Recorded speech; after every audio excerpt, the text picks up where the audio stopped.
Ladies and gentlemen, it is about 11 minutes out for COD Next. We're about to have this go live.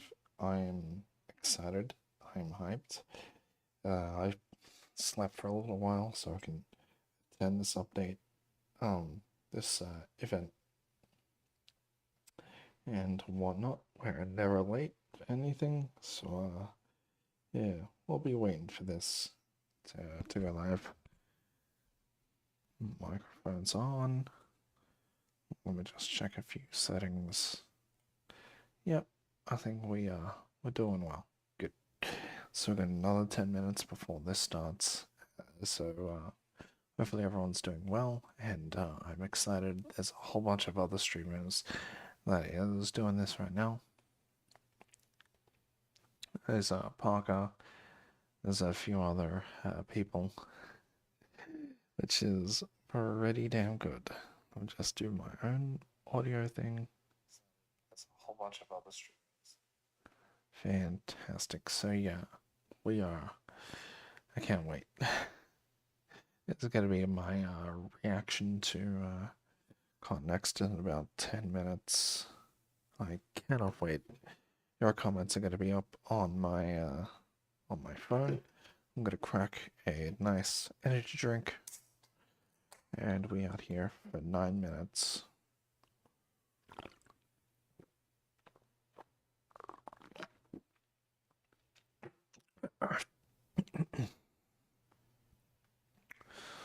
So, yeah, we're feeling good.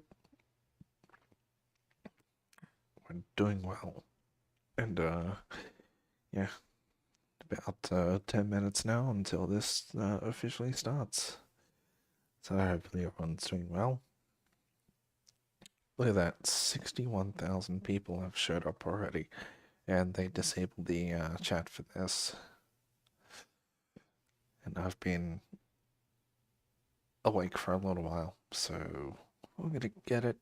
We're gonna get it on. Everyone's got their PlayStations booted up, and Warzone Mobile is coming. I think I've already look at that. It just went up 63,000 people watching this live stream, and other streamers are doing the same thing. And this is just absolutely amazing. So, and a whole bunch of people asking me for a beta code, but I've already given them away. And yeah, that was fun. So yeah, and yes, absolutely, Charlie Intel, it is almost time. Absolutely fantastic. PlayStation leaked early more for 2 beta drop. Nice.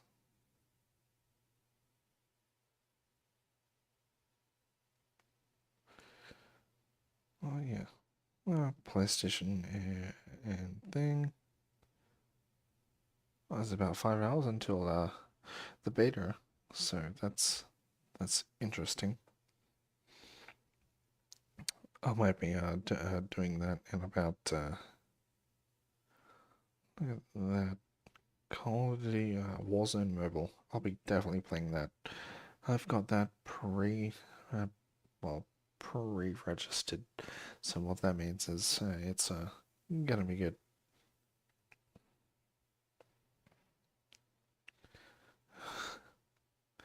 And I think this is gonna go on for about like 2 hours or so. So I'll be here for the duration. But if I pass out, I'm just gonna let this happen and let this go while I sleep, and you guys can enjoy the event, I guess. And then I'll redirect your attention to another video that's already up on my channel, so you guys can watch, I suppose, after. I don't know.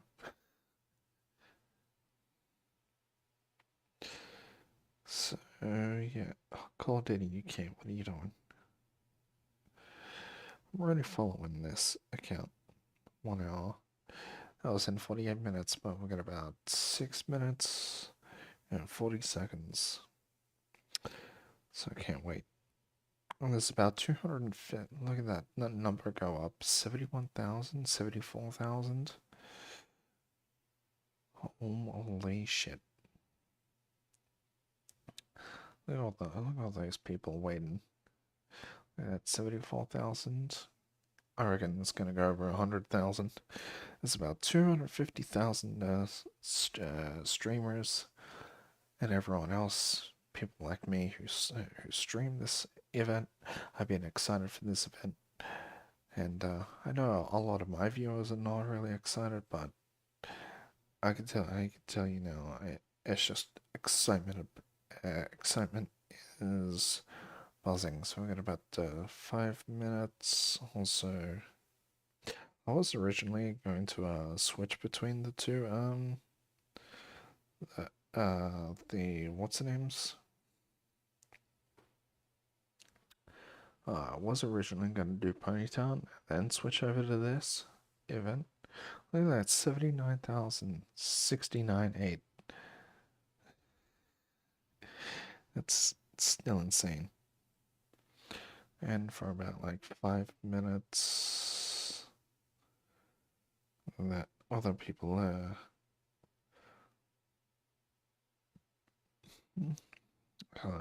other people are ready. IGN has got that time wrong. Apparently, there's about 35 minutes, but that's wrong.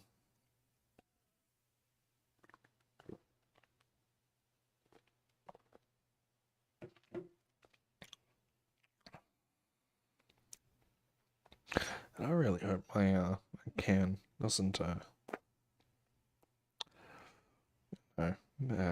go make me all sticky. I wonder if I've got this at max thing. Okay, no, look at that. It's gonna go 100k at least. Because this is the next Call of Duty. This is by Infinity Ward. I'm damn hyped. I'm just gonna change the resolution on my phone real quick. And if we lag out or anything, then I'll be back like really damn quick. I might even keep this on what's the names? Keep this on my phone. Who knows? I might switch over to my phone to watch the rest of this event and bring out some nostalgia from back in the day. And we're just gonna hit the F12 button, no, F11 button to make this full screenish. So we'd have, look at that, 92,000. 3 minutes to go.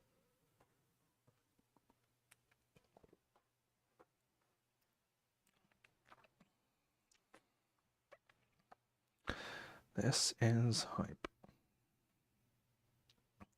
I reckon this is gonna go for 2 hours. I think so. It'll be live reacting in about 3 minutes. Here we go.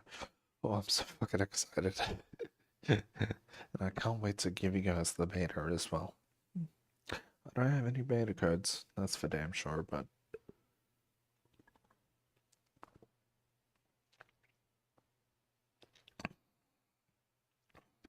wow, that number is jumping. 97. Just like that. Bang. And they obviously disabled chat. Probably for good reasons, to be honest. And there we go. 100,000 people. Shit. That everyone's jumping in to do this. To watch this. I do believe Mr. Dog JD is doing the same thing, and other zombies YouTubers that is doing this. That not 2 minutes, 2 minutes chat, 2 minutes.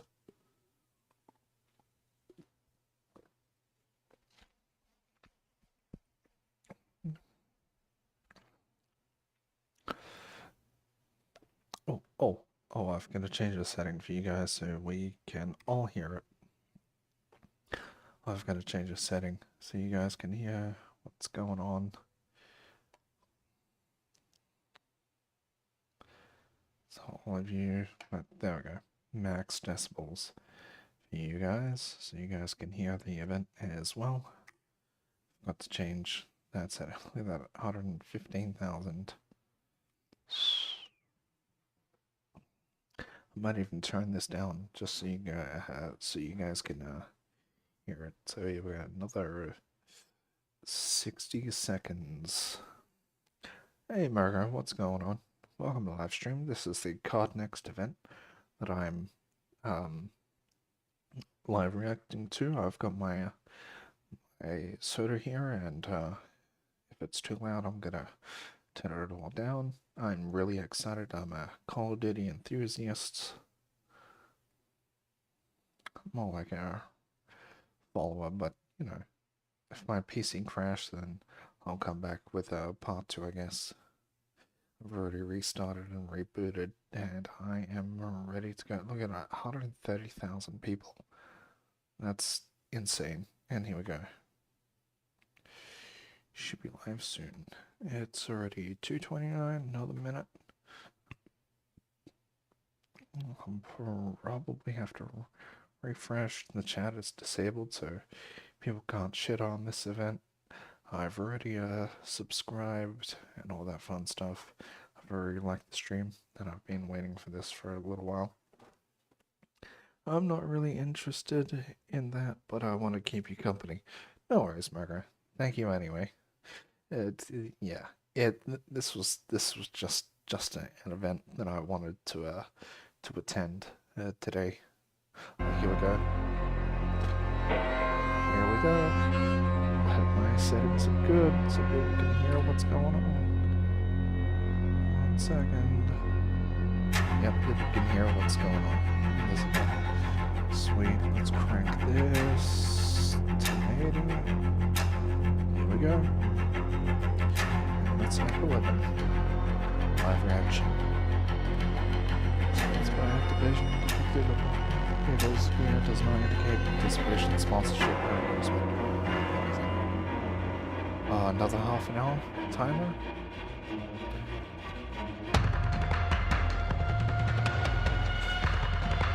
Getting hyped. And I'm glad you're I know you take no interest in this murder, but it's much appreciated for keeping me company. Absolutely fantastic. But if you've got things to do, that's fine.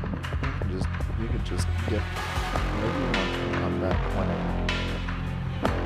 So it's entirely up to you now.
I'm ready for some Warzone 2. Oh, I'm hell like yeah. the biggest Here we go. Warzone player. Like, that's my main thing. So I'm just super hyped to just hop on and see the new map. Yeah, seriously. It is going to be so Warzone 2. exciting. Obviously, being able to get on the sticks, try it out, see how you feel about it. What are you expecting from this new Warzone? Because obviously, like you said, you've been grinding Warzone for a long time now. But what do you want to see? What are some of the changes you want made? I'm definitely wanting to see like new movement, maybe, because you know slide counting like the biggest thing in Warzone. So maybe like a new thing that bridges the skill gap and adds like a new level to like grind it out. You know? Yeah. Love that. So do I. Thank you so much. Appreciate it. Have the best time. Enjoy yourself. Thank you. I'm so hyped. I guess they can have like little interactions. Alright. Let's see what's going on PlayStation right now. I'm gonna move my mouse out of the damn way so it goes into a true screen. So we're gonna have this going. I'm gonna switch over to the game console. I could have had like two consecutive streams going. That's just be playing Call of Duty, Warzone, and Warzone Mobile. That's gonna be my. Oh, I can't scroll without hyping. That just can't scroll. I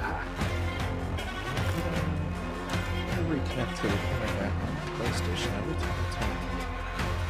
Which is kind of annoying. There's Wi-Fi to the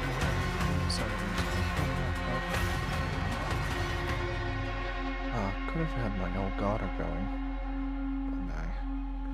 What are you most looking forward to seeing here today? I am looking forward to seeing some incredible Modern Warfare 2 multiplayer gameplay. I'm looking forward to seeing something that's familiar, but new and challenging. Yeah, a little bit of throwback, right? Are you excited to kind of replay an old classic in a new iteration?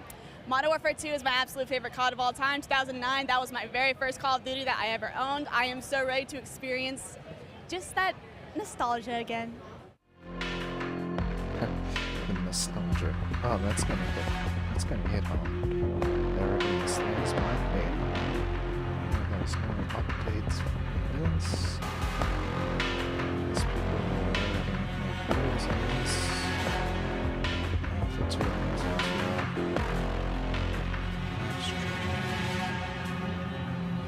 2 screen time.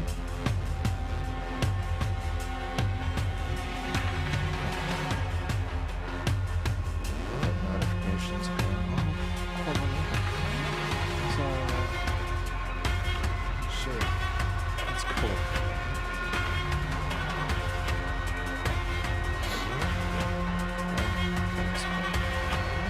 The 2 editions of the cross-chat, and I've also got a thing coming up in the next couple of weeks. I will be doing, of course, the beta. On October the 20th, I will be playing the campaign early. And so I cannot wait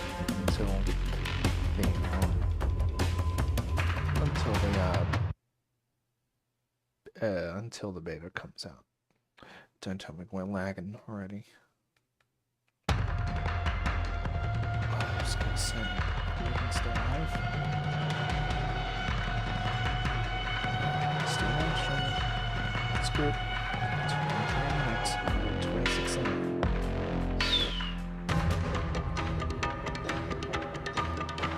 How much are people going to be on?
We've got Courage, huge creator, but we also have 3 incredible pro players, ex-pro player, but amazing creator as well coming out through here.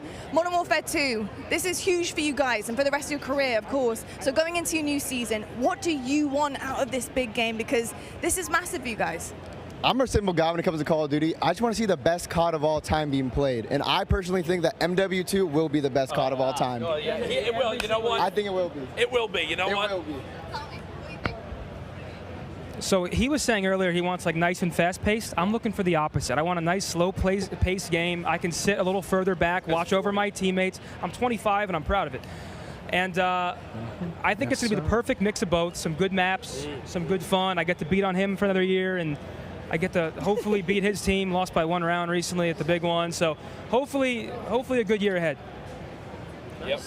Cool. Anything you'd like to add? Yeah, I'm just looking for good maps. I mean, I want to see just a different variety of maps. I think it'd be really cool. And we could switch it up between fast and slow. I just want to see some creativity in the map. So that's what I'm looking for. Can we go play? Go on, off we Go go. on, get out of here. Thank you so much, gents. Oh, so excited. Yeah, so it looks like we can't load up Warzone 2. See if it's searchable for the store.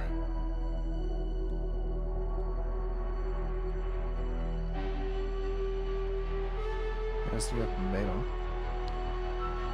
It's Christian. And yeah, I'm going to maybe delete all the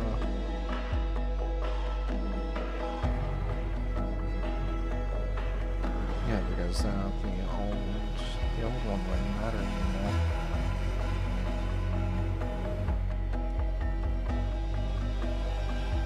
So I guess the open beta. Fantastic. September 16th, just I'll be extremely this event. Yeah.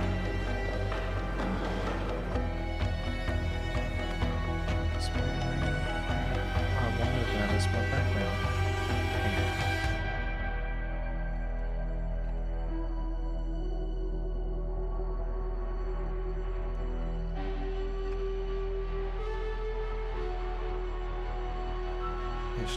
Okay.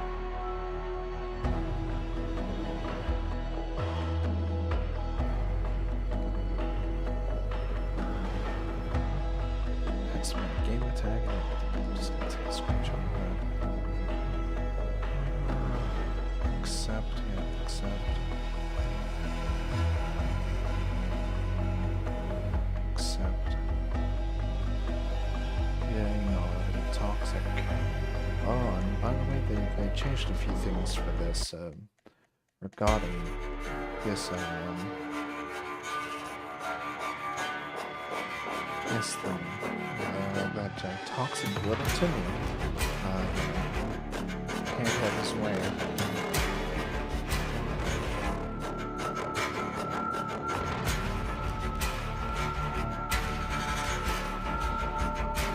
Base first?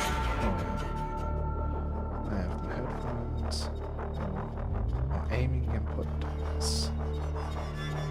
Even was selected. Oh well, you can. Oh no. Cool.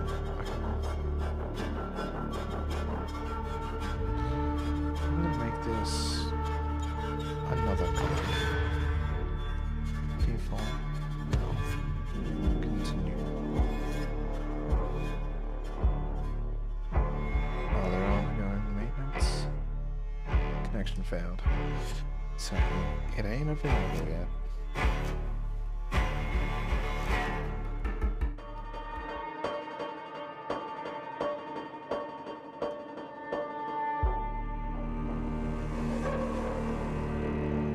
Oh, I can't wait.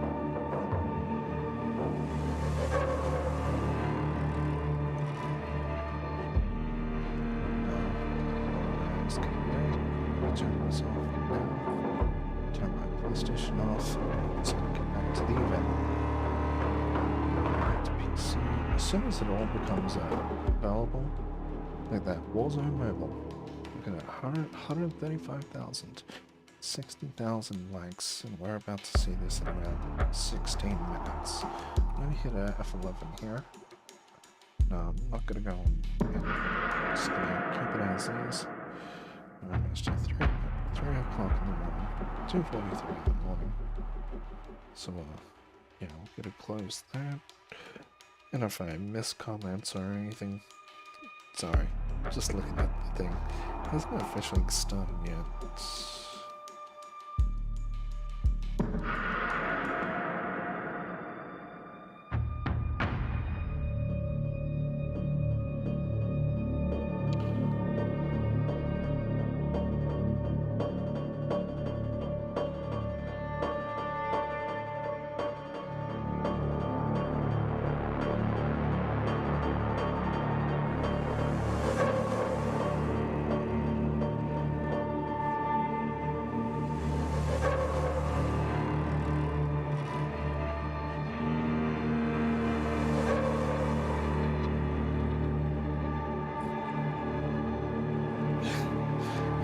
I'll put another countdown. Kickstarting in 30 minutes, so I guess that time was correct. Hunter TV is there, of course. He's in his onesie. He's there with another dude. Who are these dudes? That time it should be back.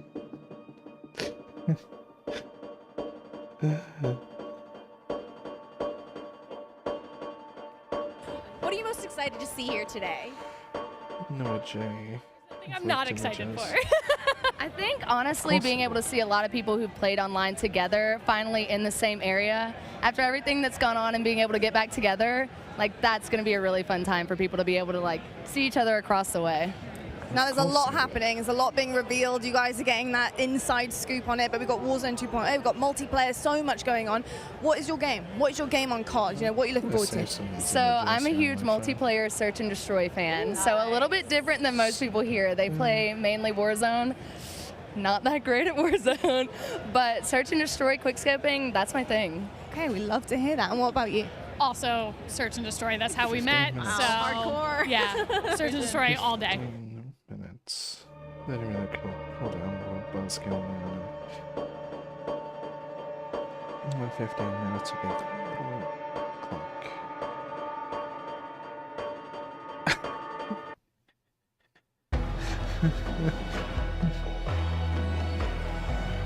Someone just said on Twitter, like, not just to jack off at least, but to like minutes. Oh, look at that. I just shit.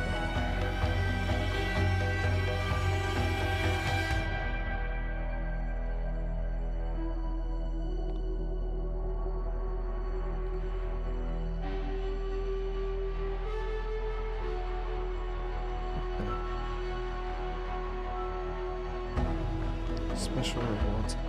Well, apparently, Warzone Mobile is coming out soon. I think today.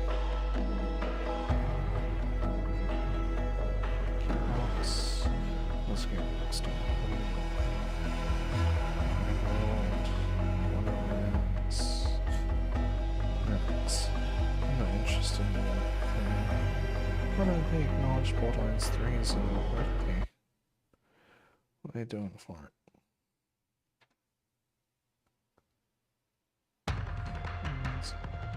For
frustrated. We've got about 11 minutes. This is pain. I wonder if that guy is still jacking.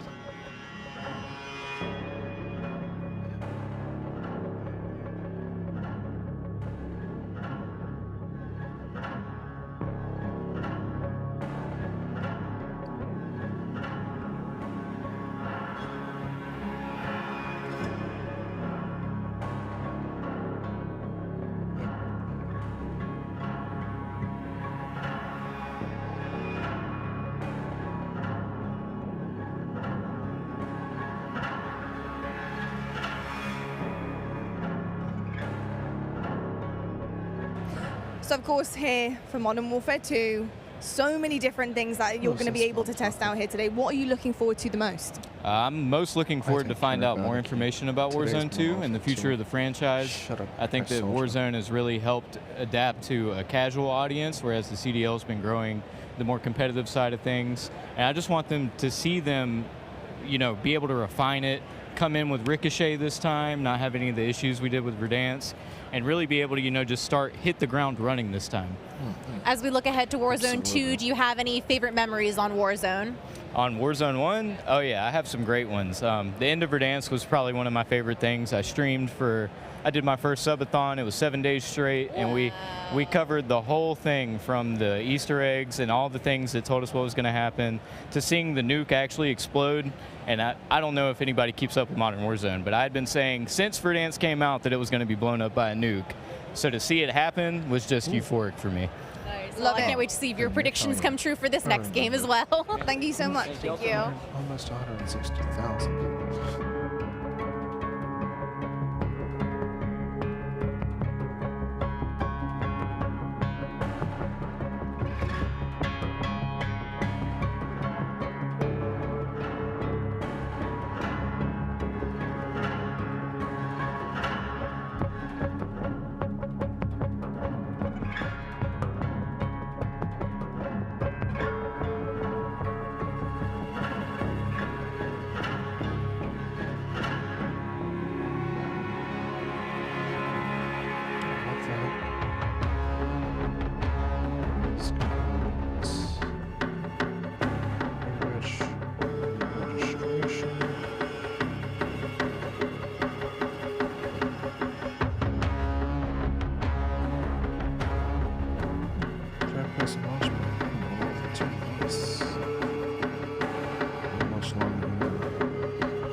See what's going on. Probably a whole bunch of nothing. Yeah, there we go. Watching this solo. It's all good.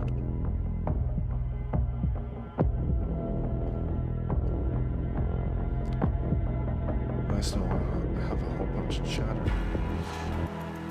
I enjoyed the chatter, man. Obviously, new iteration of the game. We're expecting so many different things coming out to play here. Yeah. What do you expect out of this new game? What are you looking forward to? I'm looking forward to the Call of Duty polished feel you expect, especially from Infinity Ward. I think that was my favorite part of Modern Warfare 2019. Just how smooth everything felt. I love the field upgrades. I'm wondering if they potentially added any more. And at the end of the day, they've already teased earlier today the brand new Gunsmith 2.0.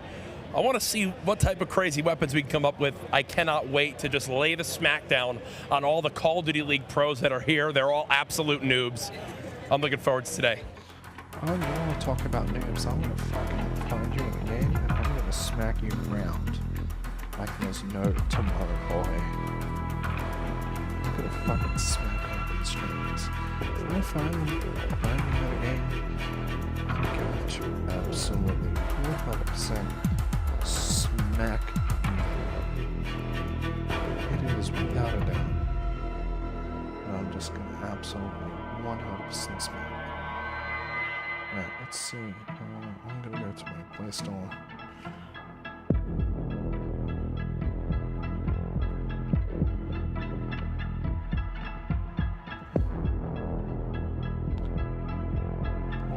Warzone Mobile. registered and ready to go. What an open stone with yes. But I've also got this on my PC, on Twitter. This is me. Actually, let's see what people want.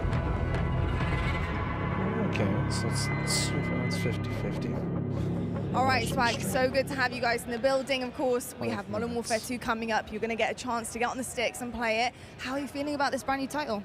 Really good, man. I mean, MW2, the name itself has so much hype around it, and it's just so exciting to play a game. Infinity Ward is my favorite company to make the game, so I'm super excited.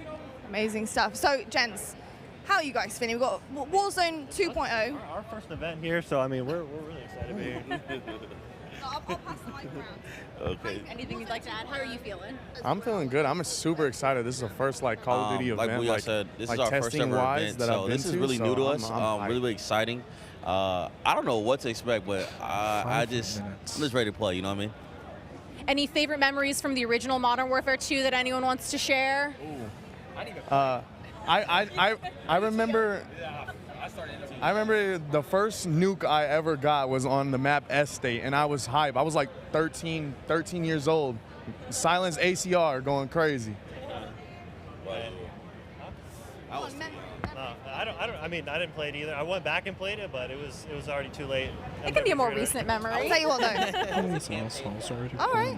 Campaign boy. I was campaign. I played campaign. That's what I did. Well, I do know we're going to have a kick-ass campaign coming in. So what do you expect out of a good campaign? So if you're a campaign guy, what do you look for?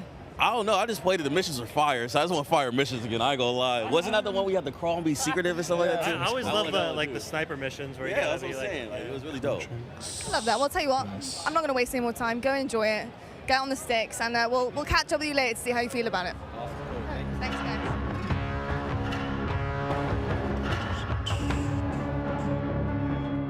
Look at this, people are Call of Duty Mobile. Jesus Christ. So, Code 3 presented by USA Double A has been Mr. is live. There's a whole bunch of streamers. All these streamers that are a thing.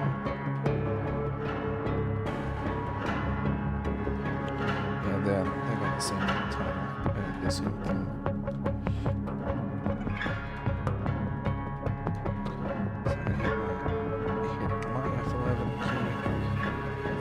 So 20 seconds. So I can't wait.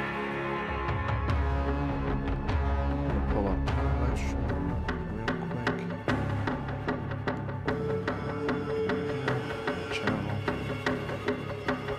20 already. All right, well, we get to see multiplayer and Warzone 2.0. What are you expecting? What are your big expectations from this new iteration of Warzone? I'm excited. I'm excited to see the map. With Caldera, there was a lot of elevation, and I liked in Verdansk how it was a lot of buildings. So I'm hoping to see a lot of buildings for building fights, because I'm a close range player. So that's what I'm looking forward to. They cut off the thing for the next. Look at that, 218,330, and people are watching this. The same people who are watching this, I'm watching. Look at that, 69,000 likes. At least on this live stream that I'm watching here. With the next 2 minutes, and if I don't react to, as loud as I want, it's just because I can't exactly do that. So yeah, I think I was trying to sleep at this present time.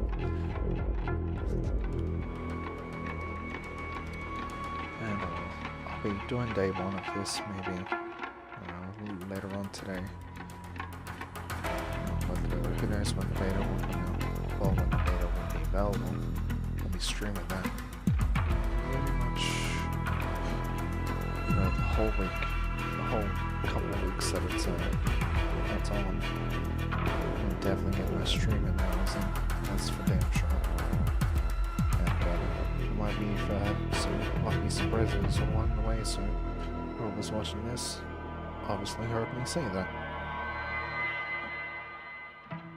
There we go. Finally, 60 seconds.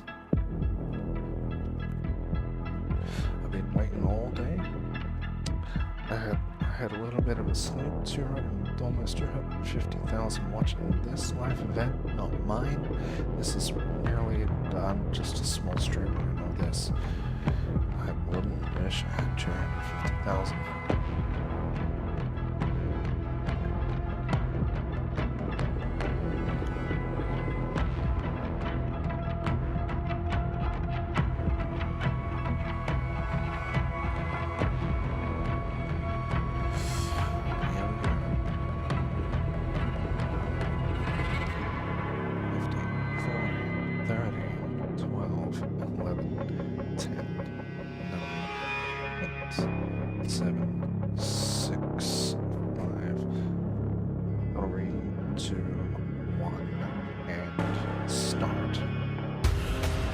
We're a team.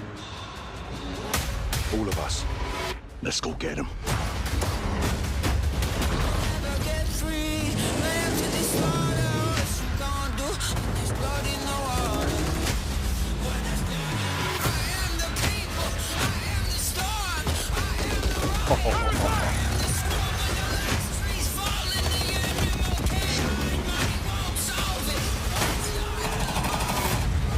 Listen up! These guys on the ground, they are your brothers now! Yes, sir. This is all the beginning.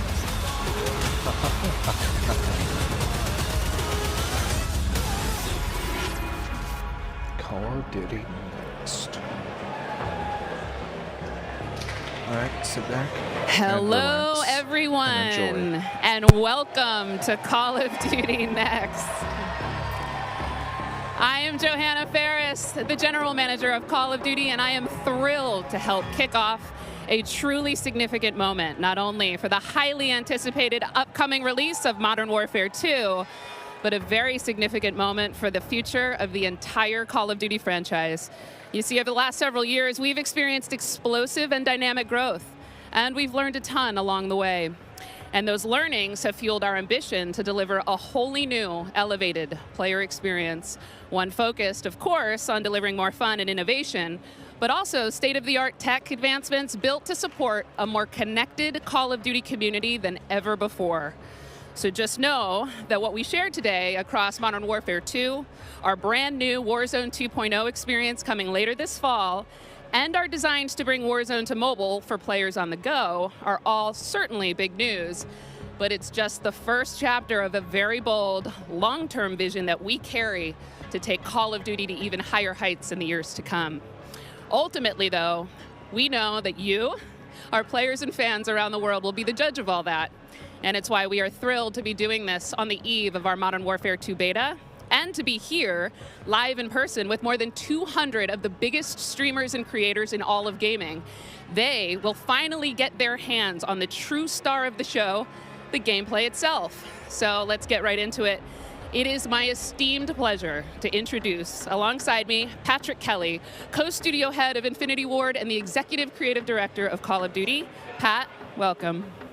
Thank you, Johanna. It's so exciting to be here with all of you. It's been such a journey to get to this place.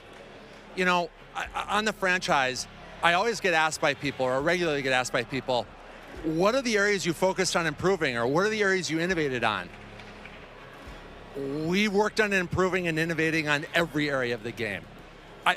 It always comes back to gameplay. Gameplay is king. But I could go on and on. Things like third person. Things like where we've innovated in the space of Battle Royale. We've got an all-new mode in DMZ that has large player counts along with massive player counts of AI. And it goes on and on and on. We've got mobile connected with progression and everything else across all of the games. And it just goes on and on. But you know what? It all comes back to one thing. It comes back to fun. Everything we do is in the service of fun. Whether you're a hardcore player or a casual player, whether you are somebody who likes to play with your friends or you like to play alone, wherever you play it, be it on console or PC or mobile, however you play, whether you're a camper or a slayer, we've tried to think about fun for you. And hopefully today you're going to see that and play that, and fun is what you come away with. Absolutely. You know, fun is definitely what we're going to be heavily focused on. And I'm particularly excited about some of the social features that are coming as part of this launch. Things like proximity chat and new gulag twists. There's definitely going to be instances where players will interact not only with their own squads, but may even have to work together with other players in unexpected and pretty fresh ways. We've already seen some hilarious interactions, in fact, during play sessions, and I can't wait to see how these new ways to connect evolve over time. Now, Pat, what can you tell us about weapons? Oh, wow. So we've completely innovated in the area of connecting you, the player, to your instance in the game, making you feel more in the game.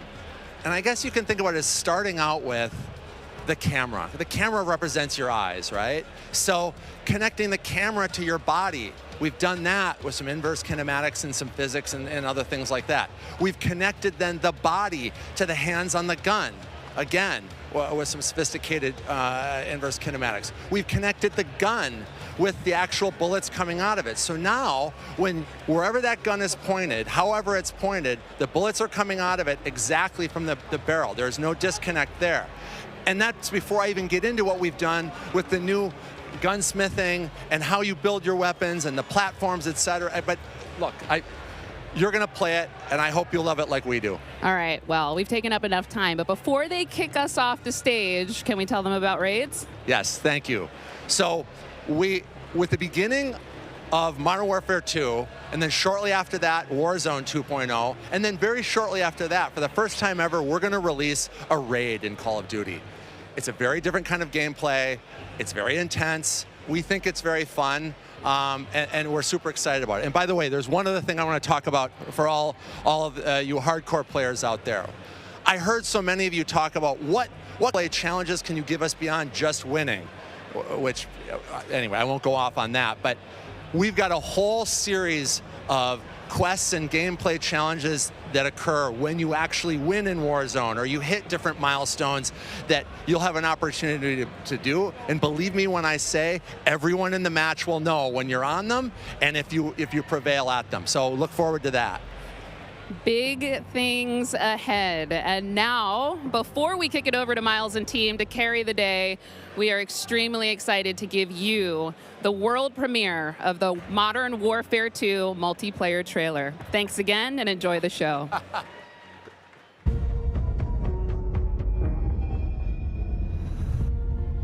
We got intel reports of Hassan and the cartel forming terrorist cells all over the globe.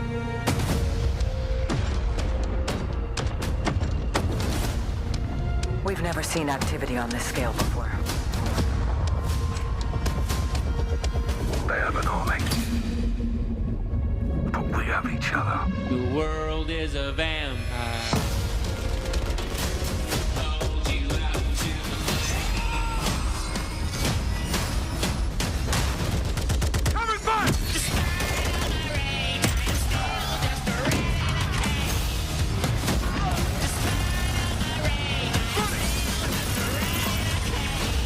Locate the prisoners and move them to extraction. Enemies above! Field charge! Eyes on the hostage. You're gonna be okay. Hostage secure. Sniper, on cover!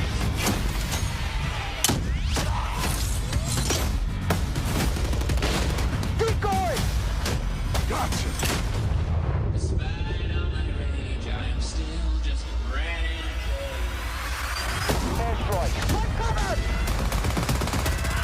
Do not let them cross the border.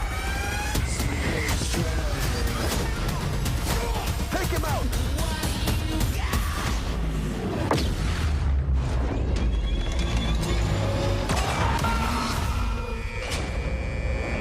Get ready, team!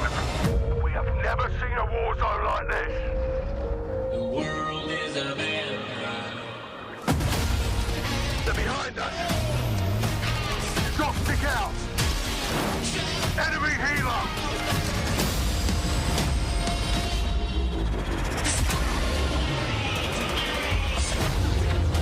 Take out that boat!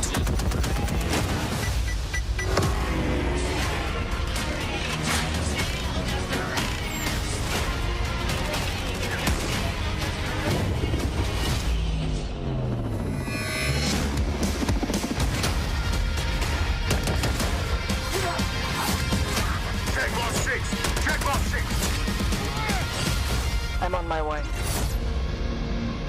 The world is a vampire. Pre-order now and get early access to the open beta.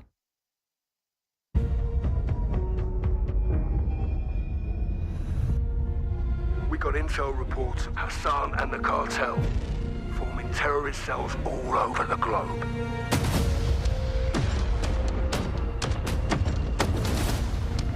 We've never seen activity on this scale before. They have an army.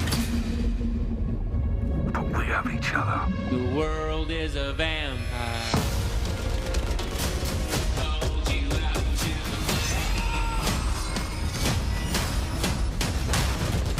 Coming back!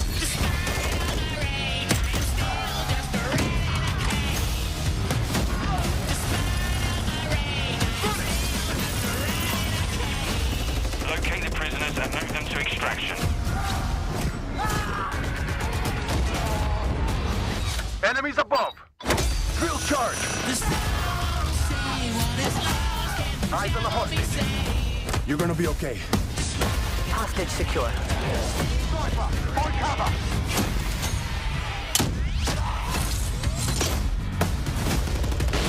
Keep going! Gotcha! Despite all my rage, I am still just a renegade. Airstrike! Take cover! Do not let them cross the border. Take him out!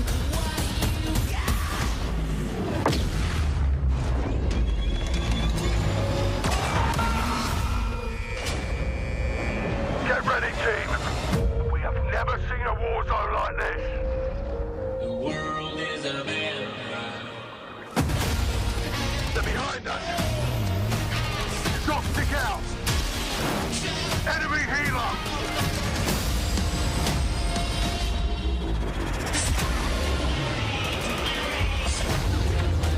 Take out that boat!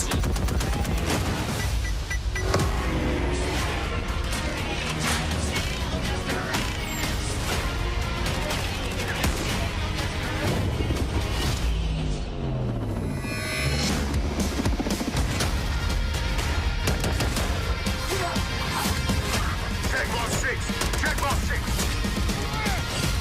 I'm on my way. The world is a vampire. Pre-order now and get early access to the open beta.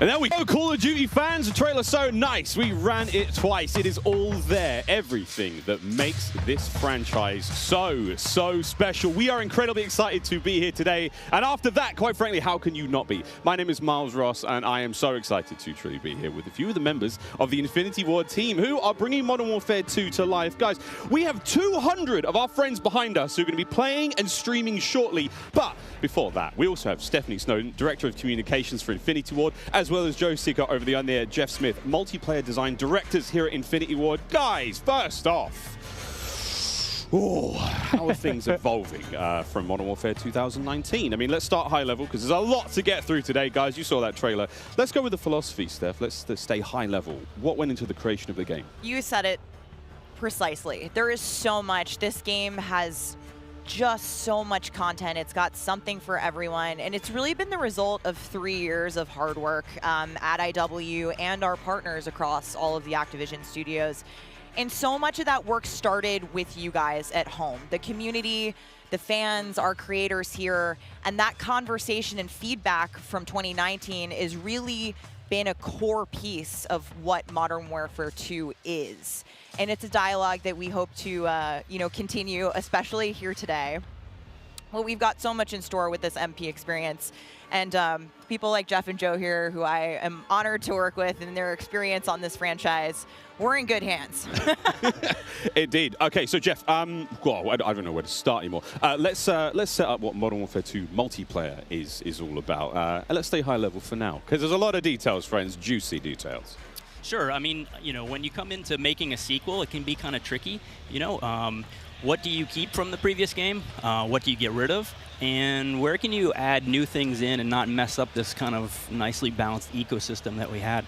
And so we came up with a few methods, one of them being player behaviors. And I say behaviors and not play styles. I think a lot of people will say play styles, but that can kind of change during a match. But behaviors are more ingrained in how players play. And we just put them into 3 big groups. We call them rushers, which are just aggressive players. They just want to find the action and go. And then we have sentinels, and these are defensive players. They want to just kind of hold down a building, maybe keep a little overwatch. And then we have stalkers, which are reactive, and they kind of hang back and try to read the field and read where spawns are. And really, we just kind of use these as filters to keep us honest with the content that we're making. So that we're making enough toys and equipment for players to be successful playing our game. Sounds like a lot of fun. Stephanie, what are some of the new features coming to multiplayer, some of the new stuff that you're most excited to talk about? Oh, boy. There are a ton of new features to dive into with this game, but we really pushed forward even the most fundamental aspects of what makes a Call of Duty game with Modern Warfare 2, and it's been really amazing for me to come on board this past year and see these innovations coming to life, to hear Jeff jump into, you know, breaking down the 1v1. And personally for me, water. Our water, I've seen the memes, we love water. It's really hard to make in games. But the aquatic combat, some of the things you're able to do with vehicles in the water, I think that level of immersion is really going to speak to fans and has been something that I've really enjoyed playing the last couple months. Aquatic combat. Steph loves to swim. Joe, sure can we go into some details about our water-based adventures in MW2? Yeah, I mean, last game we really wanted to add water, and we knew we didn't have time, right? So in Verdansk, we froze the rivers and we made the outskirts just a kill trigger. In this game, as soon as we started Modern Warfare 2, we leaned into water, both visually, beautiful caustics, there's waves with white caps, but we also, the gameplay side, there's unique ballistics underwater. You only can use certain weapons underwater. Your pistol is your weapon underwater, otherwise you can't use your primary weapons. But it's also a nice cover or evasion mechanic. If you're getting shot at, you can dive into the water, and as you get deeper, it gets murkier. Like the farther you are from something, you can't see it. And so it's been super fun for us to dig into water and really flex on what water could be in Call of Duty. And you saw the boats and the mine that floats, and every piece of equipment has been filtered. Like, how does it work through water? Like, we had to look at everything in the game and say, how does it work in water? What's the best version? Our vehicles will just slowly submerge. Yeah, really would, instead of blinking out. Yeah, everything. Yeah, a lot of details. The behaviors are awesome. Oh my God! Well, I can't quite wait to literally, dip my toes into those waters. But guys, let's not forget about the ground and the air. Like, I mean, what else is going to be coming to the movement system, Joe? What do we got? Well, you know, last game we did mount, and we had slide, and even though we're a military shooter, fluid movement is super important to us. So this game, as you saw in the trailer, you can see here on the video, we have a new ledge hang mechanic, and that's essentially a high mantle. But instead of doing a high mantle and throwing yourself up over into combat, you can now peek. If you have a pistol, you can pull that pistol out and use that. We also added a dive. You know, last game we had the slide that kept your gun up, but we really wanted players to have an option where if they're getting shot at, they don't know where they're getting shot at, they can get down, get out of fire. But the other really cool thing is the dive's just high enough to let you get through a window. And so if you throw a grenade up into a building's second story, often you'll see players, you know, like rats leaving a ship, diving out through the windows. And it's just another option for players in combat. Yeah, and all of these dynamic movements mean you can interact with vehicles specifically in a very cool way. I'm going to save some of that gas for when we get to Warzone 2.0, but it's really exciting. All right, vehicle details to come. But now, guys, let's talk about equipment. Obviously, Call of Duty, crazy sandbox, a lot of cool toys to play with. Joe, what are some of the new dynamite new items that we're going to be throwing at each other and equipping and using in all sorts in the next game? I mean, you saw some cool stuff in the trailer. You saw the drill charge, you saw the shock stick. The person that triggered it, and so it's a great distraction technique. You can also fire it off with a clacker. If you want to control when it goes off, you can throw it in water. And here you just saw the DDoS. we added all this equipment into this game, and the DDoS is our kind of answer of like, hey, I'm going to breach this building. I want to go clean house, but I don't want to deal with all the shit inside. So I'm going to hit the DDoS. Boom, it's going to shut down everything. And I can move in, and clear that room. You saw the heartbeat sensor is back. It's got a new look, but it also has a battery as a balancing mechanic, so you can't use it indefinitely in Warzone. And there's so much more. This is the Tack Cam too, which you guys just saw, which to me is my personal favorite. You can put out a lot of them, and even you can patch into your teammates. So you can, it gets a little crazy. Yeah, kind of like a sticky GoPro, but will actually mark your enemies for your team. Yeah. So it's. I expect to see a lot of fun moments with that today. So many toys and new tools that we just want players to get in and play with. I think there's something like 13 field upgrades, between Warzone and Core MP, and it's pretty awesome. Oh my God! Until they all get DDoS. All this talk about equipment, it reminds me. I mean, that's one element to look at now, but we've also got Gunsmith, brand new Gunsmith. Guys, what can you tell me about it, and how will it change the way that we, level our weapons and manage them? I mean, what's going on there? Yeah, so the new Gunsmith allows players to build out their weapons more smoothly than ever before. We put out some videos yesterday for the Intel drop. I hope people dig into those if you want a better look at Gunsmith 2.0. But we're really looking at unprecedented opportunities for weapon customization. And the new weapon platforming will actually allow players to unlock universal attachments through cross progression. So we saw a lot of really positive feedback from the community yesterday. This is sort of intended to, decrease the grind. You're no longer unlocking every single attachment for every single weapon. There will be some shared attachments through progression.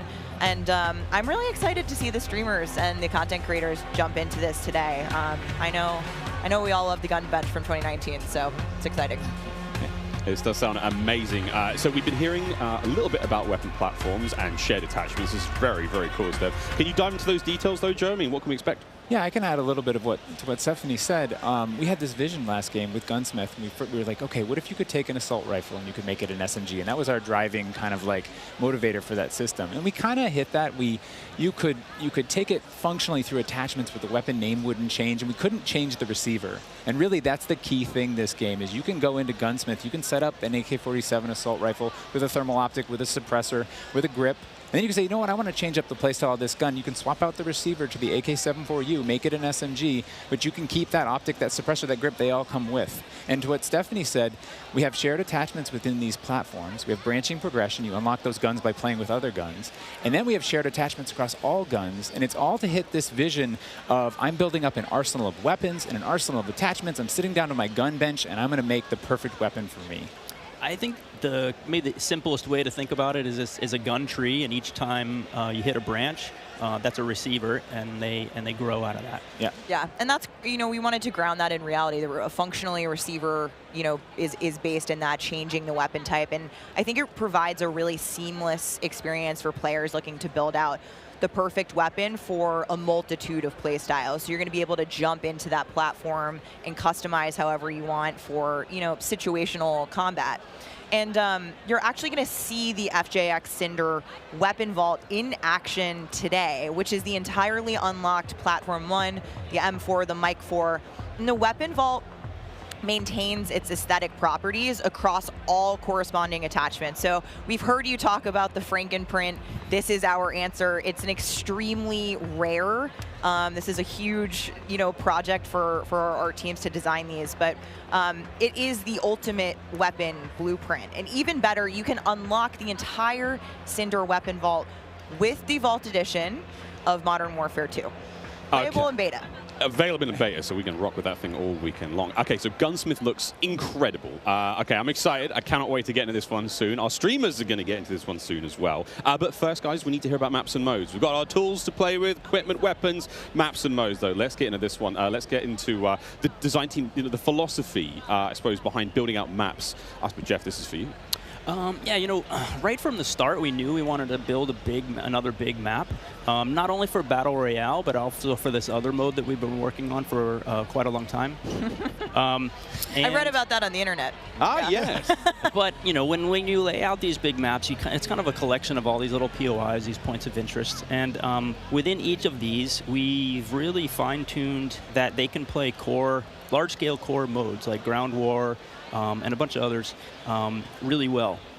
And so you know, stepping back from this large map and looking at how much open world sandboxy gameplay that we have, we looked back at our 6v6 maps and really tried to refine and make them a tighter experience to contrast all this big world kind of exploratory gameplay.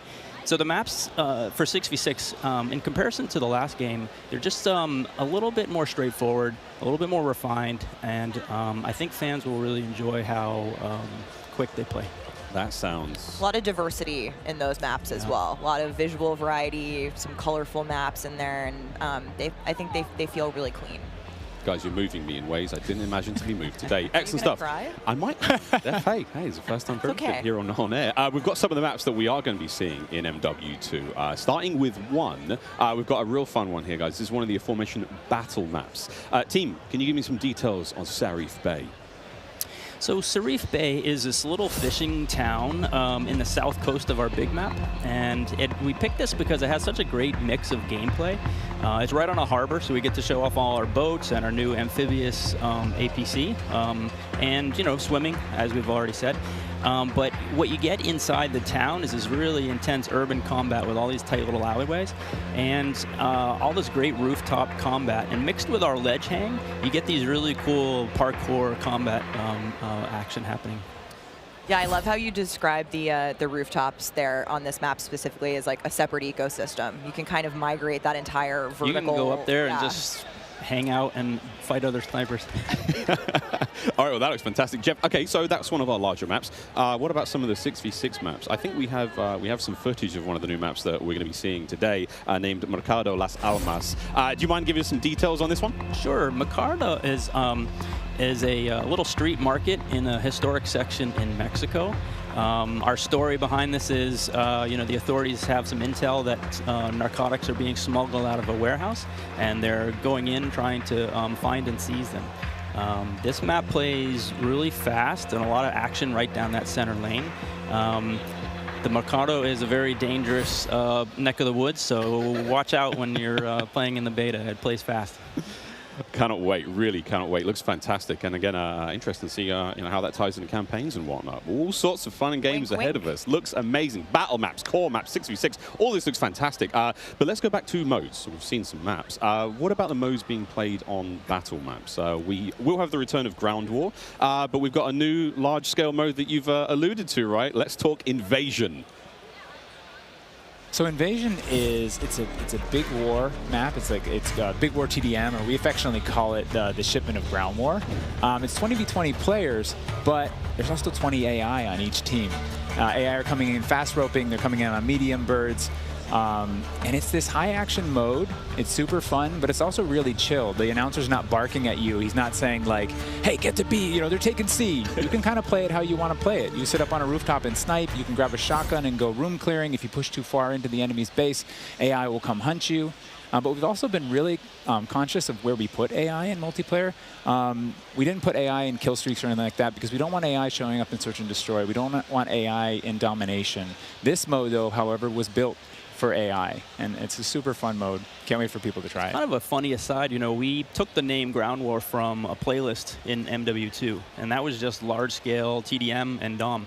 And we kind of did the DOM in the last game, and now we're able to add kind of the sandbox TDM, and so we're kind of completing the cycle of that that old playlist. Yeah. Well, this large-scale stuff looks amazing. This looks so awesome. And okay, so what about the new 6v6 modes? Let's keep dialing it in closer and closer. Steph, what have we got? Yeah, so we also have 2 new 6v6 modes that you're going to be seeing here played today, and they will be in beta in Prisoner Rescue and Knockout. Prisoner Rescue. Okay, let's go into Prisoner Rescue first, Joe. So Prisoner Rescue is an attack and defend mode. It's a round-based mode. The defenders have 2 prisoners. They're kind of spread out, and they need to keep hold of them. The goal of the attackers is to get to those prisoners, pick them up, and carry them to exfil. When you pick them up, you enter what's called a wounded carry, where they're up on your shoulders and you can't use your primary weapons.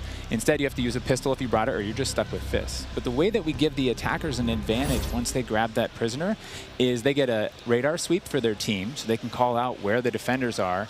And the objective icon over the prisoner goes away as soon as they scoop them up. So now the defenders have to basically rotate back to the exfil and set up defensive positions. And it's this heart-pounding, adrenaline-pushing like mode once you grab that prisoner and try and get them out. Yeah, that hero run to the exfil is definitely, you know, big S&D energy in this mode, which resonates with me in my time in esports. So this is my personal favorite of the new ones, and also sort of the strategic revives that happen. There is a revive mechanic, and so you are able to pick up your teammates, and I've seen some pretty wild comebacks in our playtest so far. It was a lot of fun. We got to play a tiny bit yesterday. It was amazing. Incredibly fun, and I know the community is going to love diving into it over the next week.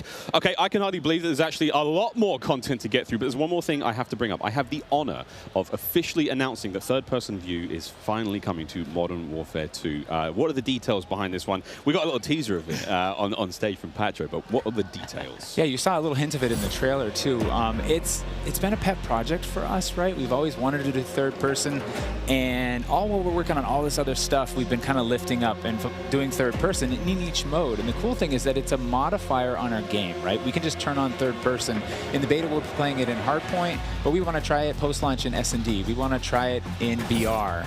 And we have, you know, camera work. The camera collision's been reworked. It handles tight spaces. There's a water camera. There's an interior camera. You can feel the weapon shake when you're firing with it. And it's just, we've put a lot of work into it, and we're excited for people to give it a try. Incredible. I can't wait to see what third-person COD feels like in 2022. Sexy skins and everything. This is a lot of information, Steph. Like, there's a ton here. I tried to warn you. We're delivering a lot of new features for you guys to try out ahead of release. And I said we were going to be bold with this beta, and we are, but there's even more to come at launch. So this is just a taste. How is this just a taste? How can there be even more? I mean, we haven't even got to Warzone yet. Not even okay. Okay, so what about this year's third mode?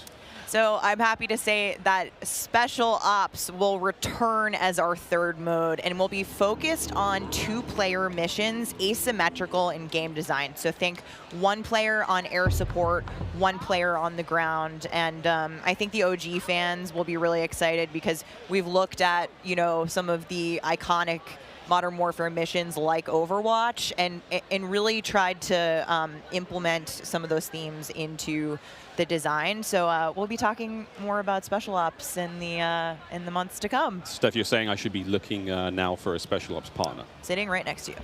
Yes, you are indeed. Well, I'm all set then, Stephanie. I do believe we have one more surprise for PlayStation players out there. What's that? Indeed we do. Let's roll the clip.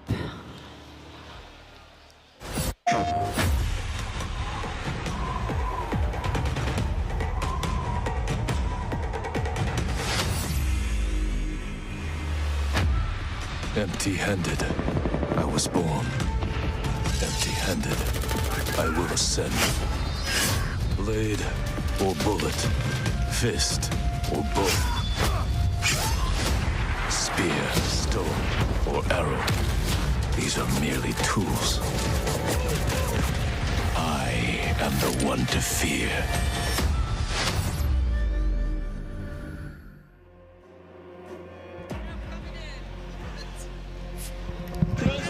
Take Miles ISO. Fix your mic. PlayStation players will receive an exclusive operator, Oni. Oni is a warrior and gun for hire, descended from centuries-old samurai clan and torn between country and family, just like me.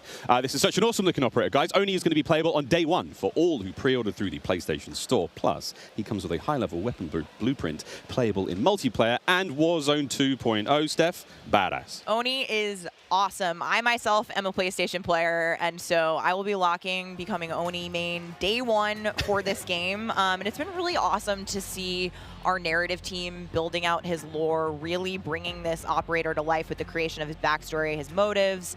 And I think the art team absolutely crushed it with this skin. He is so cool looking. All right, Stephanie, we keep talking about all the things that we have to look forward to, but we are missing quite a big one here. We're missing the start of the beta. So for anyone who wants to get an early first-hand look at Modern Warfare 2, and trust me, you definitely want to, it is immediately available around the corner. For PlayStation players who pre-order any version, early access to the open beta starts tomorrow. So make sure you are preloading right now. Now, also check out your screens, since here's exactly when you can play the beta on your platform of choice. But don't forget, friends, it's also definitely worth noting that if you pre-order the Vault edition of Modern Warfare 2, you get to use the red Team 141 Operator Pack and the FJX Cinder Weapon Vault in the beta, in addition to being able to earn in-game rewards for playing all sorts of cool swag. And don't forget that if you digitally pre-order Modern Warfare 2, you also get up to a week early of campaign access. So wait, campaign a week early. All right, folks. Early.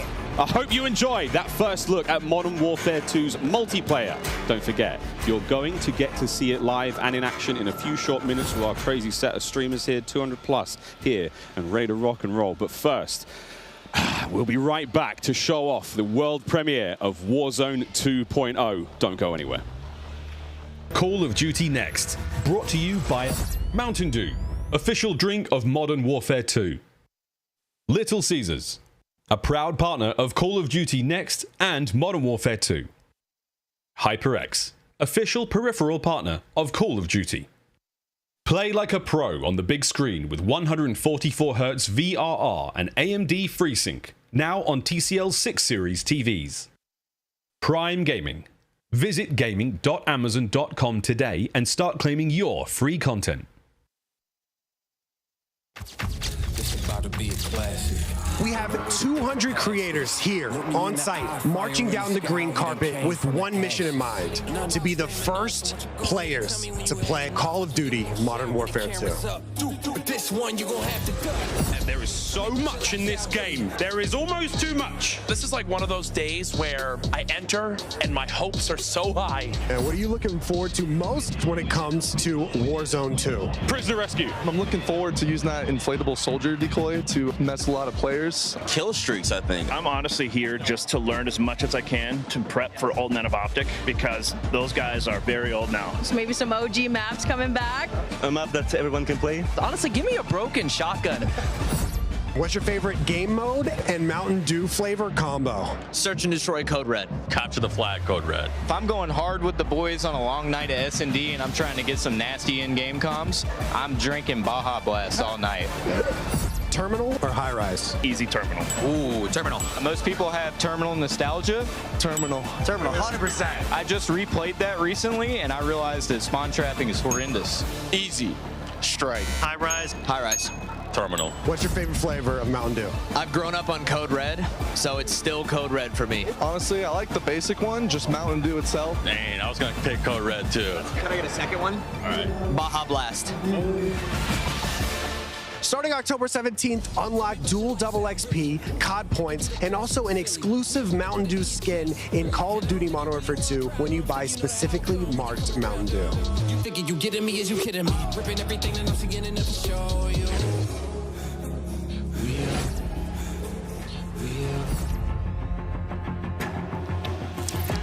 Welcome back to Call of Duty Next. The Mountain Dew green carpet. God, it was beautiful. A lot of fun people out there. Everyone having a good time. And some incredibly well-dressed people out there. And some definitely not. Sweaty T-shirts abound. But here we go. Welcome back to Call of Duty Next, friends. We promised it was coming up, and now the wait is over. It is time to talk about Warzone 2.0. We got a glimpse of some Warzone 2.0 in the multiplayer reveal trailer earlier today. And it does look awesome. However, we need some true experts to help out. Back at the desk here, we have got Stephanie Snowden. Joe Seacott is joining us. But of course, welcome Jack O'Hara, Game Director at Infinity Ward.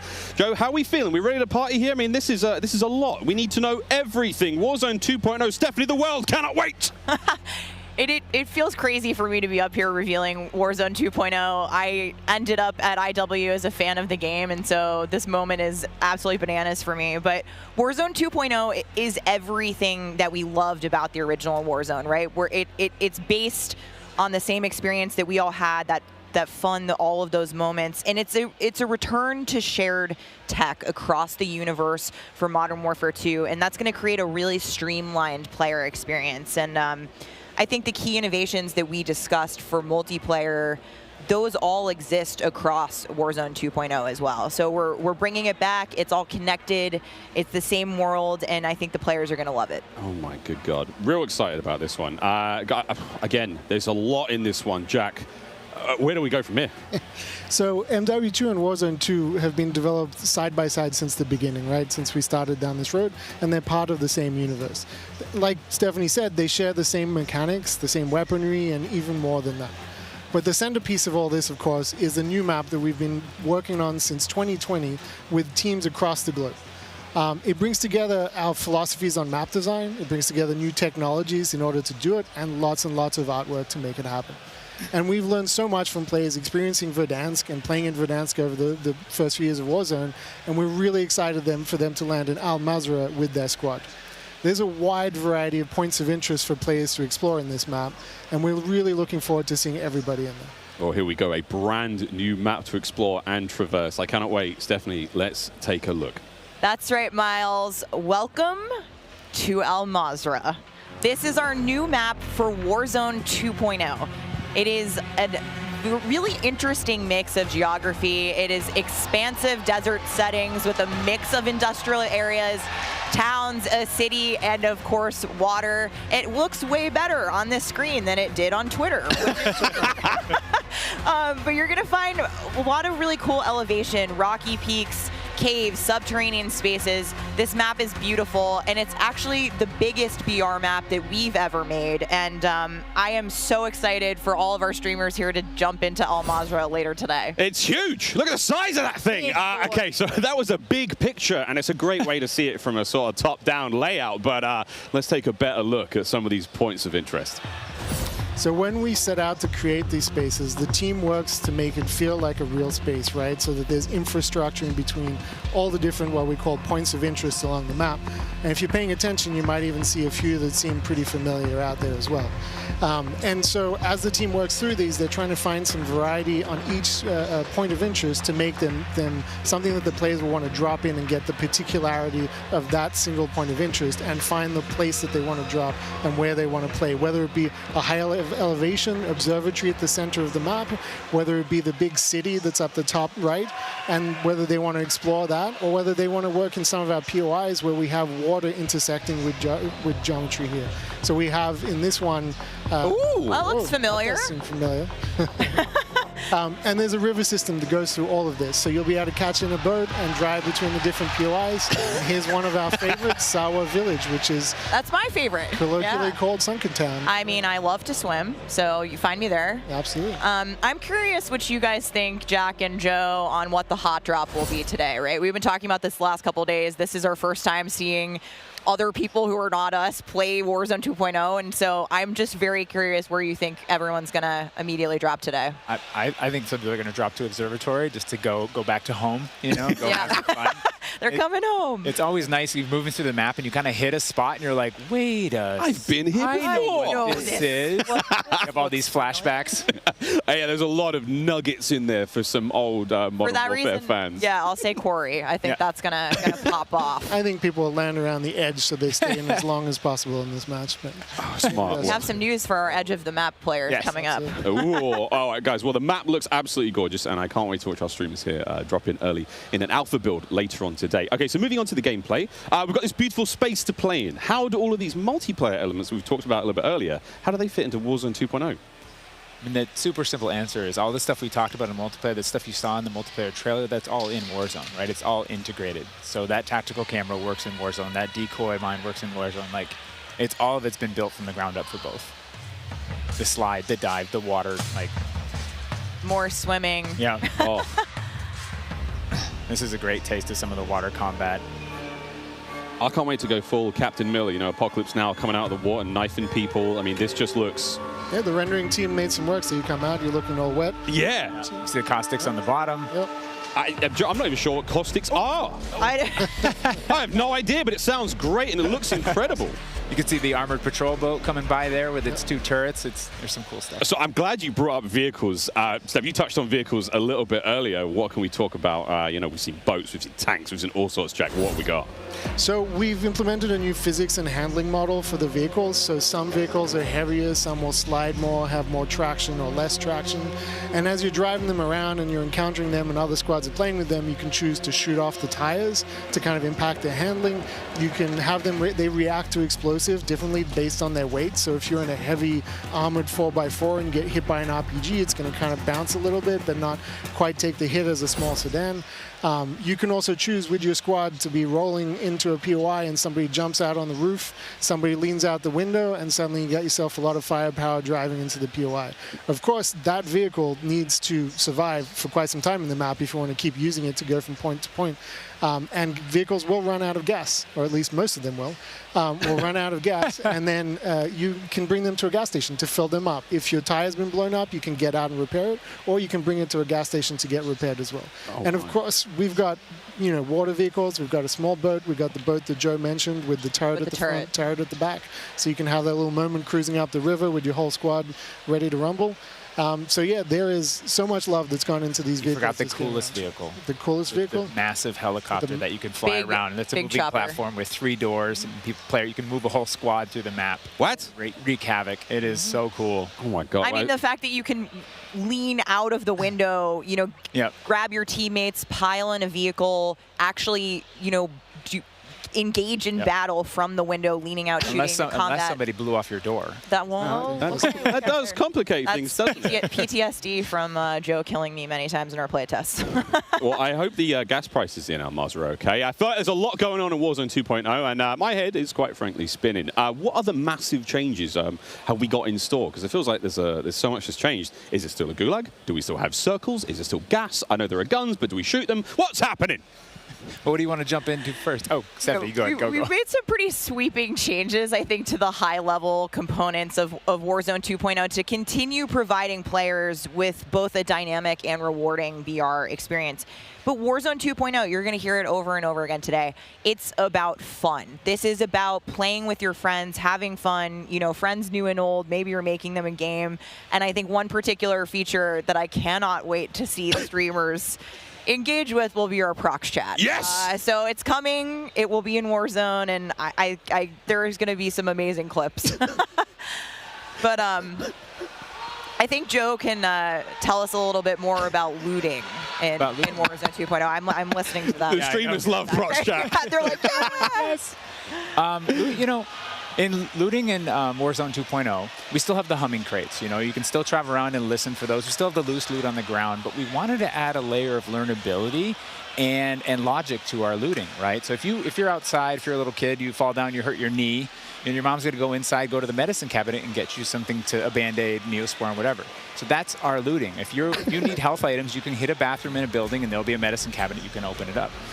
If you want to get loadout items, there are these hidden caches throughout in between the POIs that are in ground, and you can memorize where they are because they're always there. So you can kind of start to develop these paths through the map of how you loot. And there's this logic applied to looting. You can find toolboxes that'll have grenades and things in them.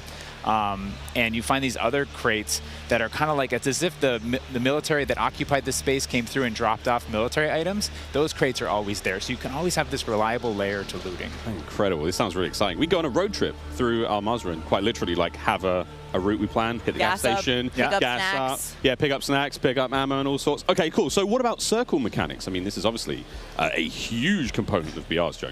Yeah, I mean, the circle's been a staple of BRs. It's been really hard to move away from it, so we kind of talked about what could we do to mix things up with the circle.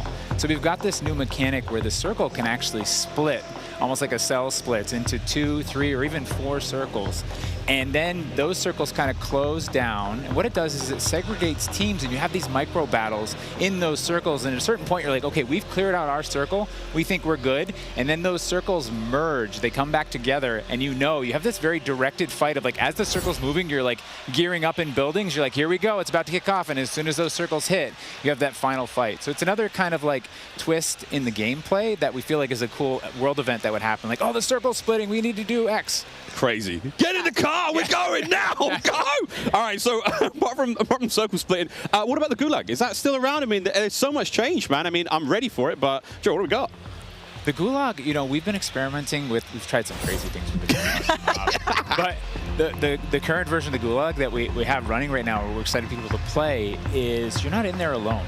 you actually have this temporary alliance with another opponent in the map, and you have to work together, and if you can defeat the other team, you can get out. And after that, you guys are enemies again. But for that moment, it's like, all right, we need each other. Let's do this. You use the proximity chat to talk to each other. And the other thing we've been playing around with is you may see a little bit of an AI presence in the gulag. So you have to be on your toes. Like, you're working with an enemy. There might be an AI here. You're picking up weapons. And we're excited for people to try it. And yeah, we're going to get feedback today, too. And like Joe said, we've been through some pretty wild iterations of the gulag, which I will not reveal here. But there's a lot in store. There certainly is a lot in store. Jack, I have heard of a new concept coming to Warzone 2.0 called Strongholds. That will include AI that may impact how players get their weapons, etc. Can you clue me into what that's all about and if it's even true? Absolutely. So Strongholds are reinforced buildings that the AI is occupying inside Al Mazrah in BR. And the players can choose whether or not they want to engage with them and assault them to get cool rewards, including free loadout items, which is one of the new ways that we're adding for players to get their hands on their best weaponry. We've worked really hard to bringing AI at scale into Warzone 2, and you're going to encounter them in multiple modes in different ways. In BR specifically, they're in these strongholds, and if you get to a stronghold, you can find the location of a black site, which is going to have even cooler stuff in it, and you can fight your way from one to the next. But in other modes, you're going to find the AI occupying large portions of the map and just kind of protecting different POIs in different ways. Unreal. Okay, so we've all heard the rumors that Warzone 2.0 is going to have some very, very interesting new modes.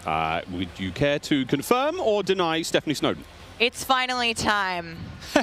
I have read about some new modes on the internet recently, but one of the most exciting things about Warzone 2.0 is confirmation that an all-new sandbox experience is coming at launch. I am happy to announce DMZ, Call of Duty's extraction mode, will arrive with Warzone 2.0 at launch later this year.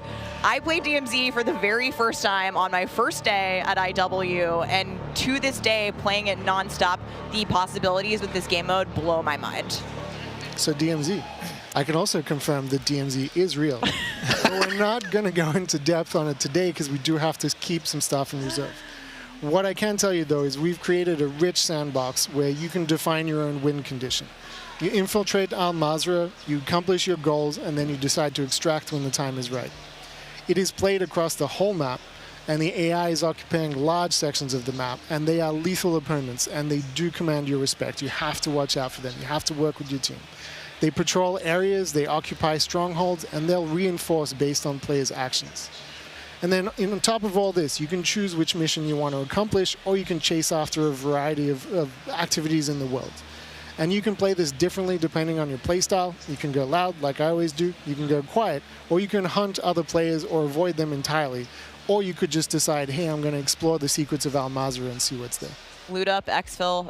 It's totally up to player choice there, and I'm really excited about the full scale of what we're delivering for this chapter. And we want players to have an amazing experience in Warzone 2.0. We've been listening to the conversations in the community, specifically around small maps, Ricochet, anti-cheat, ranked play, and beyond. And trust me, although we're touching on some of the core updates to the overall Warzone 2.0 experience today, and mostly focusing on BR, there will be more news to share over the coming months.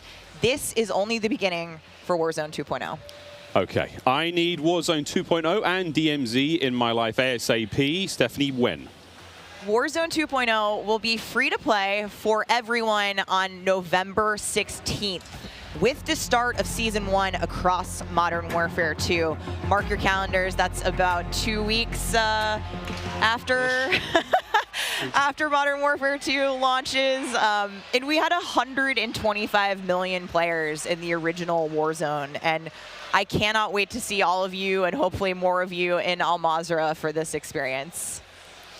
And you will have a chance to see a Warzone 2 Battle Royale Alpha playtest happening right here behind us very, very soon. Yeah, the streamers are hot to trot. They're raring to go. We will see all of you in Al Mazrah on November 16th. But don't go anywhere just yet. Stick around, because when we come back, you'll see just what Warzone looks like when it's built up from the ground for mobile. You're not going to want to miss this, I promise. Then, after that, we have live gameplay coming at us with all of our friends set up across each and every Modern Warfare 2 multiplayer. We've got Warzone 2.0, Battle Royale. We've got Warzone Mobile. It's all happening here, ladies and gentlemen. Don't go too far. Call of Duty Next, brought to you by the GMC Hummer EV pickup, the world's first all-electric super truck. Intel, built for the next generation of gaming. Squad up sooner with Xfinity rewards. Get early access to Modern Warfare 2's open beta. Jack Links, squad up with Sasquatch. Jack Links is good with it. Eureka Ergonomic, leading designer in gaming furniture and proud partner of Modern Warfare 2.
What a jam-packed day we've had here so far. We got Warzone 2.0 and Modern Warfare 2 already good to go.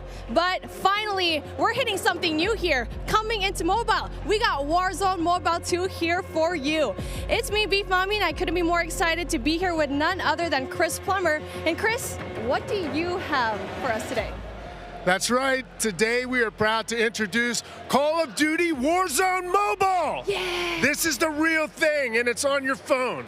For the first time ever, you can drop into Call of Duty Warzone from wherever life takes you. Let me quickly point out the gameplay you're seeing today is still alpha, so it's only going to get better. And for Warzone fans, you will recognize this drop sequence right away. I mean, honestly, it just gives me so much nostalgia. But wait a minute, Chris. Is that the legendary Verdansk? You know, this is where Warzone gameplay was born, and we're bringing the legendary Verdansk map to mobile for the very first time from its hallmark vistas and these dense urban areas. They're just so much fun to play in. Wide open fields, ready for battle, and intimate, close quarters combat environments. There's so much variety in Verdansk. It's famous for good reason. Teaming with fan favorite locations like Boneyard and Superstore, even TV station. Well, I'm getting classic Call of Duty Warzone flashbacks here. Can you tell us more about the gameplay? Or, you know what, maybe just give me your phone real quick. Maybe I can see for myself. No? You know, the team has a passion for delivering the most authentic Call of Duty experience possible for mobile devices. From the way you aim and move to the weapon handling and the control responsiveness, all these critical little details combined to make Call of Duty Warzone Mobile feel best in class. We've made sure that the physics, the feedback, the sights and sounds, all those essential little touches are smooth and accurate. It's about creating an experience that's so true to form, you can imagine feeling that dirt compressing under the soles of your boots with every move. Or imagine those tiny shockwaves of recoil moving through your entire body with every shot. In Warzone Mobile, these are the kind of details that we care about that make the combat feel airtight and authentic. That makes me really emotional, Chris. And you know, it sounds like everyone's paying attention to detail, and it's finally paying off. Now, when I think of Call of Duty Warzone, I think about strategy. Absolutely. There's a lot more going on than pure gunplay. For example, when you're out there exploring the map and evading the gas circle collapse, you can try to sneak up on another player and pull off a finishing move. It's like ultimate bragging rights. And if you're feeling more strategic, you and your squad, they can complete contracts, use that cash at buy stations. There's a ton of variety there, including lots of different abilities like bringing back a fallen squad mate. Now, that contract economy, it adds a ton of depth and strategy through risk and reward. I really like that you brought that up, because if you're talking about risk and reward, I think about the kill streaks. I think about the gulag. Are they going to be there too? Yes. Everything you come to expect from Warzone, it's going to be there, especially kill streaks. This means you can deploy your big stick of choice like, a precision airstrike. You might be able to wipe out an entire squad with it. So not so fortunate for them, but they're not necessarily down for the count either, because we have the gulag. So here players can fight for a second chance. So when you go down, you get to fight one-on-one with another down player, and you can earn your way back into battle. This is how Warzone Mobile plays out on a truly massive scale, unlike anything we've ever played on mobile before. For this reason, we're pushing way past the envelope on high player counts to make sure each match is jam-packed with our signature style of combat. So we are supporting up to 120 live players in the single match. Wait, hold on. Did you just say 120 players? Or do you mean bots? Because it seems like in Battle Royale games on mobile, they're usually loaded up with boring bots. Well, we believe it's critically important and a lot more fun to play with real, live, human opponents. And that is our focus. So for anyone who's tired of playing with nothing but bots, we hear you. We're talking up to 120 real players ready to hunt you down with real human skill and real human emotions. That is Call of Duty Warzone Mobile. And we hear you in the crowd. Everyone's excited, and absolutely it is huge. And I don't think there's a game on mobile that can top that, in terms of real player count, of course. But how are you able to even pull that off? We can support real player counts at dramatically higher scale than we've ever seen in other Battle Royale games on mobile, because Warzone Mobile is running on advanced, unified Call of Duty technology. This is the same shared tech behind the console and PC versions of Warzone 2.0. It gives us a ton of advantages, like these incredibly high player counts, authentic Call of Duty combat and gameplay systems, and it opens the door to a much more connected experience across all platforms. So when you say more connected, does that mean that Warzone Mobile will share content and features that will be in the console and PC version of Warzone 2.0? Exactly. Delivering a deeply connected experience, it's been a strategic pillar from the beginning of development. Now, we know that your time is precious, and your investment in playing is now recognized across Modern Warfare 2, Warzone 2.0, and Warzone Mobile. So wherever you're playing Call of Duty, it is time well spent, including on mobile. Even your friends list and chat are shared across platforms, so you can stay in touch with your friends, whether they're playing on console or PC or mobile, wherever they choose to play. I mean, that is so exciting. I totally get that. Now, one of the coolest benefits of having this kind of connectivity is that Call of Duty Warzone Mobile is loaded up with the same authentic Call of Duty weapons and operators you'll recognize from Modern Warfare 2 and Warzone 2.0. And whatever you get from the Battle Pass, you will see it on console or PC. It'll also be there on your mobile device too. And the other way around works as well. I really love to hear that. And as a matter of fact, I saw some of the same weapons and operators being shown earlier today in Call of Duty Warzone 2.0. Are you aiming to make it exactly the same on all platforms? You know, that's a great question. See, the team's incredibly excited about how deeply connected and authentic the experience is in Call of Duty Warzone Mobile. And we'll continue to adapt the best content and features and innovations created across the franchise. But at the same time, we recognize that mobile is a very unique platform. Mobile has its own flavor, advantages, and player expectations. Sounds like the game will be tied into the Call of Duty franchise pretty nicely. And will there be mobile-specific events or content that is unique to Warzone Mobile? Yes. Above all else, the team is committed to ensuring Warzone Mobile is a world-class, mobile-first experience right down to its core. Controls are a huge part of it. It just needs to feel natural on the device, intuitive, and native to the platform. A lot of it comes down to tuning, and this is why we are supporting synchronous crossplay between iOS and Android platforms exclusively on mobile, and we're avoiding the imbalance that comes with cross-playing between mobile devices and consoles, or mobile to PC. This allows our teams to deliver the best possible mobile gameplay experience with a unified feel. And by doing this, we don't need to compromise the tuning for any platform. This ensures a level playing field and more fun for everyone. Now, keeping those controls balanced for all player types, it's super important. So whether you're the hardest of hardcore mobile pros, or maybe you're a console first player that's sneaking in an extra match during your lunch break, even brand new players to the franchise who need a little help getting into the flow of the game, we are committed to providing the most robust control options anywhere for a pick up and play experience that's accessible to all of our players. I love that accessibility, and that means all my friends can get in on the action for a change, but how do they sign up? Well, it's time to get your mobile devices ready, because I'm super excited to announce that starting right now, you can pre-register for your free download in the Google Play Store. Signing up means that you can be among the first to play when the game launches next year. We look forward to seeing everyone in Call of Duty Warzone Mobile. With that being said, hey, we got Ferg on the horn, and I think he's literally the first one to pre-reg. Ferg? Hey guys, Ferg here, and I am thrilled to be one of the first to pre-register for Call of Duty Warzone Mobile. And now, you can too.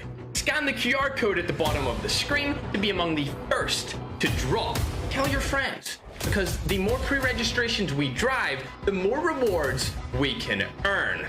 Like special weapons, vinyls, and emblems. Plus, if we reach the top milestone of 25 million pre-registers, we're going to unlock a super cool secret reward you're not going to want to miss. What are you waiting for? Sign up using the QR code below.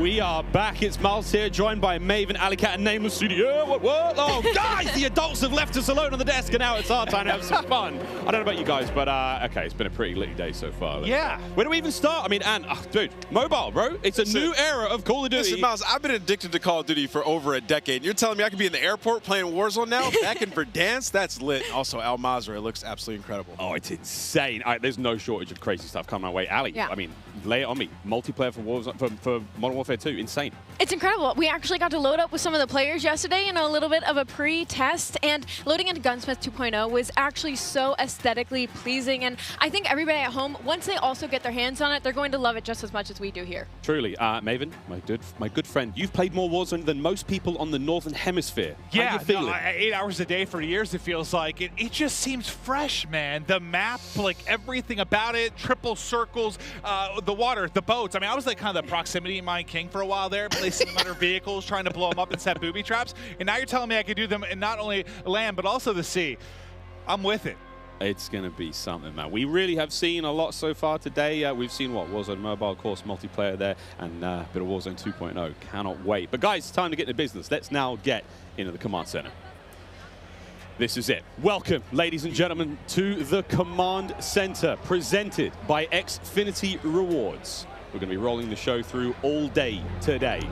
Xfinity customers, they can start playing Modern Warfare 2 sooner with Xfinity Rewards. Visit xfinity.com/rewards to get your code for early access to the open beta. It's free and it's easy to join. Guys, I mean, every time I sit down, I take a breather, I'm like, there's so much. But first and foremost, guys, before we get into this one, so many streamers here. We need to give a big shout out to Intel, who's powering all of the streaming PCs here today. Massive shout out to those guys. Clint, there are 2 PCs on every desk. Explain. I couldn't believe it. Cloaksy is here. Like, the fact that he actually made the trip out, I figured they have to have something special. The fact that you have a dedicated PC to the streaming side and to the gameplay side, and it's set up for this many people. Intel, thank you. Ridiculous. This is incredible. It's incredible. Ridiculous. We're actually almost ready to get into the gameplay, guys. I mean, Ali, you teased it a little. Yeah, you just played, a little. A little, yeah. We played a tiny bit. I can have an accent, too. Did. I'm getting mocked here. My bloody desk. We got to play a tiny bit yesterday. Yes. It was pretty fun. But now we get to watch 200 streamers, some of the world's finest, quite literally from almost every part of the planet, coming together here in this crazy top secret location.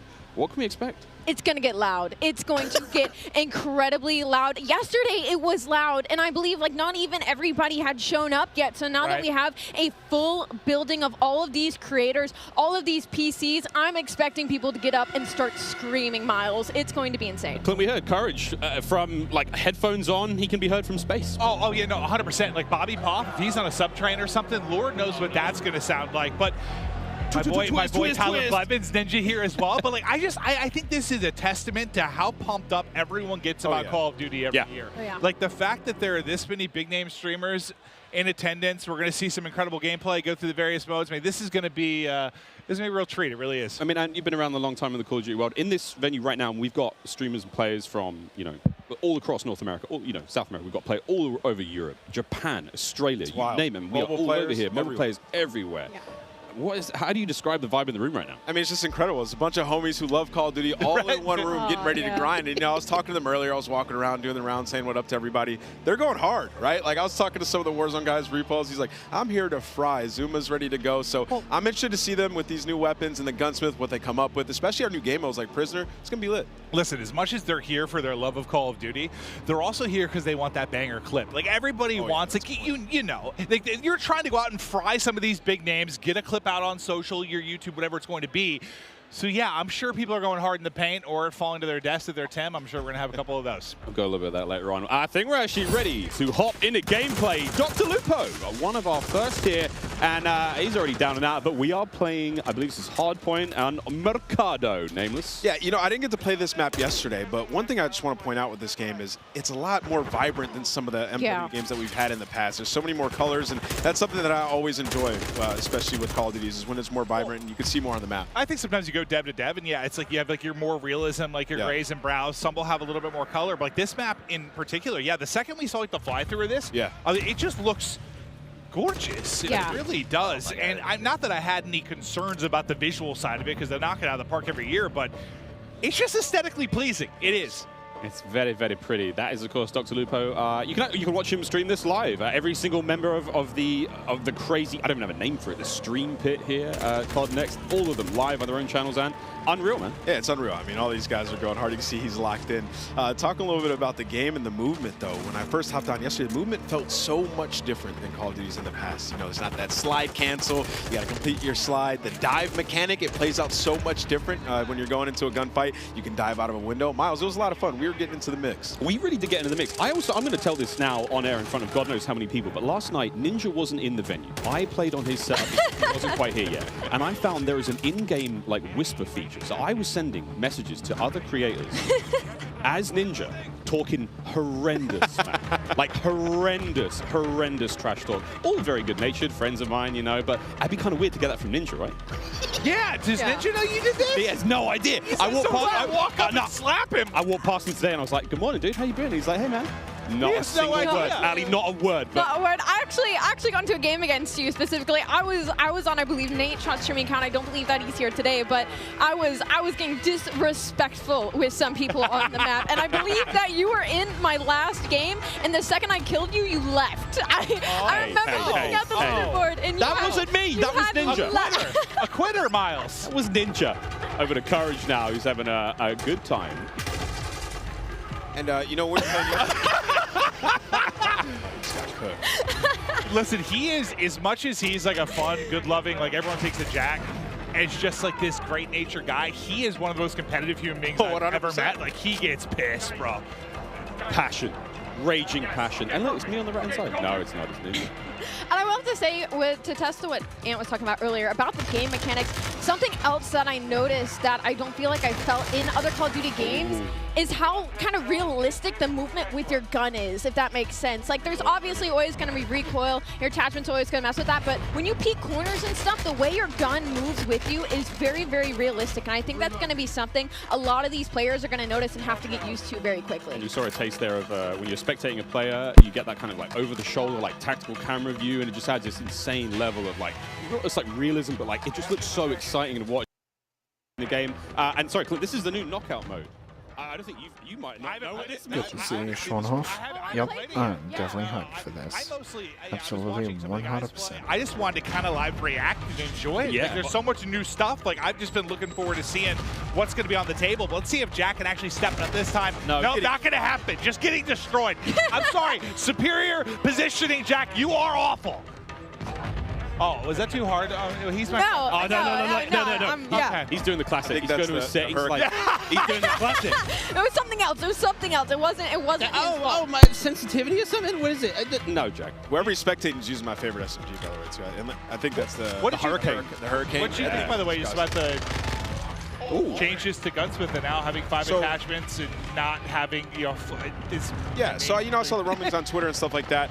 I think it's amazing, though. I mean, when we jumped into Modern Warfare in 2019, when they introduced the Gunsmith, there was a lot to take in, but now everybody's familiar with it, especially grinding Warzone, switching up those attachments, and it's just a better version of Seems that. like a good middle ground, It's just a better version of that, right? Like, the gun moves around with you as you're in there. You can switch out all the different attachments, and, for the class of weapon that you have, like, you can change it up, turn an M4 into an SMG. Like, that's really cool. Oh, this is that was nearly a snap. That was nearly close. One of the all-time greats in the competitive Call of Duty. One of the maybe the, if not the. Yeah, I don't know why I said it that way. Like the all-time great. Yeah, Ross, he's the greatest. But there we go. Swag now getting involved as well. And to your point, Ali, about Gunsmith, I mean, it's at this point in time, obviously, it's quite hard to recognize, but that is a part of the M4 platform right now. That's his primary weapon. Yeah, I mean, it's awesome. Like, you can switch it up. Like, you can make it into a sniper, I think is what I heard as well, right? So it's going to be crazy. Even with the AK turning 74U, just make some crazy different loadouts. Some of these guys, J-God's going to have so much fun with that. 9.5-hour-long attachment video from J-God. Oh, God. He's so excited about that. And I want to talk about the map aesthetics for a moment and, like, the layout. Is the rooftops, like the new ledge, how you can jump and then you can hang off the side of the ledge. That was a new thing that you can add into this game. You can jump from rooftop to rooftop, and like you can jump further than you think, and I found that out very quickly. Like, I would get to an edge of a rooftop and I was like, I wonder if I can make this jump. You can make the jump. You can make it across like the map. If there's tall buildings, you can make it across the map without ever having to touch on the ground, and I think for snipers that is going to be their absolute playground. Speaking of snipers, Pamaj now, who's having a great time here. I mean, we've seen a lot, Clint, of the weapons so far, but surely a sniper. Well, I heard Pamaj too. Like, I stepped up. I think it's when he was first walking in. He was walking with Irrational and some people, and he was like, I'm going hard, bro. Oh, yeah. He's like, I'm going hard. I could just hear, like, the competitiveness in him. He's going hard. Right. And this knockout game is not going very well for the red team right now. Pamaj's team obviously winning this one. Again, secure the grab, the money bag, hold on to that bad boy. Oh, I forgot, friends, here at COD Next, it's all going on. Mobile gaming right side of your screen. We've got all of it going on. Really, a celebration of everything that is Call of Duty, and even Courage, he may have just sworn. Do you see the gloves on the thumb? Yeah, they're professionals, true professionals. Wait, I probably need to get this. I've been playing some COD Mobile, Diablo Immortal. Like, I've been grinding more mobile games. I have my iPad and I'm loving it. Do I need to get little thumb sleeves? I think you should. Yeah. Sometimes it gets a little bit slippery. I need thumb sleeves. What are they called?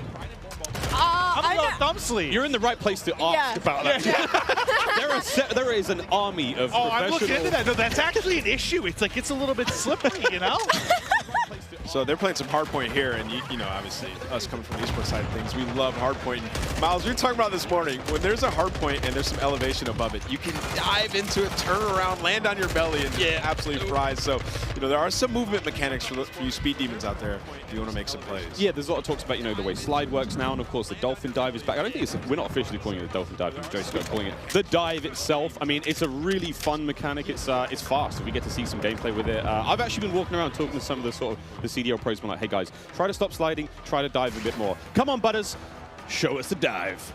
Showed us the slide. Now we're looking for the Right out the dive. window. Just dive out the window. Send it. And all the windows are built to be diveable through. Like, that's the way the game is. That's what Joe was kind of saying, right? Like, they've seen it so much in playtesting, and Nate goes into a window, like, everyone sends it out. So you think like all the exciting moments you're going to have. Oh, here we go. Butters is going to be sniping there. That's the. So we have the Hurricane. She's running overkill. That's going to be one of the M4 platforms, and the sniper on the other side. He's and testing the mechanic. Look. There we go. Testing things out. Trying to find the sneakiest, Yeah, I was trying to see fastest if I way could across break the it map. yesterday. I couldn't. I was trying to see if I could break the slide. No slide Well, that breaking. works out. Yeah, look at her face. She's just like going around, testing out the movement. Someone just runs right in front of her. That works out. Give me a freebie. You know what I'm noticing on this map that I actually like a lot? Not as many doors. Just running through. Not as many doors, I think, in general, is the overall vibe. I mean, most of the maps we've seen so far, quite small, very fast-paced. Again, Jeff talking about that, you've got a very distinct feel. So it's like the battle map is very large, way more intense action. Of course, there's like evasion stuff. 6v6 is a totally different flavor. I mean, that obviously excites us more than maybe it should most. Oh, I mean, we love it, right? Like, we're here to see people go hard, try to win, be competitive, and okay. Another thing, we're seeing a lot of elevation on some of these maps too. The snipers are going to be in heaven. Yeah, I think it's max 2 stories, I believe. I could be completely wrong there, but hit it. Hit it. Also, look at that little stock. Did you guys use the sniper yesterday? Yeah, right? No, I didn't. I used it for a whole the cutest little stock I've ever seen. It was so fun. I think we were in the same game, too. Yeah, I was in the back sniping the whole time. I can't wait for the sort of like anime skins and stuff like that, my cute little stocks. Of course, we can put skins on individual attachments now when it comes to making some very handsome looking weapons. Dylan Price, speaking of handsome. Oh, also something we haven't talked about yet is the way the perks work. I love the perks because system. it reminds me of back in the day the specialists. When as you get kills, you get more perks. As time goes on, you're gonna have 2 base perks. You can pick whatever you want. As time goes on, you get another perk. As time goes on, you're gonna get an ultimate perk as well. So it's actually it's completely new. They've redone it, and it's gonna be sweet. Well, the reason I think I haven't really played it yet to deal with it too much to see like how vastly different it makes the gameplay, but I know for a lot of us, when you're playing like the multiplayer experience, I feel like you get a couple perks you like, and you just sort of pick those. They're your go-to. You don't really think about it, right? Like, you figure that out in the first couple days or weeks of playing the game. Those are your perks. Now it's like, I feel like there's more decision-making that goes into it, which I personally think is exciting. Now, I don't know what I'm going to be running, but it does feel like they were saying, what was it, the different type of classes they were trying to put? You have your rusher, kind of your more stealth type player, your sentinel. Like they want to, even if it's not like class-based per se, like they want to kind of funnel it with that behind the perks. I think that's pretty dope. But you can also make your own, so you can create it, pick your own 2 perks, your next one, and your ultimate, so you can figure out what you want. And it's just nice having like a rewarded game, especially when you're frying, getting that extra perk. It really does, change what you start off with a base 2. Yeah. You unlock one after, a period of time. You get kills, you get points. The game progresses slowly. So no matter how you're playing, you're going to get your perks eventually. But obviously, higher scoring games, you're going to get more. And it's just really interesting again. And the perks are almost tiered. And again, Jeff and Joe will come on the desk later on and talk about this in way more detail. But the idea that the first 2 perks, they're fine. They sort of help out the gameplay. That mid-tier perk is way more sort of impactful. And that final perk, like kind of like the super perk. That's not going to turn you into Captain America, but it is going to make you way more effective. I kind of want to be Captain America. We're spilling the beans right now. Taking Jeff and Joe's thunder. Well, Symphony was just on screen, so. I mean, look, the wagon on that boy. What? There it is. Right, listen, picture there. Yeah, 2 million views on TikTok, something like that. It's impressive stuff. That's what you're watching? In your free time, Quinn? Yes, it might be. It might be. Okay. I'm watching them. It's Brooke's TikTok. She's very creative. This is a Search and Destroy, Call of Duty Classic here on Farm 18. This looks cool. This is one of the maps that we saw in an Intel drop not too long ago. Ooh, let's go. This is Symphony spectating Ash Sanders. Yeah, hip firing. And of course, we're talking about like 3-lane maps. This is one of those maps that felt like a very good hybrid 3-lane map that does really, really well when it comes to a game mode like Search and Destroy. Like you have your traditional outer lanes, and they have their hidden corners, and they have their ways, and then that middle is just pure chaos. It's kind of like a little bit of like it reminds me of like a paintball range with all the walls and the corners that there are. So this is probably one of my favorite maps that we are playing right now in the beta testing. And as you can see, everybody is having so much fun on it. I mean, 4 and 5, everybody's doing pretty okay. It's a close game. Aiden has 14 kills. I just saw the kill board. He's on the other team. Mason just realized he's on the stream, though. He's ready to get nasty. He's going in. He's fully loaded. Look at the bottom. He's got all his perks. He is perked up, quite literally. Come on, Mason. Show me something special. He is flying. Oh, wow. That's what we're talking about. Oh, no. That's the Fennec. I was loving that one yesterday. Oh. That thing turns. That's an OG weapon. That turns people into super close range, but Pornyhoff just gave him the business. Hoped him. Nice try, Mason. We still love you. Huracan OP. Is that what you're saying? Huracan? It's such a different look. Like when we're spectating these players and they're having gunfights stuff, like the way the player animations are, the sound effects, like the game has just been like it's everything we liked about MW19, all the stuff that was already there existing, and they've just been. I mean, it's Salt Bay right on top, just hammering away, sweet seasoning top to bottom. Well, and it was a close game, and now it's done. He looked very sneaky, and then he was just evaporated. I gotta say, the bunny hop is back in full Oh, force. yeah. Man, the Oh, bunny yeah. hop is clean. We know Sam LaRue Octane. Gotta give him a shout out. He's gonna be bunny hopping all day. Baby. We got Myth on the screen here. What's he using? M4, I think. Again, looking at these weapons, you know it's an M4, but the configuration he has. I was using the bigger sight, the double. I forget the name of it. But I like the extra zoom. And of course, kill streaks. Cruise missile back. A lot of fan favorites, Clint. I mean, everything you would expect from a Modern Warfare game is there. We get to see one. That'll connect. Myth able to hit it. He's vibing right now. But it's crazy. Like, yeah, bottom right, you were kind of mentioning like how different the guns will look. The same type of gun is based on the attachments that it has. It's wild. There's also in-game settings where you can make your gun a little more narrow, a bit wider, further away. I mean, there's options, you know, just create that sort of visual. Look, you want the game to be as appealing as possible for you. Maybe you don't want the gun to be so big to obscure the view. Maybe you're one of those players. Settings personally. Like, give me the option to tweak it how I want, right? There's a lot of settings in this game. I'm gonna get lost in that for the entire first day, probably. Once campaign hits, I'll spend about 3.5 hours messing with settings and then getting that first mission. When I see Courage on a 5 streak, that pop up at the top of the screen. It might have. Courage might be popping off. Oh, well, he just died there, so take it back. Ooh. Come on, Swag. Swag styled. Hit it. Swag. Yeah, this sub looks like it's dominant. Also, all the sounds and everything when you level up guns. Oh, yeah. Everything is there. I mean, I wish everyone could experience just this environment, though. Like, as much as we're enjoying the gameplay and stuff, how cool it's been. Because, like, a lot of these content creators, like, they're friends or they're familiar with each other. They play games online. But, like, it's not often you get them all in one place like this. It has just been a vibe. Seeing everybody going up, some meeting for the first time. Like, I know Iceman and Isaac, we have interacted so many times on social. I've never met him in person, dude. We hugged for a solid 30 seconds. It was beautiful. And it just shows like how hyped people get for Call of Duty. I was telling you, I was like, I can't believe I still get this amped for Call of Duty after over 10 years. I don't think many things like bring everybody together like this. It is it's special. The beta starts tomorrow, in case you've been living under a rock, or if you've just joined the stream. Yeah, one of the two. One of the two. There's no in between. User interface has been completely changed as well. Dead silence available on that lower right-hand side. Just a lot more sort of clean changes. Of course, the menu system, which you might not have seen here on the main COD Next stream, but individual streamers seeing them going through weapon loadout, seeing the operators there. So many cool changes. A lot more of a streamlined experience.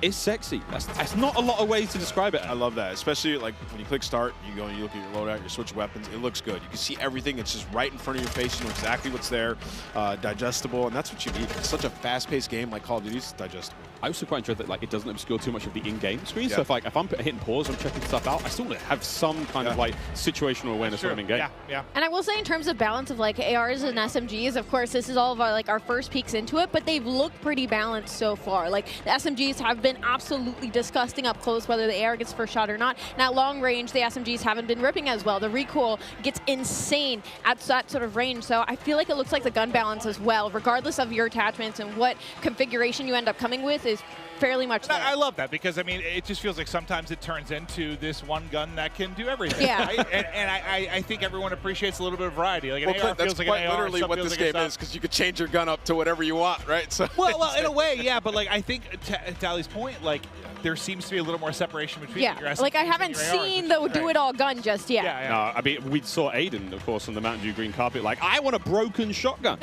And I'm sure he can make it, but broken, we'll find out what that really means. Of course, as the game It means like sawed off. develops. He wants a sawn off that kills people across map, that makes him move real fast. I mean, hey, who knows? Gunsmith is crazy. 2.0 even crazier. Well, I mean, we'll see if he can do it. it. Is wild. I mean, no matter how much work has gone into this, we've got the nerds in the building, and this is where if anyone's going to test some stuff, find some weird combination that turns a shotgun into a sniper. This is the crew that's going to do it. We've only scratched the surface. Yeah. Oh yeah, We've touched it for 20 minutes. Of what people are going to do with this gun. That's just not enough, is it, Miles? Not enough. No idea what these guys are going to come up with, but it's going to be crazy. I need a good sort of 2 to 3 hours to really look at Chef Tony. This is one of the most famous Italian men in the world. Makes a mean stromboli. We love him. Metal boots on the build, and he's got the M4. He's gonna run this class setup from now until the next 2 years. We're talking about it can be great to mess around with guns. Oh, Chris Crowder. Listen, I'm not sure what's going on here. Chris has been growing some sort of beard that's happening for the first time that I've seen him. He's usually very baby-faced. Now he's kind of going for some sort of supermodel type thing, or maybe like being a rapper, singer. I'm not sure. He's a handsome He really is. He really is. A tiny little bit of a user interface there. If you hold a circle, whatever your sort of crouch button is when you're on a ladder, you can fast slide down it. So that's going to get spicy in fight. Oh, he's up. He's on his feet. He's on his feet. The Gouch. Oh, man. We will be playing all day, friends, all day. You know what? The iron sights here kind of clean. Well, I think this is great, too, for a lot of, people like, you saw Zenny, you saw Crowder. For those who don't know, they work on the CDL side. They're really in the midst of stuff during the season. They don't get to come to stuff like this that often and see all these content creators. I imagine they're in heaven. I've seen some of the tweets, just having a blast, meeting a lot of different people. So as far as streaks goes, we haven't seen a whole lot. Obviously, cruise missiles there, counter UAV, a classic. VTOL is going to be back. Everything. I mean, the Juggernaut is I think it's the final one, and it looks crazy. And whoever that AFK player was, get a grip. You are live at COD Next. But yeah, there's a ton of cool stuff. And I mean, we're seeing Wilson's in there as well. That's what I was going to say. I love that. We're going to have a lot of fun. Chopper Gunner's back. It's called, I think it's called air support now, but it's it's an AC-130. You know what I'm talking about, friends. There's a Chopper Gunner here as well. Oh, yeah. We're going to be seeing it all. Yeah, Miles, like, if we play against each other later today, when we get the free play, I'm getting a Chopper. I think I'm actually locked on this desk all day. I would love to play more. after the stream's over, I think we can play more. Yeah, I think we, once the curtains go down, we're going to dive on. Can you hear the chain? Yeah, that's how I'm visualizing your ankles just tied to the desk. They can wheel me in the chair, but it's hard to get down the stairs. Here we go, another cruise. Brett, man, how we doing? And what a shot. He got two. Hat over the headset. He killed Nick Merckx. All right, we're see you later, Nick. So this is the air support we were saying. Yeah, this is it's like kind of like a lightning strike. Yeah. Nice. What is that thing? The Fennec. Or it's a custom one. Wait a minute. Longer range, maybe? But that looks like the Fennec. Yeah, that's the Fennec iron sight. That boy don't recoil. What? All right, Breadman's already found a winner. Yeah, Bread's got Oh my God! It does recoil, but it doesn't. But he's holding that thing down though. Yeah, but, he's all right. So he's on mouse, obviously recoil, long range. You can manage a bit more, but it doesn't seem like there's a lot. He's just putting them down. Yeah, cameraman, get in there real close. Show me the hands. Show me the hands. Oh, gun him. So we played this map yesterday in the 3P mode. That was a lot of fun. Museum, yeah, this is a lot of fun. We saw a top down of this on socials recently, but there we go. Yeah, give me the hands. You hear how that sounds? So satisfying. That sounds scary though. Yeah. You hear that? That better be on my team. I mean, he is one of the better aimers I've seen though. Like a lot of the tournament stuff, when you're talking about mouse and keyboard players, like he is absolutely nuts with it. So not surprised to see him finding some wins in the long-range battles, but I got to see his recoil control. So what do you guys think about all these maps so far? What's been your guys' favorite, Miles? Honestly, it doesn't look like he's pulling down a whole lot. Honestly, this is Museum. Nice big central area, essentially 3 lanes. I mean, there's a second story. We're about to go up there now. This is where Breadman is. It's nice, man. We've got some decent lines of sight. Snipers are going to have a lot of fun here. We played Hardpoint on this map. We played Prisoner Rescue. Courage and I clutched up big time last night in like a 2v5. I had the Prisoner on my back. I was sprinting. And I can hear Jack picking up 3-4 kills. Let's go, baby! Screaming. I'm there sprinting. I'd be that guy on the team, too. I'd be carrying. Yeah. It was great. It was really great. We had a lot of fun. There's a lot of cool, the opening breaks and stuff. Like he's on a 15 streak, by the way. Excuse me. Yeah, he was frying. He's literally annihilating the lobby. Yeah, let's stick with him. He's on 15 in a row. Another cruise coming in. Bang! This is the Elgato replay of how this all started. Oh, he gets 2 again. Just ripping them. It's the same 2 people. No, sorry, this guy. Oh, it's a replay. Oh, is it? Yeah. I was about to say. Yeah, he was on 15 in a row. I thought he got another one. I thought he wrapped his streaks. It's all good. Oh, dude, I basically just pulled a symphony, dude, when he was casting the pregame lobby. Oh, and it was a tournament. I thought he earned another one. Glorious. Well, last thing I saw was 15 streak. I was fired up for my guy. So he put a. So it's M4. His just sounds crazy. I think it's the dubbing of the audio. It might be his stream, but either way, it's his stream. That boy is ripping metal. So, again, it's kind of cool to see there on the bottom side of the screen for a moment there how the perk system works. He's already at his 2nd tier of perks, which I think was Spotter. 19 kills. Let's go, Breadman. And, of course, he's working his way towards that final perk here in this hardpoint. Yeah, it's not that crazy. I thought he wrapped streaks now, is it? He is annihilating everyone. 20. He's farming. Yeah, he's literally farming. Somebody kill Breadman. Wait, do you guys see the movement though that I was talking about? Like how when you're moving, like your whole body, like it's different than other Call of Duty games. It's very hard to put into words, but once you get your hands on this game, like you can tell everything moves with you. Like usually the gun's fairly stationary, but like everything is moving with you at all times. And you can see it, so that's you can see for more of the hardcore players, the Yeah. players are going out there and they're like jiggle peeking, your hips and your head. Yeah, move like now. everything's going. So it's a little bit different. When you play the 3P mode, you get a better understanding of like how that looks, and you'll see that a little bit later today. Just but like the physics of the character. The physics of the character has been reimagined, so it's different. So throwing those shoulders. You got to be a little careful. I mean, everyone's like Shakira out there throwing the hips around. You got to be very. I mean, it's the animation. I've been compared so to Shakira, yeah. I don't doubt that, but you got to look how smooth the animations can be, and it's been so much fun so far. Oh, is this what it looks like to be on the other side of the Breadman? Yeah, that's what I was actually wondering. Wait. We're gonna get up there and kick his ass. Oh! I think that was Breadman. That was Breadman. Yep, I believe that was Breadman. He's got 25 kills. He's got that thing locked down. Squid, get up there and get him. Just go back in there. I mean, this is going on the timeline for sure. Redman's got clips for days. I mean, Destroyer's calling the streaks to the SAE above. What have we got here? We got a sniper. I just think about, imagine loading in, like trying to check everything out, run some different guns, and Breadman's just up top. Yeah, no, he just looked dialed in. I don't think he said a word. Hit it! Ah! ADS not quick enough there. Two posted up on the bridge, just shutting him down. But so he has the pistol on Miles. Remember we were playing with it? We turned into a fully auto sub yesterday. Yeah, Wait, what? But yeah, so of course, Gunsmith is ridiculous. 2.0. Yeah. You can turn your sidearm into something pretty mean, and then of course the ledge hang mechanic. I'm hanging on ledge. Clint, you were singing the Spider-Man song earlier. Hey man, not too. If Spider-Man carried a Glock, yeah, baby. It is crazy to see like how much damage you can do with that thing, and just I mean, it's something that we have to learn now as Call of Duty players. I have to now look at funny ledges and see where players are. Yeah. I was also trying out some of the field upgrades yesterday for the short amount of time that I did have. I tried the camera one. It was so interesting. Just like throw it down, go hide in the corner. You can see when they're pushing at you. It's You hold your own. You hold your own flank at that. Yeah, you got point. your own choke points. That's great. And again, another thing. Oh! Oh, Isaac. He nearly got both of them there. And of course, Isaac, one of our streamers coming in from Europe, made the long trip across. yeah, I was wondering how many people we had here internationally. I've casted over him in a bunch of Warzone tournaments. He's made some deep runs. Guy's a monster. But as he's just trying to hit some snipes and try some of the different weapons out, Breadman's kind of been annihilated in the lobby. But there we go. Another shot gonna hit. Bang. I'm already really liking the sounds of these guns. I'm liking the way the crosshairs look. Like, this is something I cannot wait to get. Oh, hello. Breadman just got a 3-piece, and then Isaac followed up with the 4th in the feed. That was very satisfying. Oh, yeah. They are just tearing them apart, it feels like. What's that field upgrade he has there? I can't tell from the that could be the portable radar. That might, yeah. So that little bad boy kind of gives you sort of a local sort of UAV, but the radius isn't obviously great, but hey man, in a pinch, I'll take it. Dude, look where that bullet hit. Just hit like right on the panel of the window, so the first shot didn't hit. Second one, that'll go through. I was using this yesterday. It's a powerful shot. It got feels, a couple collabs. it feels. Oh, wait, somebody saved him. Oh my God. It was Breadman. Oh my God. Nick Merckx was trying to assassinate Isaac. All right, get us out of there. Over the crowd. Here's the Fennec. You run so quick with this thing.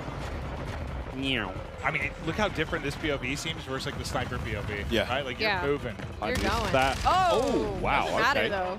Okay, Sean J. Sean fries him. Again, this is that sort of idea of like the different, maybe not play styles, but kind of like player attributes here, what you're going for. Crowder is obviously, he's way more aggressive, He might be hitting flanks soon, but the way he's kicked himself out. Whoa. He's in the mix. I think something that you could learn a lot, that all these creators are going to learn very quickly, is there a lot more paths on the map than you know about. Like on this one specifically, behind Crowder, there's an underground passageway where one of the flags are, and like I didn't even know you could go down there. Like I had to wrap the entire building before I figured out how to get underground. So there's a lot more angles and a lot more passageways than I think a lot of these creators are expecting, and that's why we're going to see possibly a lot more assassinations, possibly a lot more cruddy corners, and people just popping out of literally nowhere. Crowder is locked in. And that is the power of the Fennec. That player didn't stand a chance. Yeah, he's in the perfect area to use this weapon. It's like going out, getting peeks, close range combat. It's a lot of fun to use this one, man. I was using it majority of the games. I mean, they're not doing a great job in-game. They've got the lead for now, but again, classic Dom. Capture the flags. UAVs and all sorts, kill streaks coming up. No one's, I don't think anyone's going too crazy with any of the kill streak choices. We did see Crim6 with a VTOL earlier. Again, classic from MW19. Yep. I wonder if we're going to see any more today. Ooh, you saw that? He I can imagine. I mean, this is the chance to test everything. Run through, try different weapons. I mean, as much as I say that, we know how a lot of these people are. They're going for crazy clips. They want to drop bombs. They want to have high kill games. So some are going to find stuff they like, little combination they feel comfortable with, and they're going to send it. But Crowder, yeah, he's in the mix right now. Movement, I mean, he seems pretty comfortable so far. Just with little hop chows. Yeah, the bunny hop freebies. Earlier, just hopping around. You can even hip fire this one. He's picking up a ton of kills. He's loving this class setup. He switched it up from last time. So one of the big things, I mean, before the show started, I walked around and talked to as many of the streamers as I possibly could, and I was just like, you know, you've had a tiny bit of time with the game. How you feeling about this? And almost every single one of them said, I'm really struggling not to slide everywhere. They've been so used to doing that. Get used to it. From MW19 all the way through to Warzone when, you know, we're on Caldera. It's not the same. It's not the same. I can say that just from all the Warzone I've played, like, it's gonna take like my hand, just the muscle memory of it. Like I'm just so, I've been slide canceling now for years across the map. It's just gonna take a little to get used to, 100%. Yeah, but I do think my hands are gonna be very happy though. I'm not having to do that constantly across the map. Yeah, if you try to slide around now, you might even be slower than just sprinting. Honestly, yeah, that's how it looks. Again, it's how you use it. Is the dive is a really great mechanic for escaping. The slide gets you into different positions. Obviously, I like to leave with my head, you know, the ball head. So I think the diving thing's gonna be good for me, just like a bowling ball, you know, Miles, just sending it through a door, sending it through a window. Maybe diving into someone. You think I can knock somebody out that way? I wonder if there's an attachment for you. Yeah. It's like a unicorn type bayonet power. or something. Yeah, bayonet on my head. Okay, that sounds sick though. Honestly, hold on. If the devs are listening, let's think about that a little bit. A bayonet dive kill. Oh my God, I want that immediately. I'm thinking like, you know, I've got this idea of like, you know, Yondu from Guns. He's got a big fin on his head. Yes. But make that a blade. Absolutely. Isaac. Oh, quick swat again. That is his side up. That's his pistol. Again, the range on that bad boy is going to be all that crazy, but you know it's going to rip when it hits. The sniper's just so satisfying when you get to kill. The sound, how deep it is. It's amazing. It feels like there's no drag in the sniper. When you were using an ant, did you have to lead your shot at all, or was it a direct hit? It felt like an invasion, like I had to lead my shot a little bit, but that could just be because I'm rusty. Oh, that's fair. And I was trying to shoot across the map. That's But you can get some feeds, man. Like I got a couple collats with this gun. It's super powerful. Sniping is back, friends. Not to dub. Snipes feel fast and fun again. 64! What? We thought Bread was popping off. Destroy's up there frying. He's got double the score of everybody in the lobby. Ooh. All right. Look at this. Oh man, through the door with the pistol. A lot of windows on that map as well. A lot of glass above those door frames. I found on, you know, keeping the teasers at it, but like opening breaks and stuff. A lot of sweet nade spots already. Yeah, I can't wait. I cannot wait. A little peek at the menu here now as well, of course, while Isaac gets ready to get into his next game. So much in Modern Warfare 2. We're almost actually ready to keep the show running. Jess, you're down there with Zuma. Tell us how Tommy's doing.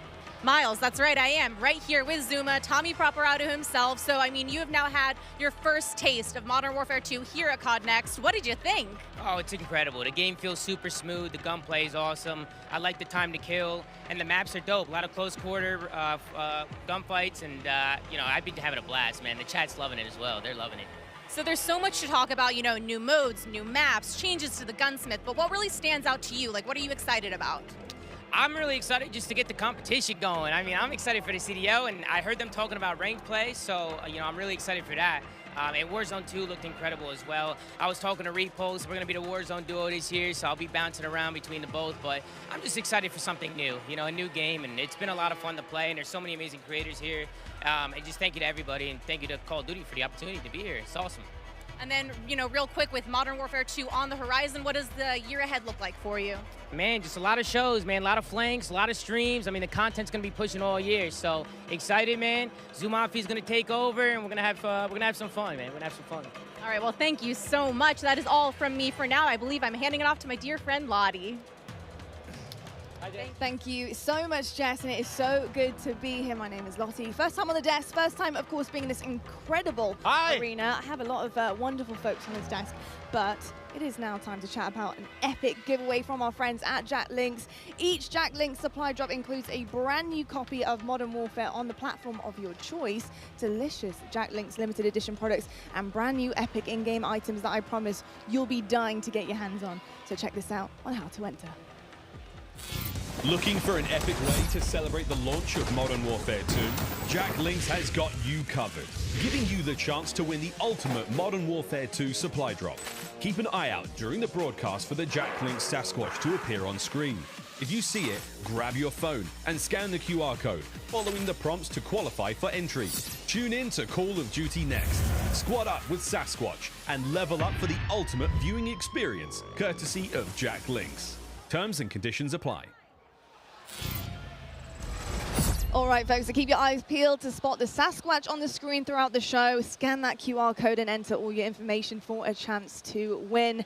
But it is my absolute honor and pleasure to be on the desk, of course, alongside Maven. But we also have Jeff and Joe on here to talk all things Modern Warfare 2. Of course, our multiplayer design directors here.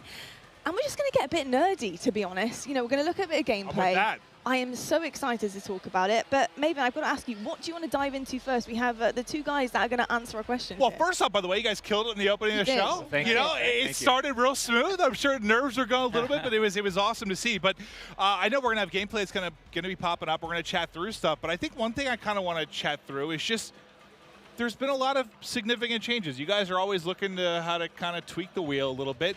Can we chat through kind of the perk change and where your head was at with regards to that? Because it's a big change. It's interesting. Yeah, you know, perks haven't really been touched for a long time in the series. And I guess by nature, they're passive. And so most of the time we found people just, you know, find the 3 that they like, and that's it. They kind of forget about the. I said that earlier. That's me. Yeah. Like, I find a few I like, and like that's my class. There we go. We just wanted to come up with a system that was a little bit more engaging, and so we grouped them into 3 different categories. You get 2 to start with, and then you pick a 3rd, and then you pick a 4th, and they're rewarded as you play. You really like how they proc at the end. Yeah. I mean, an announcer comes up, tells you what perk you got, and it kind of re-engages you with what's available, right? And they're earned through time and score, so eventually you'll get them, and you're not gonna. It doesn't reset on death. It allowed us to kind of like create a couple more powerful perks and put them at the end because you're not going to have them the whole match. And there's some interesting depth there where you can say, okay, UAVs are really powerful early match. Like there's different things you can do where you're kind of like, if you're one of those players who really wants to noodle, you're like, okay, I know these aren't in play yet.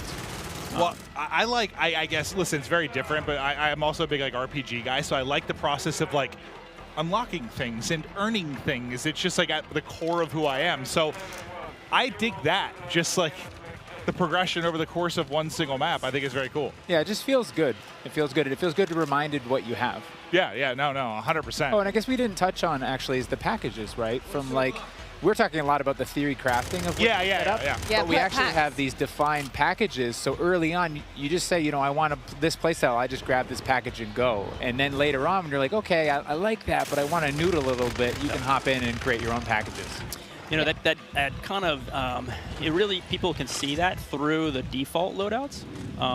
And we've packaged in, based on those kind of player behaviors we were talking about earlier, we've usually shipped 6 or 5 default loadouts, but we have 6 with this one. Okay. We found 2 for each behavior. And so those perk packages are already in there. And it's something different in this game. We actually allow you to attach a field upgrade within that, within each loadout. And so it's a little bit more micromanagey, but it felt to us that you're kind of more creating your class and your character for, you know, in that. So people in the beta should really try out those default loadouts because we put a lot of time into how those play. Well, I'm curious in like play testing, did you see like I'm sure everyone has a way they view themselves as a player. Like maybe you want to start as more of like a sentinel type. Did you see like as people got more comfortable with the game, like an evolution towards maybe a faster pace, or what did you notice when playtesting these different types of things? Yeah, I mean, I think overall most of our players are rushers. Yeah, but, you know, you're not wrong. Depends on the circles you run, but you know, there are these other players, and we wanted to just make sure that, you know, we're supporting all of them. And so, you know, some of the field upgrades can be more Sentinel and trying to hold down positions. But that's why we added in the DDoS, like we said, to kind of just say, I've had enough. I want to pause all this stuff and make it go away. Yeah. But we also leaned into creating game modes that can facilitate this kind of siege gameplay. But now we talk about the rushing players, right? But we also want to talk about the pacing, the movement, you know, what it looks like, how it feels to be in game. And when I got a chance to get on the sticks yesterday, something I noticed is it is a little bit slower paced, right? We're going to be sprinting round, not sliding round. And I think another thing I want to talk about is the dolphin dives. I've been diving down escalators, getting prone, looking at hard points, trying to figure out, can I see bomb site B or A? Like, you know, it's pretty incredible with the movement and how it feels. What was it like making that? What were the decisions behind that pushing forward? Because the feel of the game is huge.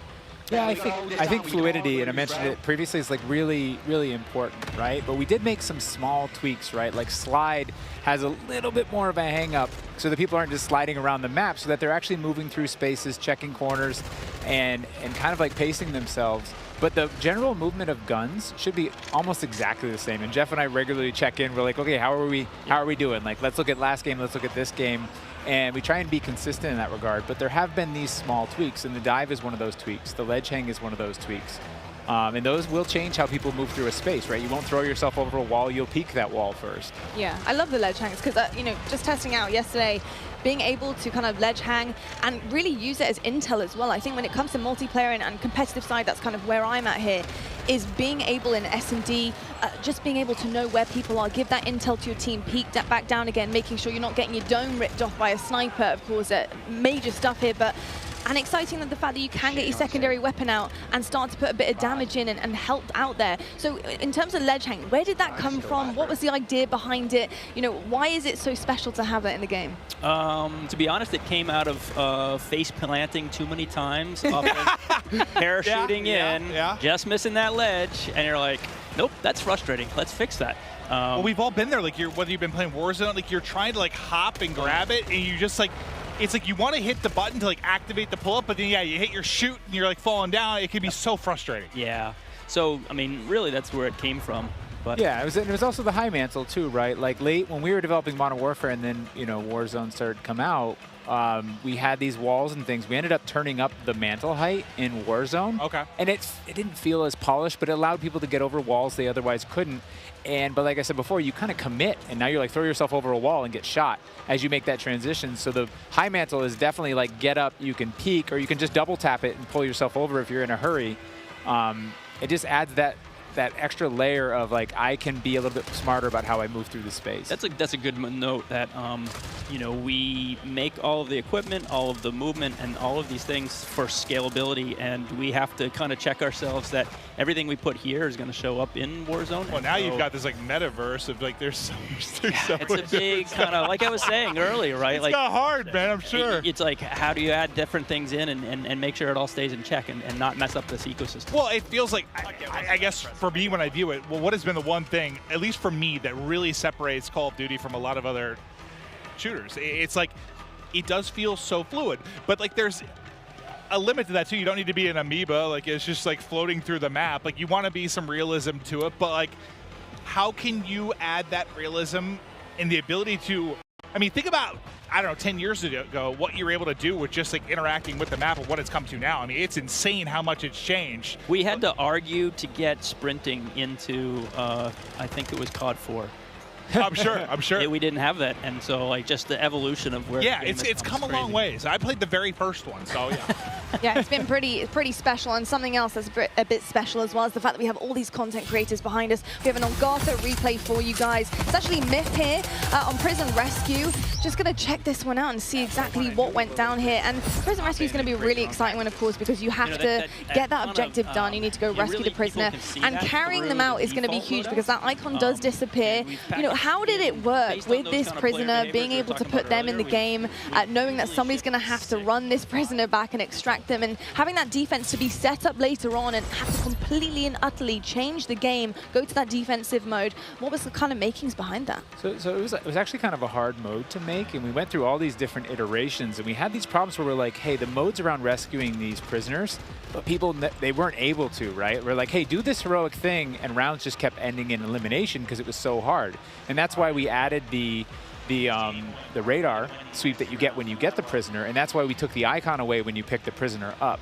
Because we were going through, and we tried with one prisoner, we tried with two right next to each other, we tried all these different iterations, and it took a while before everything kind of clicked. And often when you're making game modes, you don't really know. Like some of them pretty quickly, you're like, oh, there it is. Yeah. But this one took a lot of work, a lot of finessing, and then we finally got it to where there is this balance, and we're seeing more hero moments. And that replay we saw, he actually, I think of that one, but while we were talking earlier, I saw him actually pick up the prisoner and take it all the way to extract and have that run, and that's what we wanted, that hero run. Yeah.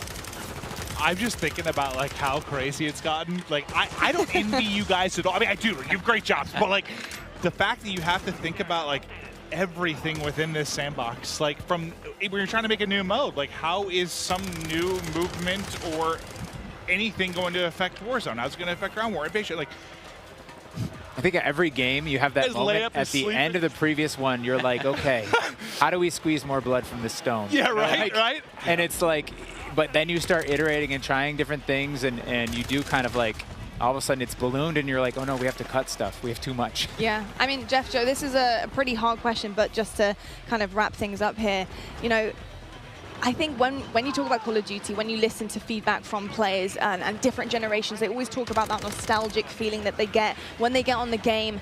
What is it about Modern Warfare 2 this time around, this title in particular, do you think that is going to bring generations back, years to come, and say, look, Modern Warfare 2, excuse me, was my game, and this is why I want to play it year in, year out?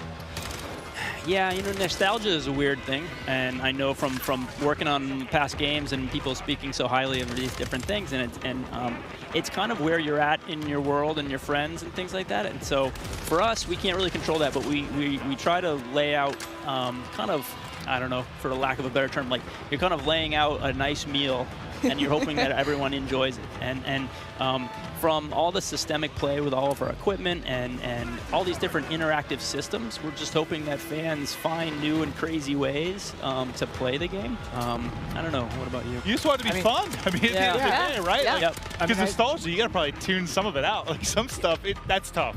You don't know what's going to become nostalgic, right? You don't know. And I think one of our strengths is that I run into people all the time, and they're like, I'm an S&D player. Yeah. I'm a Warzone player. I'm a Plunder player. Like, you know, like I love TDM. I just play that. And so it's interesting that we're fortunate to be able to make all these different offerings so that people can come into our game and they're like, I love big war, vehicular combat. I'm going to ground war, right? And so I think that's an advantage that we have, that people can find their place, the thing they love, bring their friends in, and then years to come, they're like, I remember that. That was awesome. Yeah, a bunch of different experiences for sure. And I got to say, the fact that we haven't even really scratched the surface yet, you know, we're here at the reveal, we're seeing it for the first time. There's so many questions that we have as well. I want to know what some of the challenges have been for you guys to develop this game, to really get it to the point that it is now where you are comfortable to show it to the world and reveal it. You know, what some of the hardships been along the way in this ride? You know, I think the big kind of elephant in the room is just, you know, a lot of this was made from people's homes, you know. You're looking at people's art and work that, you know, people in their home spaces is their living room. Wild. I work out of a shed in my backyard. Like, there's people in their mom's basement. I bet it's a cool shed, though. Not really. But it's hot. You know, but the fact that we can get this done through, you know, millions of Zoom meetings and millions of kind of keeping everybody up to date and so many different studios, not just ours, you know, all these different Activision studios to kind of keep on point and make sure that everything is, you know, good and great. It's been tricky. Yeah, I think I think it's a great segue to, like, we have a really talented team, and we're up here representing that team, whether it's the multiplayer team, the engineering team, the animation team, the art team, and they're all specialists in what they do, the fidelity on our view model animations, the guns, everything, the art and the maps, the design.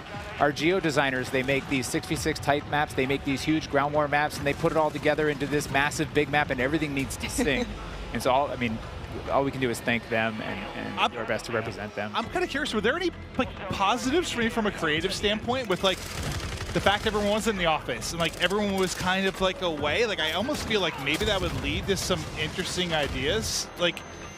When everyone's maybe not in a room and maybe one idea kind of takes precedent, everyone's just kind of isolated a little bit more. I just wonder if there was any creative advantages there. Yeah, I think a lot of people were worried that kind of productivity would go down by living at home, but we just found that everyone was so passionate about making this game that they could either play a game or their PCs sitting there and they could make the game better. And they were consistently working way too much, and we're like, hey, calm down, we're good. Let's get So I think that is a little bit of the fun part. What I heard in some cases, productivity actually went up, which people didn't expect, and now people are downscaling offices. So I was kind of curious if you just had a lot of, I don't know, superstars kind of show up and pump out some really amazing stuff. Yeah, it's tricky because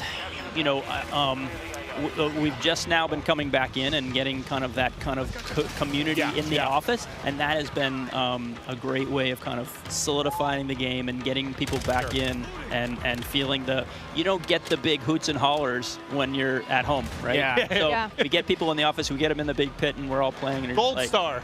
Yeah, you get that feedback loop of I made good stuff and someone's happy. Yeah. Look, drawing back the curtain a little bit, because when I think of how to handle a brand new game, a brand new title, bringing all these exciting factors to it, I'm thinking of bare bones, in your shed maybe, with a whiteboard, just writing things on, just brainstorming. What is that process like? Building the blocks, building the foundation behind this brand new game, putting those ideas down on paper. How does it work for your team? Well, that's a big question. One aspect we used was we tried to kind of break everything down as simply as possible, and that really is just a one-on-one interaction. Yeah. If you imagine how many times a one-on-one interaction happens in multiplayer or in single player, and what does that look like? They could just shoot each other, but it's what is in your loadout, what's in my loadout. It's almost it's like a card game where I use my flash and you use your smoke, and right. And so we really worked on how many permutations and how that can play out. And so we figured if we can get that to come and play out in a lot of different ways, we can make a really deeply replayable game, which should, make everyone really happy at the end of the day. Nah, it seems like everyone's having a blast so far. This in general, it's got to be pretty special to see just this many content creators here, gassed up, enjoying the game. It's been absolutely incredible. Honestly, Jeff, Joe, thank you so much for being here, giving us all the insights, letting us nerd out a little bit, ask all the questions that we're dying to know. But I tell you what, it is about time right now to head on over to the main stage to talk a little bit more about COD Mobile. We've got Beef Mummy and Matt Lewis over there. Let's take it over to them and see what they have in store. All right. Thank you so much, Lottie, and welcome back to the Command Center presented by Xfinity Rewards. And it's time to finally drop into some epic Warzone mobile gameplay. And joining me here, none other than Matt Lewis. I've been so excited to bring you into this stage. He is the Vice President of Product Management for mobile. Thank you so much. I am super excited to be here today. We just have some awesome gameplay. We have some cool new surprises for you. So I'm just really looking forward to sharing this moment with you and with just the entire Call of Duty community. I'm so excited. I'm just ready to get into action. And obviously things are just heating up over here. And it really is impressive what you've been able to pull off here. And watching someone play, it looks great. It feels great. It's as if it's running off a console, to be honest. It's true. How did you guys make this from the ground up? Yeah, it's a great question. So one of our game pillars was what we call relentlessly Warzone. I like to think of it this way. There are a set of emotions and an overall gameplay quality, something that's felt when you play Warzone. And for us, that's something, it's a product of these proprietary combat and movement systems, the Verdansk map, tons of vehicles, and some unique Warzone mechanics, things like the gulag and in-game loadout drop. So you put all these together in a pot, mix them around, put some magic powder in there, and boom, Warzone. So games, they can try to match this recipe and they can spend a decade, iterating and testing and trying this and that, but they're just not able to quite get there. So for us, being on the same technology, it means we don't have to tinker nearly as much. It's just an incredible advantage for us. So how was the team able to do it and just really pull off everything that you've had here so far? With tons of coffee. No wonder why we don't have any more coffee here backstage. Yeah, exactly. That's the truth. All the coffee in the world is how we were able to do it. No, one of the things that I just love about this project, it's a really great mix of talent and experience. And for us, that concoction was what allowed us to have this kind of great end product. So for us, there are 4 major studios who are working on Warzone Mobile. Activision Shanghai, Beanox, Digital Legends, and Solid State Studios. So our philosophy, it's been to mix together really amazing Call of Duty console and PC developers with some of the best mobile developers in the business. Because that's what we want, an authentic, adrenaline-pumping Warzone, but something that is ultimately in this made-for-mobile, amazing, super polished mobile experience. It's been so much fun watching all of these streamers today, and this game looks like a really great time. What is the best way for our viewers at home to guarantee they will be the first to drop in and play Call of Duty Warzone Mobile? It's a great question. So for us, pre-registration is going to start today. We'll have a little bit more on that later. We're super, super, super excited. And if you're on Google Play, if you log on to the Google Play Store right now, you'll be able to start to pre-register. If you're on other platforms, please keep an eye out on all the social channels. We have the social channels live now, so follow, comment, all that kind of good stuff. And we're coming soon on the Apple App Store for pre-order. We have some incredible rewards. I'm going to talk about those maybe in a few minutes, but maybe for now, kick it over, check out some gameplay. Oh yeah, I can't wait to go and pre-register for myself. I'm just so excited. But that brings an end to our coverage of Call of Duty Warzone Mobile. And honestly, it's been such an amazing, great time here. But obviously, before we do end all of these, we're going to try to see what kind of fun all these streamers are bringing it up over here, because we are taking up on the screen right now. I mean, this ends with us just trying to introduce the game, but obviously every one of us, we want to see the gameplay. We want to see everything that's happening here, and obviously I am with the best person to talk about everything that is happening here on your screen right now. Oh man. So when I'm looking at this gameplay right now, for me, one of the things I love about Warzone is that vehicle play. The vehicle play, the movement, and the combat systems all tied together. I'm a thumb player. I can't do the claw myself, so when I see other thumb players, in particular on the vehicles, it's a soft spot for me. It just feels great. Yeah, I mean, I feel like a lot of the players right now, even if you're not on mobile, you just see this map and you go back way back 2020, and you're just seeing this map Verdansk.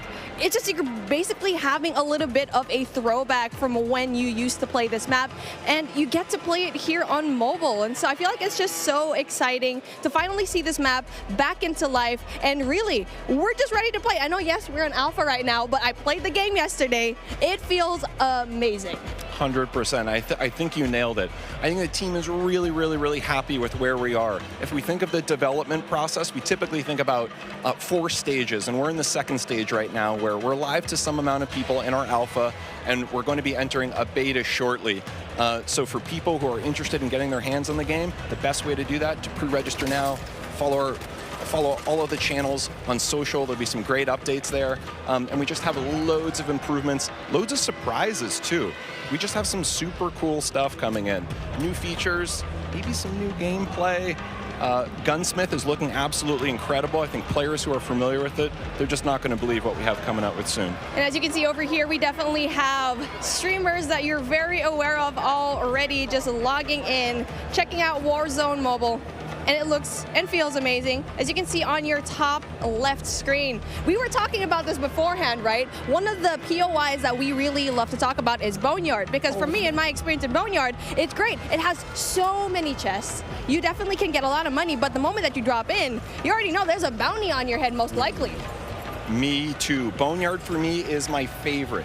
I'm a player I like to equip 2 things. I always like 2 primaries for myself. A shotgun is a must, and I like my shotgun and my sniper. People make fun of me for it, but that's what I love. Boneyard allows me to do both those things. I tend to like to hide out myself in some of those little airplane shells, wait for unsuspecting people to come in, and, you know, sometimes I'm lucky and sometimes I'm not. But that's me, Boneyard all the way. The fun thing for me, too, we've been noticing some people have been noticing, Bobby talked about this a little bit earlier, is, you know, being able to go back into some of those points of interest that you like, in particular ones that were former MP maps and previous Call of Duties. It's just one of the things that makes Warzone awesome. I know people were talking earlier like, oh my God, Superstore, Superstore, Superstore. Oh yeah, speaking of Superstore, I mean, I like dropping in there because I feel like I'm going on a shopping spree, grocery shopping, all the weapons that you need on the ground, they're over there. You know, but the thing is, it's in the center of everything. You're in the middle of everything. So if you want to go and just go away into safety, you're going to have such a hard time because you're worrying about people up top. Airport is right there. Boneyard is right there as well. So I feel like for me, like since we're seeing Boneyard right now, it's kind of like a safe little spot because it's right off to the side, but you still get really good loot as well. Totally, well said. And for me, one of the things I love about Verdansk as a player is there are these mix of different ranges. You have really close quarter, inside combat, things like Superstore. You have some long distance sniper areas. Some people I know like to go on top of dam and try to pick off some enemies. And then you have things that are great for AR, you know, that mix of ranges. So it really is kind of like, you know, choose your own adventure. How do you want to have that kind of gameplay? Well, talking about the gameplay that we have right now, we definitely want to have a little bit of a look into the different streamers that we have, because obviously you can see here the duo. We got Hawks, we got Bobby Plays, and they're definitely really known in the scene, especially when it comes to mobile. And so it's really exciting to finally see these guys enjoy the game, because we've been talking about this for such a long time. And I really asked Bobby, are you going to be here in this event? I saw your invite. I wanted one as well, but obviously I sneaked into the COD Next event and was finally here, finally able to you know, see the alpha. But hey, since we're here, taking a look at what's going to happen here on the right side of your screen. You're taking a look at the map, and it's like, it's exactly what we saw in Warzone. Totally, and it's getting to one of those end crunch periods. This is my favorite.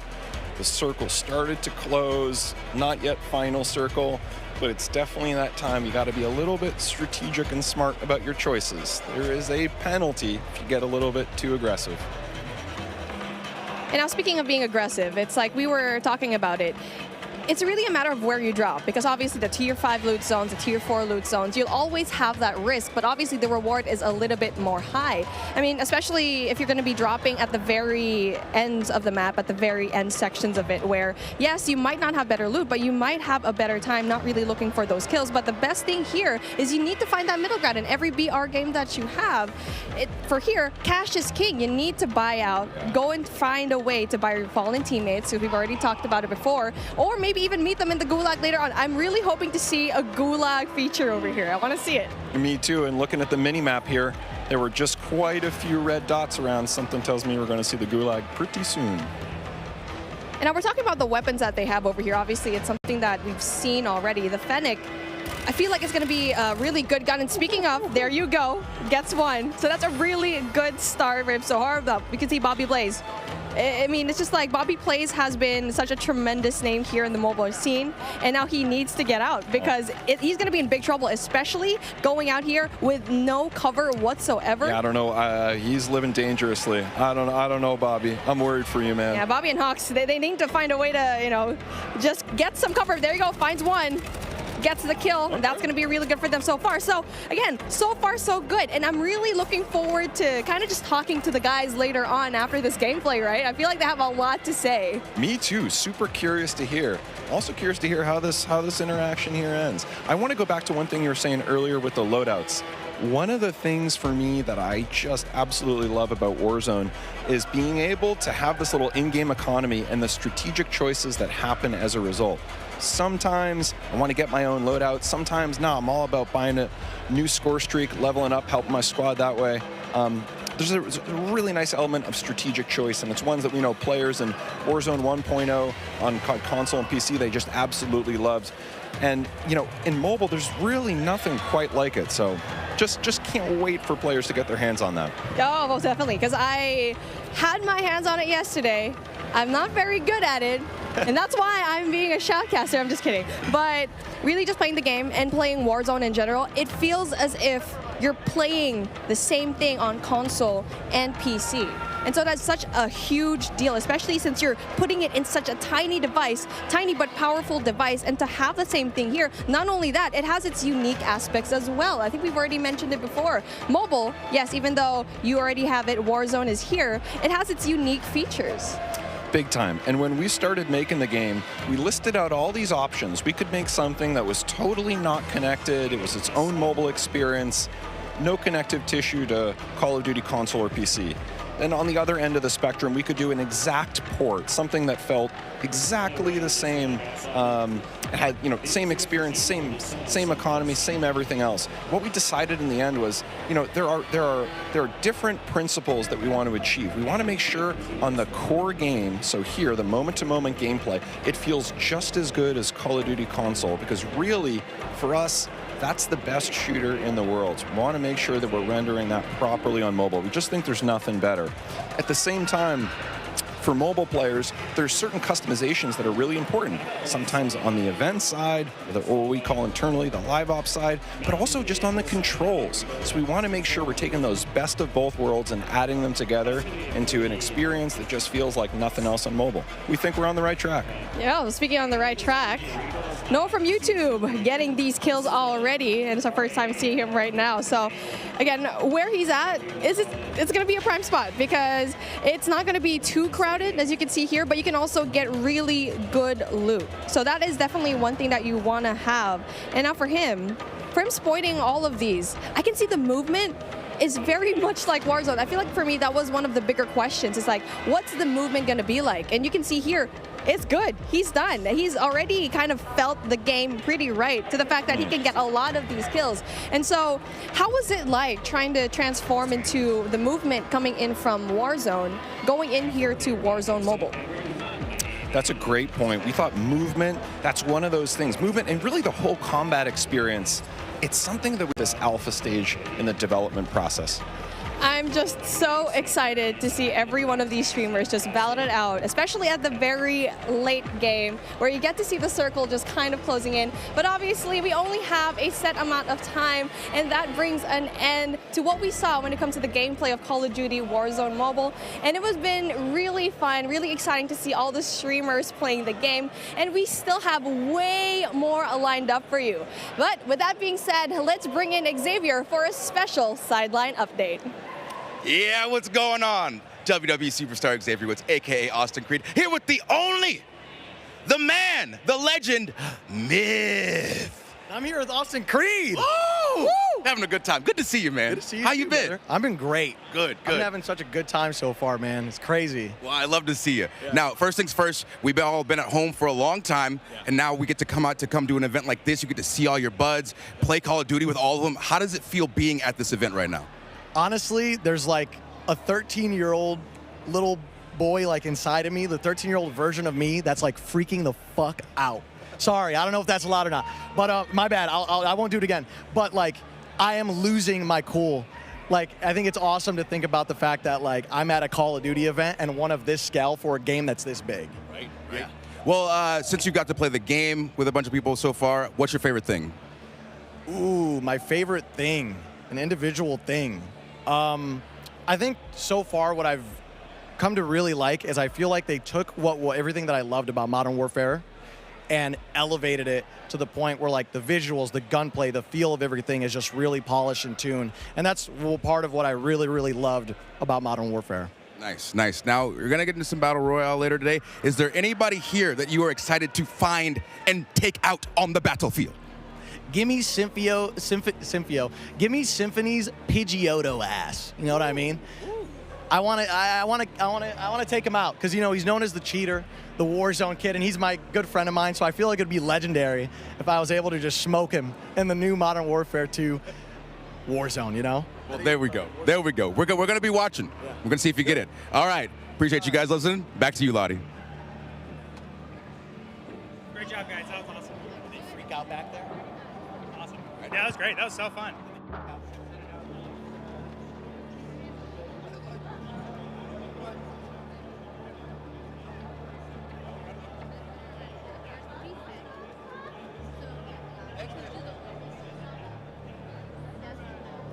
inside, how hyped up he is, like, Oh, yeah. I love it. Yeah, I mean, everybody is. I feel the exact same way. Yeah. Like, everybody's in one room here for one reason. It's to play and be excited about the new game, man. You can hear it, like the passion in here. Everybody's loving it, all the new game modes. And we got one on the screen right now. Like, we've had 3P in Call of Duty before, but not quite like this. Yeah, it's been pretty amazing. And yesterday, just being able to play, seeing your own back as well has been a while, of course. I got to say, it felt pretty damn good. And when you got used to it as well, Ali, like, yeah, start frying. And I know you fry. Oh, I was having an incredible time yesterday. I was on other streamers' setups, so I made sure to change my clan tag to CXT, so everybody knew who was absolutely world starring them on the map. But I will say, the energy in here compared to like a competitive event, it's intense in a totally different way. It's intense in the fact that everybody is just so excited and everybody is just having pure fun and bliss, loading into a new game, figuring things out. Like, the energy is just on a different level. It really is on a different level. This looks sick. It does. Yeah, what I like about this, Clint, is in 3P, you know, it's 3P, you use the corners, get that advantage. But when you aim in, I was worried about it feels really like, natural. It looks really natural. Yeah, I was worried about how seamless it would be from like going from 3P to aiming in, but it's perfect. Your centering feels on point. If that's how you play the game and try to keep your, you know, red dot in the middle, you can play like that, right? So it's really nice, man. It works. Well, the only time I'd really mess with it too much for me was the COD Mobile BR, like the first iteration of it, like that kind of that 3P to first person. That was the first time I really had messed with it much, and it felt great. So it's really cool to see them try to double down, create a game mode here. Yeah, and you can also looks really seamless, like you said. You can also kind of see how your character moves. Remember we were talking about earlier, Ali, where it was like the character, the movement, like it feels different. It's reimagined. Like when you're jiggle peeking, you can see the hips, the head move, everything. Yeah. You can really see that in the 3P. That's what, you know, when I had that realization, I was playing that earlier. I was like, okay, I'm going to have to play these angles a bit differently. And, you know, if you're a little bit more of a tactical player, like to get that information, this is going to be what you want to play. And I don't know if this goes for everybody, but this is the first time I played a third person like this, where you actually went into your sights still. Like, that you weren't still in third person when you went to ADS. So that was very interesting to transition for me, and I was curious at how it would work with a controller, because I use a controller personally. I feel like mouse and keyboard players are a little bit more accustomed to stuff like that. So I was wondering how that would translate, but like Ant was saying, like, it just felt natural. Like, it felt normal, and it was actually really, really fun to play, because your FOV, like, you see everything, and like you play and you peek corners like totally different than in your first person mode.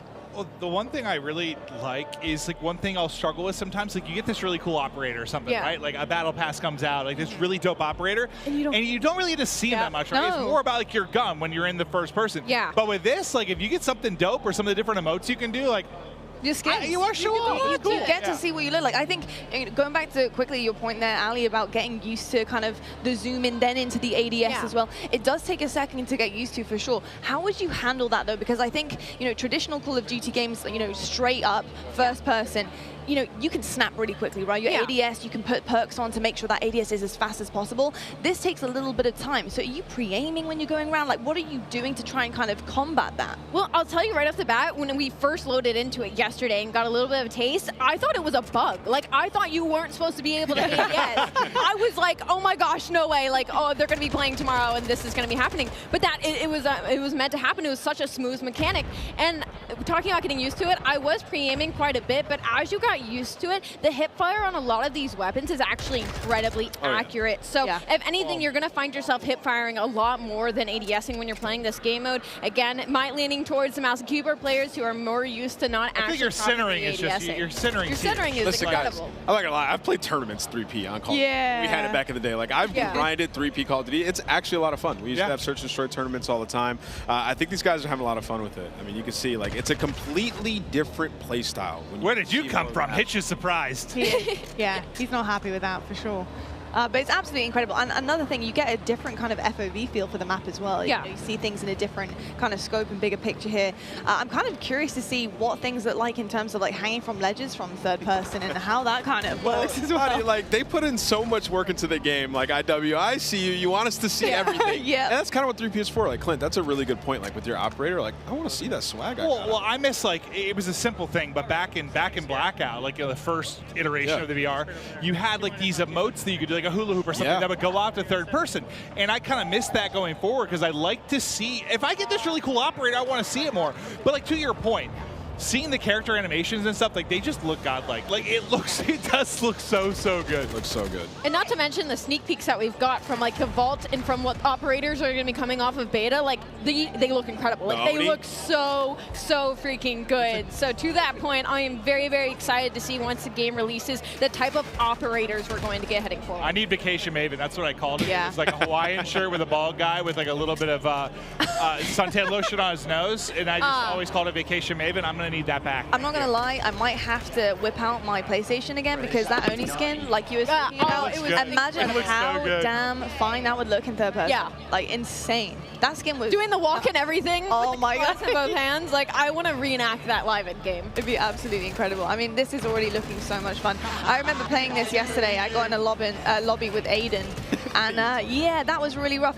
I was actually playing on Cloaksy's station, and I've definitely given him a bad name. I've got to say. You said that you thought Aiden had a personal vendetta. I did. I mean, this guy, he really doesn't like me. He really doesn't.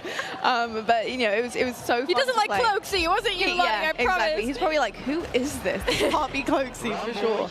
But pretty exceptional stuff, and we can see a lot of the ADS here. Look at Tommy's face right now. Like he's just got this. He had this little smirk and smile on his face. Like you can just tell people are having fun, and that's what this is all about. It's been awesome to see. Tommy was having fun. He was sitting there capturing C, just like jumping up and down with his camera sort of angled down so you can see over the wall. Like he's like, oh yeah, he's like, I played this before.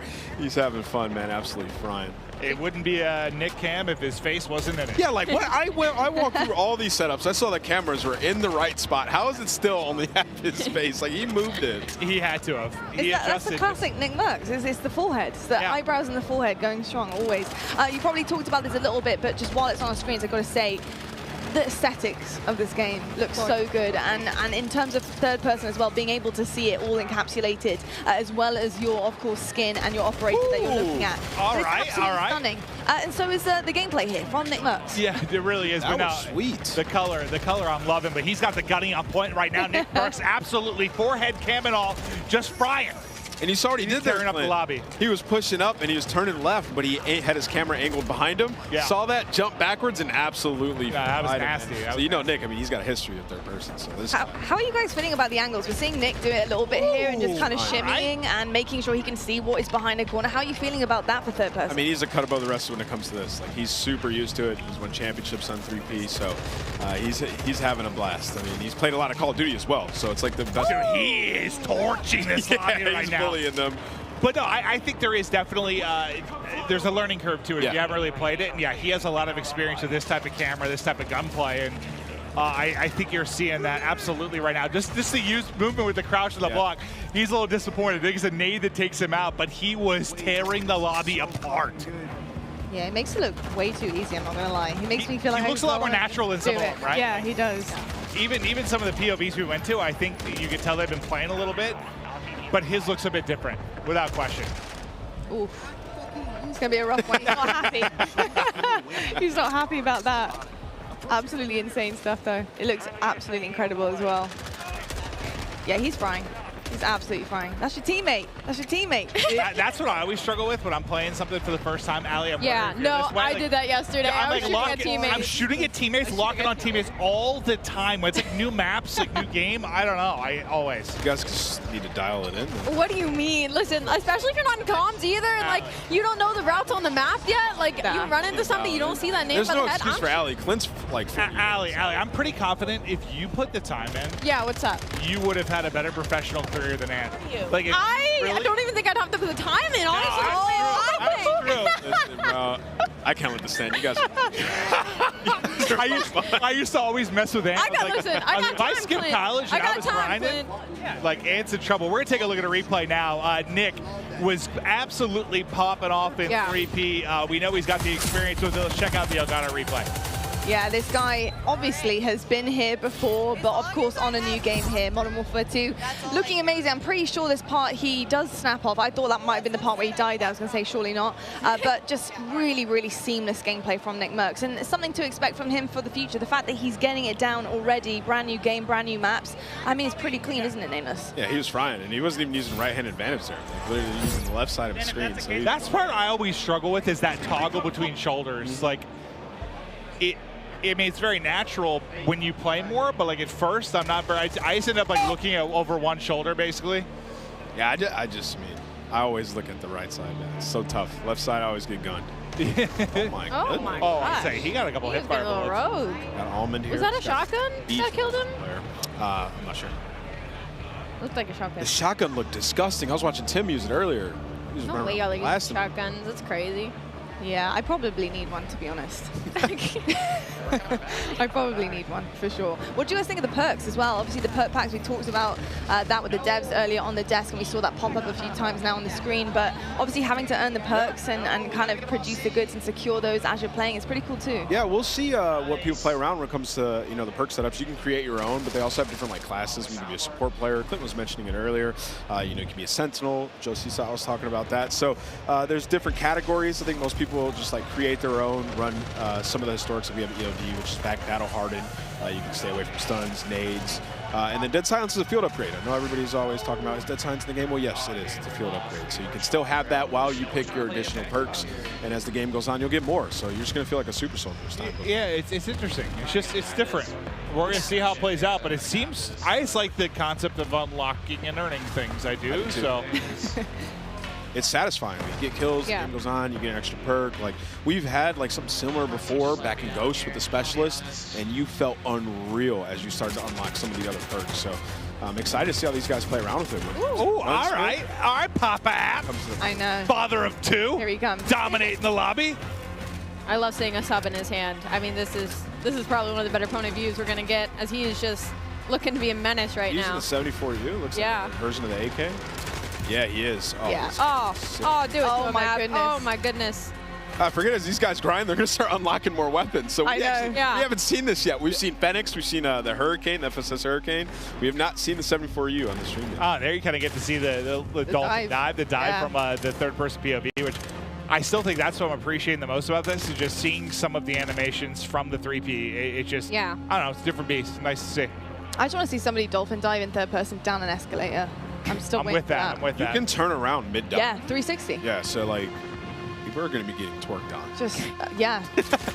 Definitely are, for sure. I mean, the 360 down an escalator is going to be pretty nasty. Yeah, Whoa, Crim, Crim, Ab. App. These guys are turned. Speaking of, I want to know how you guys feel so far about competitive play. I mean, we've got some incredible pros or ex-pros on our screens as well. I mean, so far, so good. How are you feeling about the pacing? How these guys they're playing great. These guys are playing great. Yeah. But I think, the main things are like, going into it from a competitive aspect is like the maps, which the maps look pretty good. Yeah. Auto looks great, and we've only seen a Yeah, it's like impossible for you to say. Yeah, just gotta spend more time on the maps, Yeah, see how they gunplay play feels out. good. Like for me, Get when some I sit grinding down, Clint, like the first thing that I look at is like the gunplay. How does it feel? Yeah. And it felt great. Like the movement feels good. You got some, extra mechanics. You get good gunplay and movement. It's like everything else is kind of be all right if it's fun to play. Yeah. So I think so far, like it's W.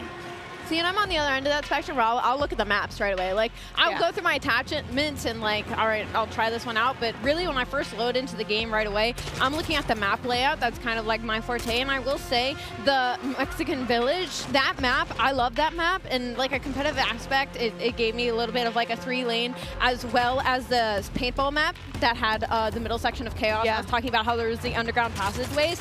It's giving, again, like a 3-lane hybrid. So with the maps that we are given to play with on this alpha test, I am looking forward to the game release. I'm looking forward because for competitive side of things, at least my personal opinion, things are looking bright. Cool. Amazing stuff. I love to hear that. And I'll tell you what, I love to hear from some other people in this amazing arena. We've seen a ton of action so far, of course, our third-person mode as well. But it's time to toss it on down right now to Gina, Darling, and Stephanie to give us an update on how things are on the floor and what is going on over there. Hi, Stephanie, and welcome back. Now listen, we've heard it teased a couple times today. Raids are coming to Call of Duty. Now, would you mind letting the people at home know what they can expect for this new experience in Modern Warfare 2? Thank you, Gina. It's so exciting. I feel like I have been able to announce so much cool stuff today. So this is sort of the cherry on top of the sundae for an awesome stack of all of the Call of Duty content that's coming your way this year. But Raids, an all new experience, different gameplay than we've ever really brought to fans. And this mode is ultimately all about communication and coordination, the things that you expect from a raid. And we're actually going to be looking at episodic missions, all of them sort of a couple hours in length, starting with Season 1 and the launch of Modern Warfare 2, and then having that narrative, which will actually, play in with the campaign, continue to play out across every chapter. Exciting. Oh, I'm so hyped for this. Now, can we get a little bit more detail on the gameplay itself? Yeah, so we're looking at 3-person teams. And like I said, this is all sort of a mix of combat, of narrative, and puzzles. So those sort of core mechanics of what we know and love from raids are coming to Call of Duty in that style. And like I said, I think the way that the narrative will continue to evolve seasonally across each encounter and each mission, I'm stoked for everybody to get a chance to see these. Now, listen, as a longtime Call of Duty player, lined up during midnight so many times, and the still GameStop, at the Best Buy. Shout out to the mom and pop shops too, and still streaming Call of Duty to this day. This gets me so hyped. So please let me know how and when can we dive into raids. Right, so this is going to come with the launch of Season 1. So same dates you're looking at for Warzone 2.0. This will be November 16th. Season 1 kicks off for Modern Warfare 2. And I think it's going to be somewhere in the middle of Season 1, actually. So it's going to be Awesome. You heard it, guys. Thank you so much. And let's go back to the desk.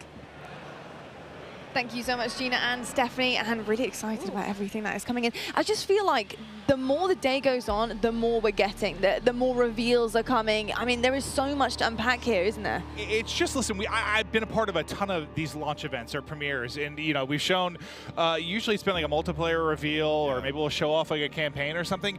Never, I don't know how to describe it other than like it feels like we're in this sort of like metaverse now with Warzone Mobile, with Warzone 2, with multiplayer coming from Modern Warfare 2. It just feels like it's this giant sandbox of so much cool Call of Duty shit that I love it. Yeah, absolutely. I mean, it really is an experience. I feel like Modern Warfare 2 is bringing absolutely everything to the table. Or, on the other side of things, there is something for everyone, right? I mean, we're getting DMZ, we've got Ground War coming on our screen in just a moment. I want to see a tank blow someone's face off. I mean, third person, the list is absolutely endless. So the fact that there's so many Call of Duty fans that love something specific about COD, they have something to sink their teeth into here, Ali. And it's just it's a lot. incredible. He is a good-looking man. It's like an amusement park. No, you're good. I need you to let you shoot your shot. I got distracted by Cloaksy. I'm so sorry. Continue your point. I hope he sees it later. I'm so sorry, Cloaksy. I am so sorry for yesterday tainting your name. And I was just saying, it's like an amusement park of Call of Duty, right? There's just so much going on, and like we haven't even scratched the surface of it. Like there's still so much to be played. We're heading into Ground War. We're gonna see tanks. We're gonna see the vehicles. Like so much. Oh, the water! This the is water. what I've been waiting for. This is what I've been wanting to see is the boats. Wow. So they're going out. They're going fishing. They're going out. They got the full squad in there. Look, like I would not want to run into these guys. We played some Invasion. Oh, it's Stone Mountain. I'm not surprised. I'm not shocked to see that dude. He's ready to get tactical with the ships. Yeah. These guys got. Okay, I was gonna say he's running around with a pistol. Got the M4 in hand. Zuma here, so you know he's twisted. Yeah. Nah, he's having a blast. It's been amazing to see Tommy Zuma's success in recent months, but yeah, he's got the gunny still. It's cool to see him out here competing, playing, having some fun, but this is like, what, kind of like a middle ground between like your Warzone and your multiplayer experience for those of you that haven't like messed around with Ground War. It's just giant sandbox. You're going to see it all. Very, very different from your 6v6 type maps, that's for sure. Yeah, still with a little bit of an objective in this one, different than Invasion. That's a bathroom. Whatever. And everyone's in here just trying to, like, you just come in here, you pull out a sniper, you pull out an AR, SMG, drive all the vehicles, like, full experience of Call of Duty can be had here in Ground War.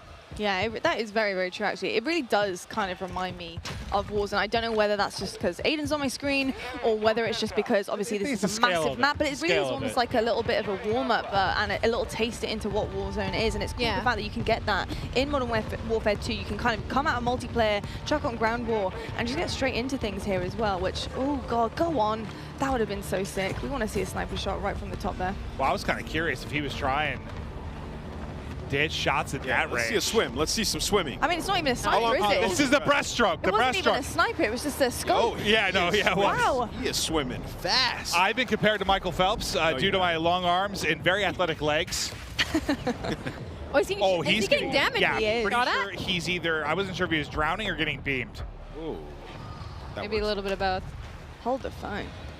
I love how the movement with Aiden, like you can tell he's playing it like Warzone. Like when we were first watching him, like he was busting doors open, looking at the ground, looking for high ground.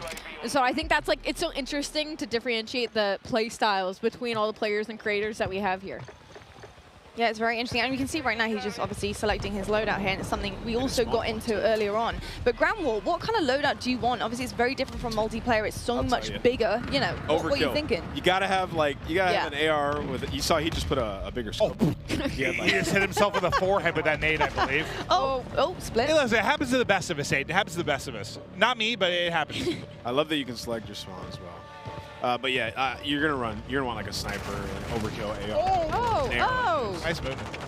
Yeah, this spawn selection is huge, by the way. That is such an interesting and cool kind of push there into Ground War. Listen, this is what I'm doing all day. If I'm not in the back sniping Ground War, like I'm in a tank, 100%. Like, look how fun this is. This guy's just driving around, just blasting people. Nothing but vibes. What song do you think he's got playing in the tank? That is a good question. That's a very good question. Yeah, I was saying it was some like AC/DC. Usually in the trailers, I feel like there's usually some. Oh, he's trying to Rock shoot the water. anthem. See what Wait, you get. drive the tank in the water. I want to see what happens. I would love to see that, please. Well, what's the one? Is it the ATV that's like can do both? It's like amphibious, right? I believe they talked about it. I think in like the opening of the show, there are some vehicles that you can take right to the water. Like this is some James Bond stuff. They said they sink slow now when you drive a vehicle in the water, which I want to see a tank sink slow. I know. It's kind of cool just to see people diving in, by the way. Isn't it? It's kind of cool to see people jumping into the water. Stuff. Dip your toes into it. And just like when we It's scale hot. out, They're in the desert. when we come out of game and we see the view like this, it just blows my mind that they were able to set this up. Yeah. Oh, just the venue everybody itself. grinding, like everybody in a ground war, queuing up. It's been absolutely amazing all day, man. You can hear everybody's getting loud, passionate. They're ready, man. Oh yeah, there's been a fair amount of trash talk. Just, I mean, a lot of these guys know each other. They're in the same lobbies, just screaming at each other across. They just redeploying on a giant heli. I have not seen that. Oh, I was looking away, back behind us. I didn't even see it. It was Stone Mountain on a giant helicopter, like 3 other players, super high. Oh, here we go. Yeah, I was kind of curious how much you got to lead. Yeah. That's what I was saying. I was playing. Oh, how is that not? I know. I literally was like, how? And I was leading my shot, not hitting them. I was like, Surely that was on the dome. Maybe it's no lead. I think it's one of those things like just different sniper. You just got to get used to it, dude. Once you Yeah. get a feel for it, Oh, you're here we hitting. go. Yeah, well, up close and like medium range, I was fine with sniper, but from range, it felt harder. It's going to take some time to get used to. It'll take a little bit of time. I mean, I'm kind of all for that. I'm kind of hoping, at least just from the amount of like Warzone I played. I know we're in Ground War right now, but like your really long range stuff, I'm hoping with a reduction in attachments. Like this? Oh yeah, what is going on here? This looks awesome. Yeah. Well, what sort of sniper perch is this? It's like a chopper gun. Like, this looks lit. And you can, oh wow, you can really walk around? Jeez. That's so cool. That's actually really cool. I wonder if the back is open. Is the I back need you to open? hit it. Oh God, out of the Oh, combat my area. God. Get out. 2, 1. Oh, just it back just in. made it. Like 2 of them did it though, look, noisy. Oh. But I hope like with the reduction in attachments, Try to snipe. it's a little bit harder. Like, we've gotten so used to being able to just beam someone at 200 meters. Yeah. There's a little bit more of a challenge to it. Yeah, a little bit more of a skill factor coming in. Oh, someone Skill gap. saved his life. Guardian Angel. I really do feel like the way that this game plays so far, the pacing, everything about it, honestly, the skill gap I feel like is there. I feel like we're going to see that a lot. Well, especially that the guy's movement. thigh is no longer there. That's so true. a lot of Very he just true. ripped off with a 50 cal. Very true. He was just moving with the sniper in his hand, by the way. Like, really quick. Speed demon. Yeah, he changed the attachments there for sure. Ooh. Hey, Clug. What's up, buddy? I'm your #1 fan. I ordered your merch, and I wear your shirt every other day. Big That's fan. some pizzas in the background. That's a Like big hand delivering pizzas to the Oh, are setup. they? Okay, because I'm looking forward to that. Wow. When I'm thinking Get a that's- hand-delivered pizza I'm to the thinking that's a desk? little I don't know hand-delivered when Little Caesars going around right now. Whatever my next break is, I'm throwing back an entire I hope pizza. they're getting napkins. Yeah, I'm not going to lie. some- Having pizza, watching some Very gameplay on this greasy. desk right now is a vibe. Yeah, I mean, what I see right now is I see Call of Duty, I see a bunch of streamers, I see Mountain Dew, I see pizza. I mean, This is literally opening night. Like, This brings me back to being 18, right? I know. Just the best. We're waiting in line for the game, go home, like, I'm taking school off tomorrow. Like, sorry, I can't go, Grandma. I'm sick. Yeah. got to put that temperature thermometer on the radiator. Make sure that's the highest it can be. Oh, there it is! Oh God. Of course it's Pammy. Who better to watch for the sniper? Of course. Yo. Hit it. Ah, hit marker. Wow. Oh, he is just flying. Oh, Is that? wow. He said, I'm getting this one. It is Pam. What a moment. Pamashi bombed. Oh. Oh, he's going to rip midair. He's been doing this for a while. Oh, no. Ah. He got one, though, from the chopper. Look at the smile. was You can see gross, him. too. He's so happy. Oh, I can see it now, Clint. All the 360 snipes off of that chopper. Oh, yeah. In the montages, like it's gonna. It's like, what you know those moves they do off of like the diving board, like at the Olympics, right? Yeah. It's gonna be like triple carousel, 720 backflip into a snipe. Yep. Okay. Look, the devs said that they wanted fun, and that sounds pretty damn fun to me. I'm kind of with that, yeah. Oh my God! What just happened there? Sniped out of the sky. Adios. Oh. Farewell. Was that bread? I don't know. I think it was bread. Look I at don't know. I might need a replay. Oh, we got a demon lobby. I saw Biffle in here. Jack's getting popped. I saw Miles actually getting pretty diffy in a lobby against Biffle. Okay. He was top of the leaderboard. That's who we needed to 1v1 Biffle from the Queen. I actually think it's a Miles. Oh, versus there's the Biffle, pizza. yeah. that looks glorious. Of course, Jack takes the full parade. Oh, my mouth is literally watering just thinking about pizza. Go ask Jack for some. I could eat it every Yeah. meal, I'll be honest with you. I really could. Oh, he's bringing the sniper out? Yeah, he switched to his own. He was like, you know what? Let's do it. If you can't beat him, join him. I want to know who's winning right now. Unfortunately, like I think it's Cam. Is, oh, they are winning there. I can see just the top, the 45, 49 winning. There we go. I need a loser's point of view now to see the score. I have not used this gun yet. This looks like a Okay. sniper. Oh. I'm confused. Is somebody actually driving that? I thought it was like a I thought it was a spawn but chopper. maybe not. I don't know, but Courage was trying Hello, to find Noche. out. How we doing, sir? Looking very dapper. This is cool. Selecting spawns is just sick. I'm not going to get used to that for a I just while. like the, you know, in older games, you know, you pick your spawn, Yeah. you sort of appear there, but now like the, whatever you call it, like the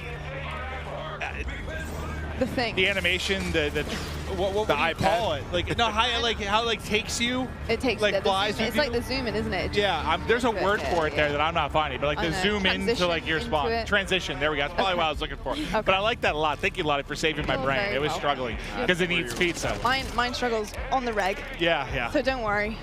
Yeah, no, I think it is really, really cool to see that. And I think it just suits ground war, honestly. It really does suit ground war. And I think in terms of the objective work, you have a huge map here and you have to cover so many different areas. So the fact that you can choose your spawn spot is pretty sick. I love it. I think Myth hybrided his pistol to like an SMG. Whenever he switches to that, look at it because that looks the auto, right? Insane so there's an auto version of Yeah. that pistol, and he has it on, but he has like a stock on. Nice. He's got it pretty loaded up. It's the attachments that you can really make it your own. Yeah.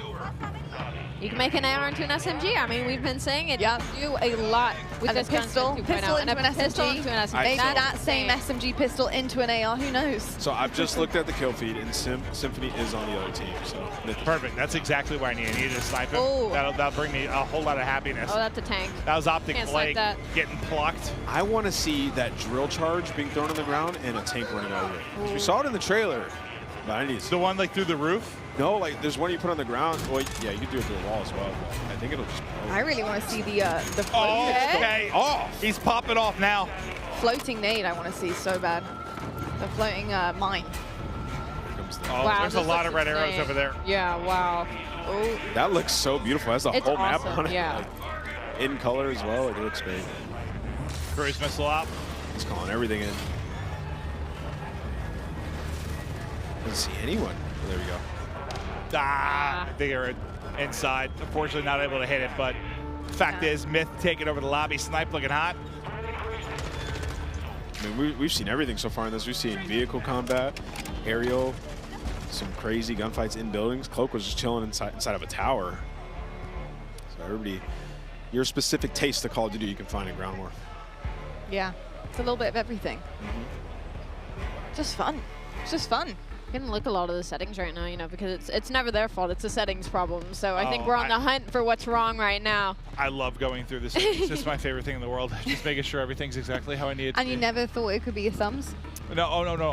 I just really like tinkering with it. Oh, yeah. But do I blame it when I have failures? Yes, I do, Lottie. Oh, yeah. Yes, I do. No, It's I think rarely we all my do. fault, We Lottie. all do, to be honest. I understand that. Got a lot of red up there right now. Wait, Yeah, so you right? can spawn in a vehicle. You see that? That's dope. Yeah, it says full, so I guess he's waiting for somebody to deboard. That's sweet. I What? did not notice that. Right, somebody get knocked out of it. I wonder if you can spawn in a chopper, in a helicopter. Must be. I believe we're going to be tossing to the floor soon. I'll tell you what, I'm going to see if in the 3 minutes I'm off camera, if I can eat an entire pizza. I'm going to try to. I would like to know if you You can. want to bring me some? Yeah, So- I'm going to try and find it. That's my We'd goal. like a follow-up on that for sure. This is Booyah here. These guys are all grinding. We're going to get to see some Warzone later today. It's going to be epic. It is going to be absolutely incredible. Well, I'll tell you what, folks, we're just about done here with watching this Ground War gameplay. We're going to toss it on down to the main stage to find out who Jess has got and who she's going to be talking to. Jess, over to you. Thank you so much, Lottie. Yeah, I'm actually here with one of my favorite streamers, Swisham. How are you enjoying yourself here at COD Next? I mean, you're here among 200 of your fellow streamers playing what I can only imagine is your favorite game. How does that feel? Honestly, the experience so far, it's been amazing. Like, I can't put into words. Like, the feeling to be here right now playing MW2 and getting all the first looks, like, you can't have anything better, you know? So far, like, I'm loving it. Like, I feel like a little kid on Christmas. Like, everything, like the aspect of all, you know, everything in the game right now with multiplayer, it feels so good, so smooth. I just want to keep playing this. I don't want to go back to Code Terror right now. Well, we've had a little taste now of, 6v6, Ground War, different maps, different modes. Kind of what's your main takeaway here from this game? Honestly, I'm loving third person right now. It's like, honestly, I didn't know if I was gonna like it or not because, we've never had third person, with the past COD. But honestly, I'm loving it a lot. And I love the maps. Everything, is really good right now and it's feeling, smooth. All right, final question. I mean, what is next for you and your stream and your content? MW2 grind. That's all I'm looking forward to. Can't wait. That makes perfect sense. Well, thank you so much, and best of luck. Have fun out there. Lottie, babe, back on over to you. Thank you so much, Jess. And you can see right now there is so much happening behind us. All the creators, you can see the ring lights for days. So much Modern Warfare 2 being played. But my name is Lottie, I'm on the desk, I'm joined by Maven. But I also do have two very special people to talk about Modern Warfare 2 and what it took to make it look so damn glorious. We've got Mark and Joel joining us. And guys, I mean, studio animation director, and we've got studio art director here. I gotta say, first and foremost, this game is stunning. Awesome. Like, it is absolutely beautiful. The colors are incredible. Yes. I just want to dive in IRL, to be perfectly honest with you, but it's not really just beautiful. brown. It's not just brown. It has some color. I promise I didn't joke about that already multiple times today. But no, Yeah. seriously, there's been a lot of like gray and brown sometimes. There are many hues. We got our hue chart out. We I put love that it. in there. It looks vibrant. I'm loving it. It just feels good when you're out there slaying. It looks absolutely incredible. I'm so excited to dive deeper into that. But folks at home, if you didn't already know, we've got an epic giveaway from our friends at Jack Links. And each Jack Links supply drop includes a brand new copy of Modern Warfare on the platform of your choice. Delicious Jack Links limited edition products. Brand new epic in-game items from Jack Links. So if you want to find out more, check this out. Looking for an epic way to celebrate the launch of Modern Warfare 2? Jack Links has got you covered, giving you the chance to win the ultimate Modern Warfare 2 supply drop. Keep an eye out during the broadcast for the Jack Links Sasquatch to appear on screen. If you see it, grab your phone and scan the QR code, following the prompts to qualify for entry. Tune in to Call of Duty Next. Squad up with Sasquatch and level up for the ultimate viewing experience, courtesy of Jack Links. Terms and conditions apply. All right, folks, keep your eyes peeled to spot the Sasquatch on the screen throughout the show. Scan that QR code and enter all your information for a chance to win. And trust me, you certainly want to. But back to it, though. Of course, Modern Warfare 2 is where we're I'd be at. good as a Sasquatch, though, right? It's hard Actually, to mocap Sasquatch. To be honest, people might honestly get that confused with you. Yeah, no, there is that problem. I'd be really good as that. There is that problem. Anyway, but I'm so sorry. You can throw the razors out. You don't need but I tell you what isn't a problem is the color palette on this game. It's absolutely stunning. I looked at Mikado earlier on, and I was just floored by how good it looks. What does it take to make a map? How from scratch, you're looking at the color schemes, you're looking at what you want to put in, the details. It's very finely detailed, and I think that makes people really want to dive into the game and start grinding it. Well, I think like it's important to create an immersive environment, go out and capture reality. But at the end of the day, it's all the details. And what's funny about making stuff like this is it's about what you leave out. The real world isn't completely cluttered all the time. It's very, kind of understated and things like that. So kind of holding people back sometimes because they want to keep going, and especially in a game space, that's important to pay attention. And then AI, putting AI in there and having a living world. And I mean, that's just insane. The AI part is something that blows my mind, and I think it really brings such an incredible aspect of that realism, that realistic effect that you guys are trying to achieve here in Modern Warfare 2 and in COD games in general. What does it take to make that happen? Oh my. Well, it takes a lot of just research and reference that we use. Like, all of us are mad action movie fans and cartoon anime and all that stuff. But that's the action side of it. Yeah. But we have to have that authenticity where we deal with our military advisors, all different branches of the military. We ask them questions all the time. We're always asking, hey, would you do it like this or would you do it like that? Most of the time they'll say, yeah, nah, I wouldn't do it like that. That's Hollywood. But they know that it's an entertainment product, so they definitely are in it to win it, always giving us the advice that we need, plus the extra pointers and here and there. Then we bring them into the mocap stage. Yeah. Get them suited up. A lot of them never been in anything like that. They're in spandex, with the dots and stuff, big tough guys. So, but once they get going, I mean, it's amazing when you see a lot of the movements that they do. They're like, wow, man, that's going to look good in the game. Yeah.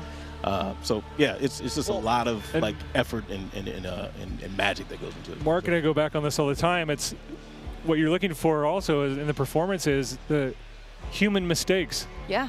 When people get scared, when AI gets scared, how do they react? When a soldier, sometimes all these consultants do things perfectly. Right. Right. And they rehearse it. It's muscle memory. But you want those moments where they're making mistakes and they don't do it perfectly. Imperfections. Human, Well, I feel like the hard part, at least from the outside looking in, is just like finding that fine line between realism and fun. Because I play games, and I'm not going to call it any other games, but they try to have sometimes a realistic weighted movement to it that to me is just not as fun. Like, I want more arcadey sometimes because that's just we're playing a game at the end of the day. It's a fine line. It's got to be very tricky. You can't go too overboard and WrestleMania or anything like that, and you can't go too I don't know, whatever. It's contrast. We see that. I mean, with the Oni skin we saw earlier, the way that the guy was walking the operator, we having that fun, that exciting That's aspect. you? Was that you? That was me in the suit. No. Was it really? No way. Yeah. Oh, dude, that looks dope. Oh my! Well, I'm a big fan. he First did that. off, big fan of the Oni. That looks awesome.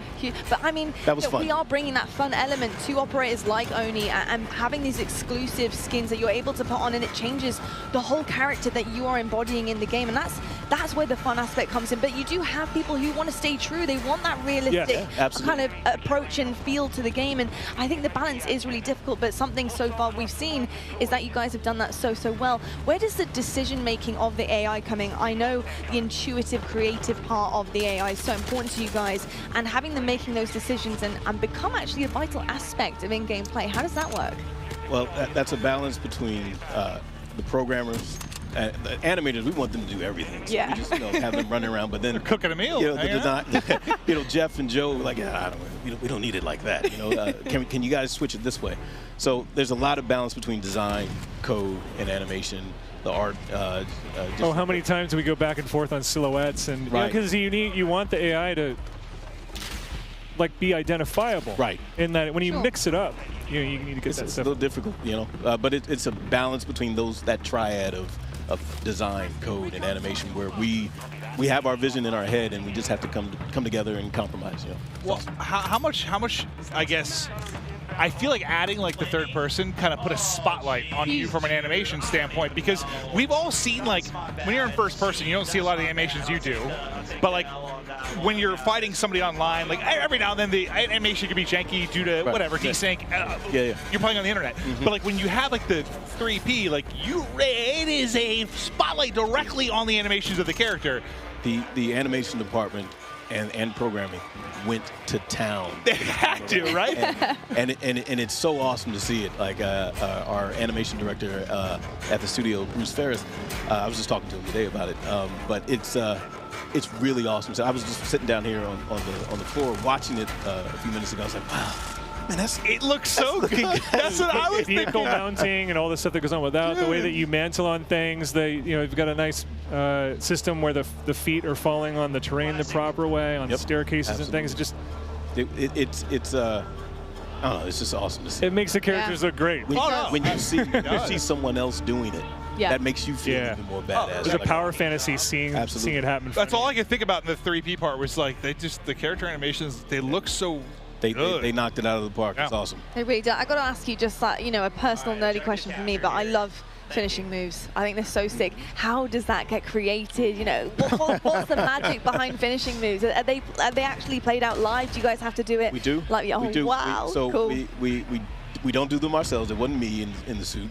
We go get stunt people, and we kind of map it out first, draw sketches, like, hey, maybe it's like, do it like this, do it like that. We get them on stage, and then we kind of like just go through it together, to kind of just bring that action and that feel, that same thing that you just felt. Yes. We did it last project. This time, we like, all right, we need to up the ante a little bit. Love it. So, violence and aggression. I'm going to put pressure on both of you if this isn't in yet. So, listen, this is going back to, we were talking about the fact that one thing that's tough with first person is when you get cool operators, right? You don't see them as much. And like finishing moves is one where you do, but like going back, this is back to like Blackout, but like when you would do, there were different like emotes you could use where you would like dance and you'd have the hula hoop and stuff like that. So you'd kind of see your avatar more, you could show off, you could do a lot of taunting type things. Yeah. Right. Is that in that, or can you add it for me? I feel like we get that out with a big breadth of finishing moves. Yeah. I think that's where you really get to showcase that. Yeah. You weren't asking if we have emotes, right? Well, no, I guess more like, I'm trying to think back, like there was one where I could do like a hula hoop or like goofy kind of stuff you could do to like show off. And I just like, I guess I like to see my operator more and more. For sure. Yeah. And you guys have put so much work into the animation. Like I want to see my guy dance. I want to get down and nasty. It's an evolving system. You have to see what happens. Right now, we're so focused on, this is a big game. Oh, yeah. You don't say. You don't say. If I look tired, if I don't look tired, it's because the makeup artists here are really good. Right. But yeah, there's a lot going on. But yeah, we've got a long, there's a lot of road left in front of us too. Keep me in mind that I want a bald character that can move a little bit, all right? Easy. That's what, if we need to get me in. We got you. If we need to get me in. I'm going to call it Dance on motion Grade. caption stuff. Yeah, I'm with it. I'm with it. I can definitely attest that you don't want to get him in. and yeah, that could be a little bit of an error there. It could be, hey, look, it might be the goofiest one we've seen so far. And I'm kind of down for the goofy part of it. That's for sure. Well, I think that's where you guys get to have some fun too, right? Because with balance. Balance and contrast. It's the balance. It's the balance for I sure. imagine all the realistic stuff talking to the military, but you want to have some fun too. Absolutely. I do. 100%. And we are. Very and we will. Very true. Well, look, it's my job to balance the desk out here, and I got to talk about something very, very exciting. And Mark, I want to know a little bit more about the shoe surgeon. What have you been cooking up for us here? Hey, shout out to the shoe surgeon. We all a lot of us at the organization, we're shoe heads, right? So sneakerheads. But we're really excited to work with a huge name in the sneaker world, which is the shoe surgeon. They made 2 incredible shoes for us, based off of the brand of Modern Warfare. Okay. 2, with look at that. That's wow. So these actually all unique for these 2 shoes. One of them is for the Modern Warfare brand. The other one is for Al Mazrah, the big map. And it's a lot of desert tones. It just is really, really, really awesome. It's iconic greens and all that, inspired by, Al Mazrah and all the materials. These look awesome, and I also think I need to get some tattoos. On the teleprompter. And they both have ghillie snap-ons too. Like some people don't even know. What are those? You can ghillie your Like you don't know nothing about these. You got to put your ensemble together. Right. I like that. When you go out on the town, put your ghillie suit together, clip them on there, and you're set to go. I love it. But if you want to be one of the 6 lucky people to win a pair, maybe 5, because I might get one. You need to follow Call of Duty. Okay. Then you need to tweet hashtag CODNext and hashtag sweepstakes, or you can scan the QR code there and enter to win. It's as easy as that, folks. Absolutely incredible. I've got to say, I really want to cop that desert color pair. I want the Modern Warfare 2 one. Ooh, I like that. The iconic green. Yeah, The iconic green. absolutely. I'm wearing it today. I've got to say, it looked pretty good with what I'm wearing right But now. did you see Joanna's pants though? I did. I mean, who didn't? Yeah, I mean, right. absolutely. Icons everywhere I look. Including on the stage, though, it's right now time to toss down to Beef Mummy and see what she's cooking up. Right down there with the content creators. Wow, I'm ready to have another slice of that action here in Warzone Mobile. Did you like that? Yeah, Little Caesars right here. We're ready for another round of gameplay here. Amazing, amazing, amazing, amazing. Ready for another slice of action? Me too. Me too. So yeah, you know, only in Call of Duty Warzone Mobile can you have the type of intense, you know, up to 120 player real action. So let's get back on in and see what we have going on today. Well, you can already see it. It's after the turns of what we've seen here so far, because so far it's been absolutely crazy. It's been Warzone 2.0, it's been Modern Warfare 2, and now we're going back in here. We're going back to mobile. And now I'm pretty sure a lot of you guys at home are really interested to see what is happening with our streamers that we have here today. And if you don't have it yet, comment down below what were your favorite moments here yet again, because we've had so many things happening already. Incredible, incredible. Now, and you know, one of the things that we wanted to make sure we do is go over. Let's talk to some of the talent, talk to some of our friends, see what's going on. Why don't we head over there? and another incredible round of Warzone Battle Royale comes to this, and now it feels like such a great time. And now I'm really excited to go and move around, especially with my little box. I wonder if all of our streamers playing today wants a slice of this pizza, because obviously we've been eating this the whole day. That's the reason why we have so much energy. And not only that, it's absolutely delicious, but we are heading on over to our streamers right now. I think we're going to take a look at Hawk's Nest and Bobby Plays. We're taking a look at what they're doing right now, and it looks like here in the action, let's see if they kind of want to slice, but obviously they are very busy when it comes to the gameplay right now. See, you can see the comms. They're just so into it right now. The focus. Bobby and Hawks, they don't even know what's going on outside them. They have a camera, they have a pizza box. Oh, maybe if they smell the pizza, they'll want some. Hi, would you like a slice? Are you hungry? Yeah, actually, very hungry. Okay, maybe we can help them out later on with a slice of pizza. We can be your personal pizza holder. But we're moving on right now here to Bobby. I kind of want to ask him, so far, you're just walking inside, you're chilling. So where are you guys right now and what's happening so far? Well, there's a guy right ahead of us. I'm going to go ahead and die to him. Wait, no, I killed him. We're chilling. You know, we're just dominating. We obliterated Godsley earlier, and he didn't really stand a chance. Noah managed to outcamp us. Wait, there's multiple people, multiple directions. Oh my God, I'm probably dead. I'm concussed. Okay, we're gonna get back to you later on. You guys focus over there. I don't want y'all to die just because of us. Oh, and speaking of, Bobby's gonna be headed on into the gulag, but you know what? It's okay, it's fine. A lot of these gameplays happening right now. So far, how are you feeling right now, Matt? Like, you're seeing all the gameplay. It's been crazy here so far. Great question. You know, feeling really good. Feeling really good. We still have so much longer to go in terms of development, but right now, you know, we know people are loving the game. We know people are excited to get in there. And more than anything else, at this point, we want to make sure the moment-to-moment action is just good. For us right now, moment-to-moment action. And you know, the other thing that's worth touching on a little bit is cross-progression, really breaking down what that means a little bit. Absolutely, that cross progression. If you are at home, if you're playing Warzone 2.0, if you're playing Modern Warfare 2, that progression that you have over there, it can transfer over into Warzone Mobile, where if you want to grind for the Battle Pass, you can do so at the tip of your fingers. Yeah, that's right. If you have things going down at home, you can definitely bring it down into wherever you are. If you're on the car, you can grind for it. So again, so many new things. And for me, I think it's such a revolutionary thing for this to happen. Yeah, exactly. You know, we were talking the other day around like, well, what does that mean? If I'm a player, cross progression, how does that benefit me? And there really are a handful of experiences we think are just made better by cross progression. So I want to talk about those just for a little bit. The first one is, let's say I'm playing for, you know, a couple days. We have some new functional weapons that are unlocked. If I'm playing on console or PC or mobile and have a long session, maybe I, you know, do pretty well, then I unlock that functional weapon. that time investment that you just made, that now carries over to all the other platforms, regardless of where it happens on. So think about the time save there. Exactly, not just that, you're interconnected. I mean, we like to say it again and again because it's just a revolutionary thing to have. But I know you have something else in mind because you have so much new features here, and we're only in alpha here. So again, we're just talking about all the main things that's happening right now. Exactly, and you know, so that's the first one for me. Unlocking new functionals, it's fantastic. It saves me a lot of time. The fact that whatever I unlock on one platform, I find on the other platforms.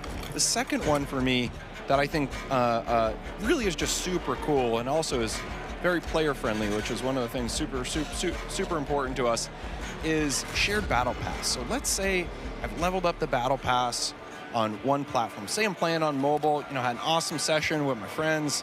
The next day, all that progress again carries over. So the stuff I've unlocked and my level, just those benefits now kind of really carry over with me. And the final one I just want to talk about for 1 sec.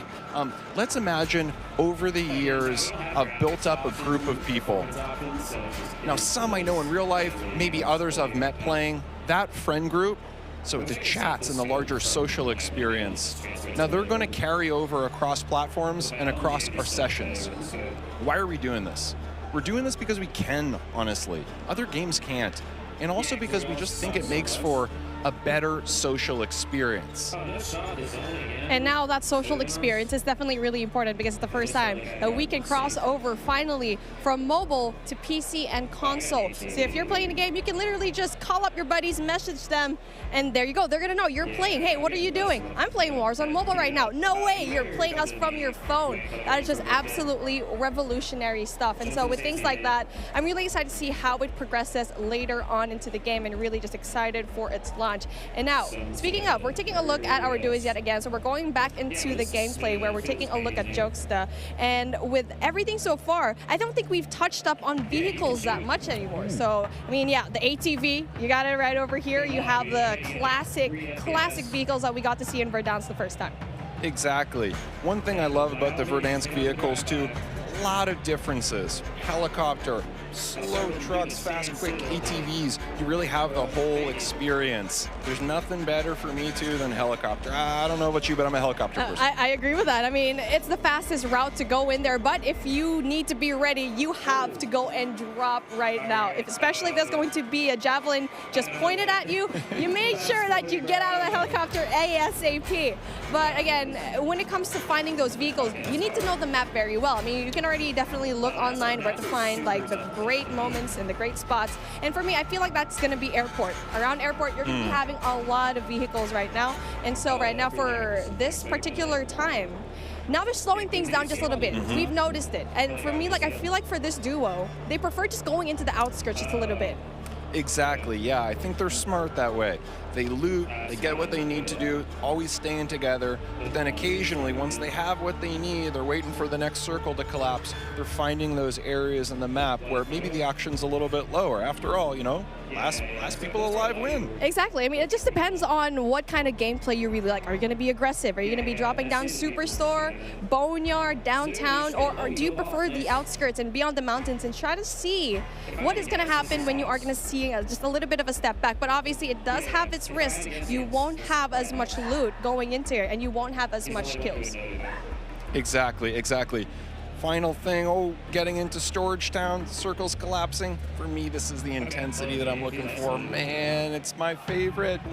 Same. I mean, it's really just a strategy that you can play. For me, I'm the type of player that goes outside of the circle, going into the smoke, going into the outside of the zone, and try to have like a better angle there, because once the circle's zoning in, you don't know that anyone's going to stay out there. People are just going to assume everyone's inside the zone, right? Exactly, 100%. Those are the real savvy players. That gas mask, slow lagger behind. Yeah. I die to them all the time. I mean, prior to this event, I was looking at the top 200 Warzone clips of all time, and I just saw one. I hope it gets to see it here in Warzone Mobile, where you get to see so many more highlights from outside of the zone, repositioning themselves, especially at the outside of the zone. But hey, take a look at that. Speaking of another highlight, we get to see it. Noah from YouTube tries to go in there, getting all those kills. really just breaks the armor, but doesn't really quite get the kill just yet, but then obviously has the advantage of the scope. Not only that, high ground as well. So I feel like we haven't talked about the high ground so much here because it's just so important to have that kind of height. Exactly. The way we think about it internally is, how do we find the right mix of gameplay experiences? So you need that close quarter combat, you need long range for sure, but the way you combine those two with verticality in certain dense areas, that is special. And I think for Verdansk, especially the area we have, the area we're in right now on the outskirts of Storage Town, it has that in spades. And now with that in mind, I feel like you have all that verticality. What part of the map do you think is best when it comes to having that height advantage? It's a great question. So for me, it's actually the area we're in right now. I love the intersection or the kind of borderlands between Storage Town and Boneyard. I think it has the best of all the environments. So for me, when I'm playing, start in Boneyard, head up to Storage Town, and if I'm lucky and the circle abides, stand in this area. And, you know, I'm just so proud to say that starting today, as we've said before, you can pre-register for free on the Google Play Store. And for players on iOS, just stay tuned. We have incredible rewards coming up, and of course, we'll be able to pre-order on Apple App Store as well. Well, plus we have a ton of amazing rewards that we are unlocking at different pre-reg and pre-order goals, including a special operator skin for those who sign up. And now with that being said, I want the folks at the desk to see what they think of the new things today. Thank you so much, Beef Mummy. What a day it has been. We're almost, are we nearly done? Not even going to try to guess that one. Now, though, it's time to take a look at some of our best plays so far. Brought to you by HyperX, because that's right, guys. We've been playing COD all day, and there's only one Tommy Truant. It's a 1, it's a 2. And could it be any more? I'm on the desk here with Lottie, Alicat, and Nameless. And, brother, we've seen it all, man. Today it's been nuts. It's been nuts, man. We've seen, you know, the core MP gameplay. We saw Ground War. Now we're seeing some of our best plays from our biggest streamers. We've seen Aiden, Tommy, Krim now. Aiden in the 3P mode, just running around hipfire and just frying people. It's been a hell of a day, Miles. We just watched Crimothy6 pick up 2. That was pretty sweet. Aiden again enjoying the hipfire. Look at this. It's almost a different game. Like, yeah. This is definitely MW2, but I mean, Lottie, this is something totally different. Yeah, it really is something completely different. And I think, you know, you heard the cheers earlier on when Warzone was kind of put on the screens. We saw the trailer, we saw the action unfolding as well. But I've got to say, just seeing some of our favorite creators being in game currently, trying everything out, testing it. I mean, it's just absolutely insane. So yeah, I've been loving everything so far. I mean, what's not to love? Homage in a chopper with a sniper, trying to get everyone in the streets. I mean, what's not to love, Ali? No, I'm literally right there with you. There's like no better point of view at a better time that we could have gone to than Pomage with a sniper in his hand and a chopper. And I would have to say that the hip fire in this game, this is a sneak peek, like, right? This is just our first look into the alpha of what Modern Warfare 2 is going to be, what Warzone 2.0 is going to be. I've seen more hip fire today than I think I've seen in the past like 3 years of Call of Duty multiplayer. Like, so I'm really excited to see how that plays moving forward and how it plays in competitive. Because, you know, I can't ever just stop thinking about competitive Call of Duty. Oh, you're doing your job, you're kicking ass as well. So, okay, well, we're almost ready to rock and roll. We've got Genie and Xavier now down on the ground soon. But this is Modern Warfare back in a glorious way.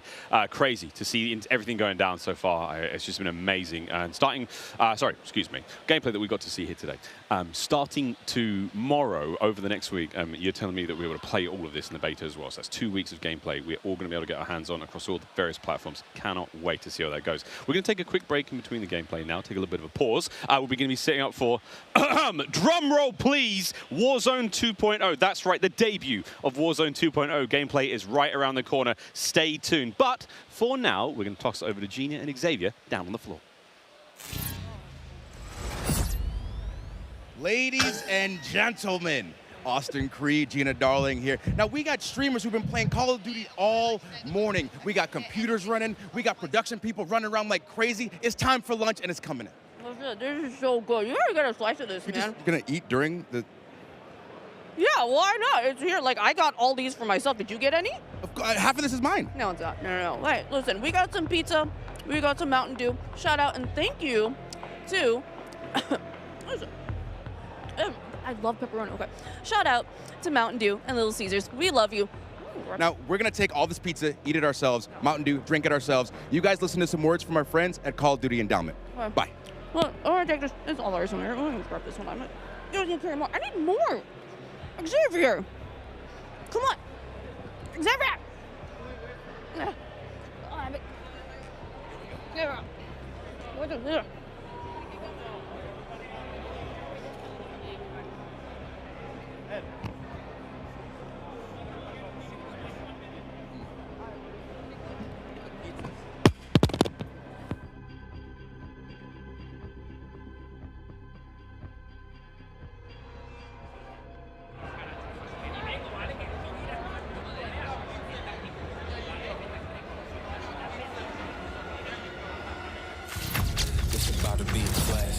We have 200 creators here on site, marching down the green carpet with one mission in mind, to be the first players to play Call of Duty Modern Warfare 2.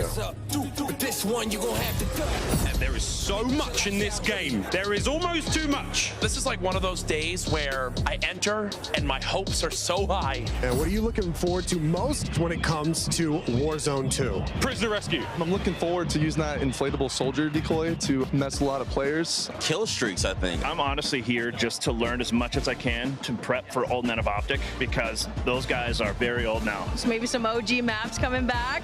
A map that everyone can play. Honestly, give me a broken shotgun. What's your favorite game mode and Mountain Dew flavor combo? Search and destroy Code Red. Capture the flag, Code Red. If I'm going hard with the boys on a long night of S&D and I'm trying to get some nasty in-game comms, I'm drinking Baja Blast all night. Terminal or high rise? Easy terminal. Ooh, terminal. Most people have terminal nostalgia. Terminal. Terminal, 100%. I just replayed that recently and I realized that spawn trapping is horrendous. Easy. Strike. High rise. High rise. Terminal. What's your favorite flavor of Mountain Dew? I've grown up on Code Red, so it's still Code Red for me. Honestly, I like the basic one, just Mountain Dew itself. Dang, I was going to pick Code Red too. Can I get a second one? All right. Baja Blast. Starting October 17th, unlock dual double XP, COD points, and also an exclusive Mountain Dew skin in Call of Duty Modern Warfare 2 when you buy specifically marked Mountain Dew. You thinking you getting me? Is you kidding me? Ripping everything that I'm seeing and never show you.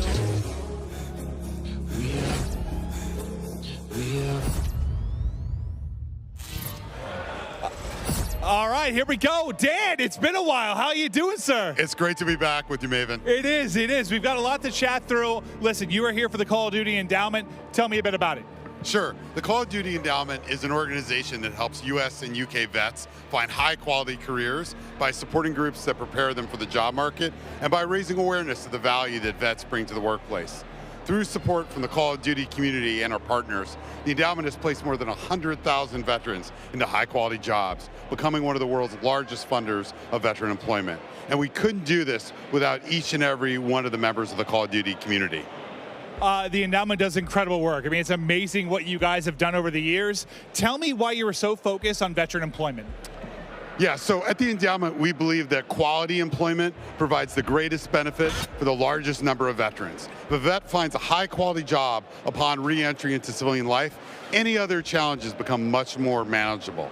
A good job means a roof, food, healthcare access, social interaction, and probably most importantly, purpose. Last year, the endowment placed more veterans into jobs than any previous year, and we are excited to continue our mission to place the next 100,000 veterans. It is truly terrific. I thank you for all that you do for veterans. I know you have an exciting announcement. Tell us more about that. Yeah, absolutely. The Call of Duty Endowment Bowl, or Code Bowl, returns on December 16th. Hell yes, I've had a blast with these. And now, as some of you may remember, the U.S. Space Force shocked everyone and took home the last Code Bowl trophy. We're thrilled to be bringing the event back and can't wait to see who'll take home this year's title. Also, we're grateful that USAA's support is helping make Code Bowl 3 possible. USAA has been serving the military community for 100 years. Personally, I've been a proud member of USAA for 32 years, since I was a young Navy officer, and I'm thrilled to have their support for Code Bowl 3. Yeah, this is incredible. I've been a part of these. They're an absolute blast, and what an awesome trophy it is. Can't wait to see who wins Code Bowl 3 presented by USAA. Here's a sneak peek of what's to come. Call of Duty Endowment Bowl, presented by USAA, is back on December 16, 2022.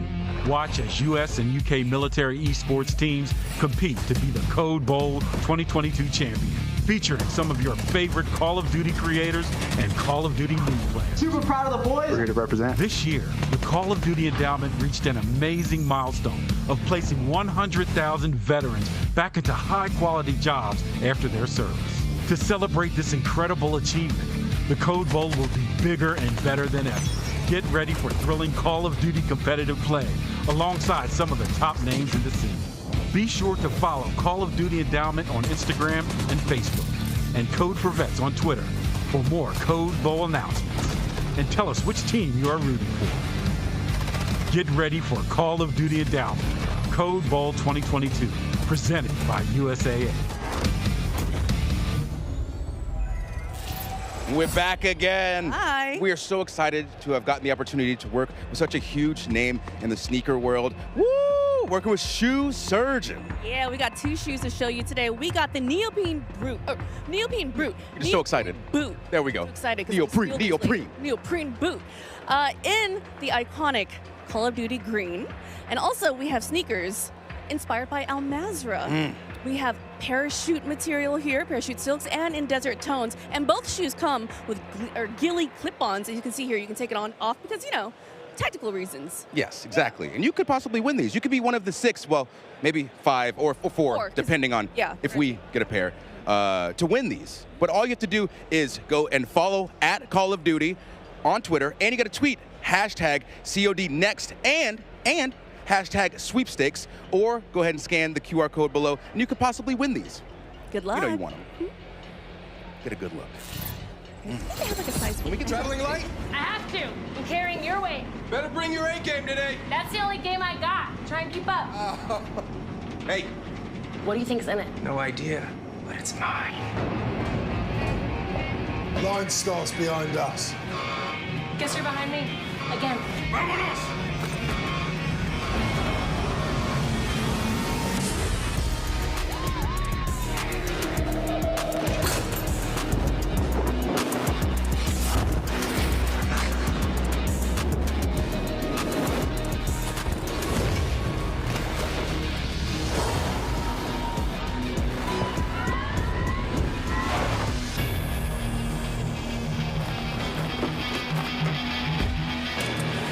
Adios, amigos.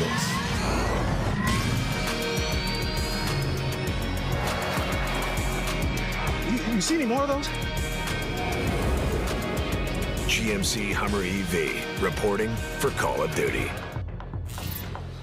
Well, Call of Duty fans, hopefully that got you fired up, because it's a pretty cool announcement we have here. We are excited to officially announce the all-new GMC Hummer EV pickup will be a drivable vehicle in Warzone 2.0. That's right, boys and girls. This is awesome, the first of its kind integration for the franchise, bringing one of the baddest cars on the planet to COD. Right.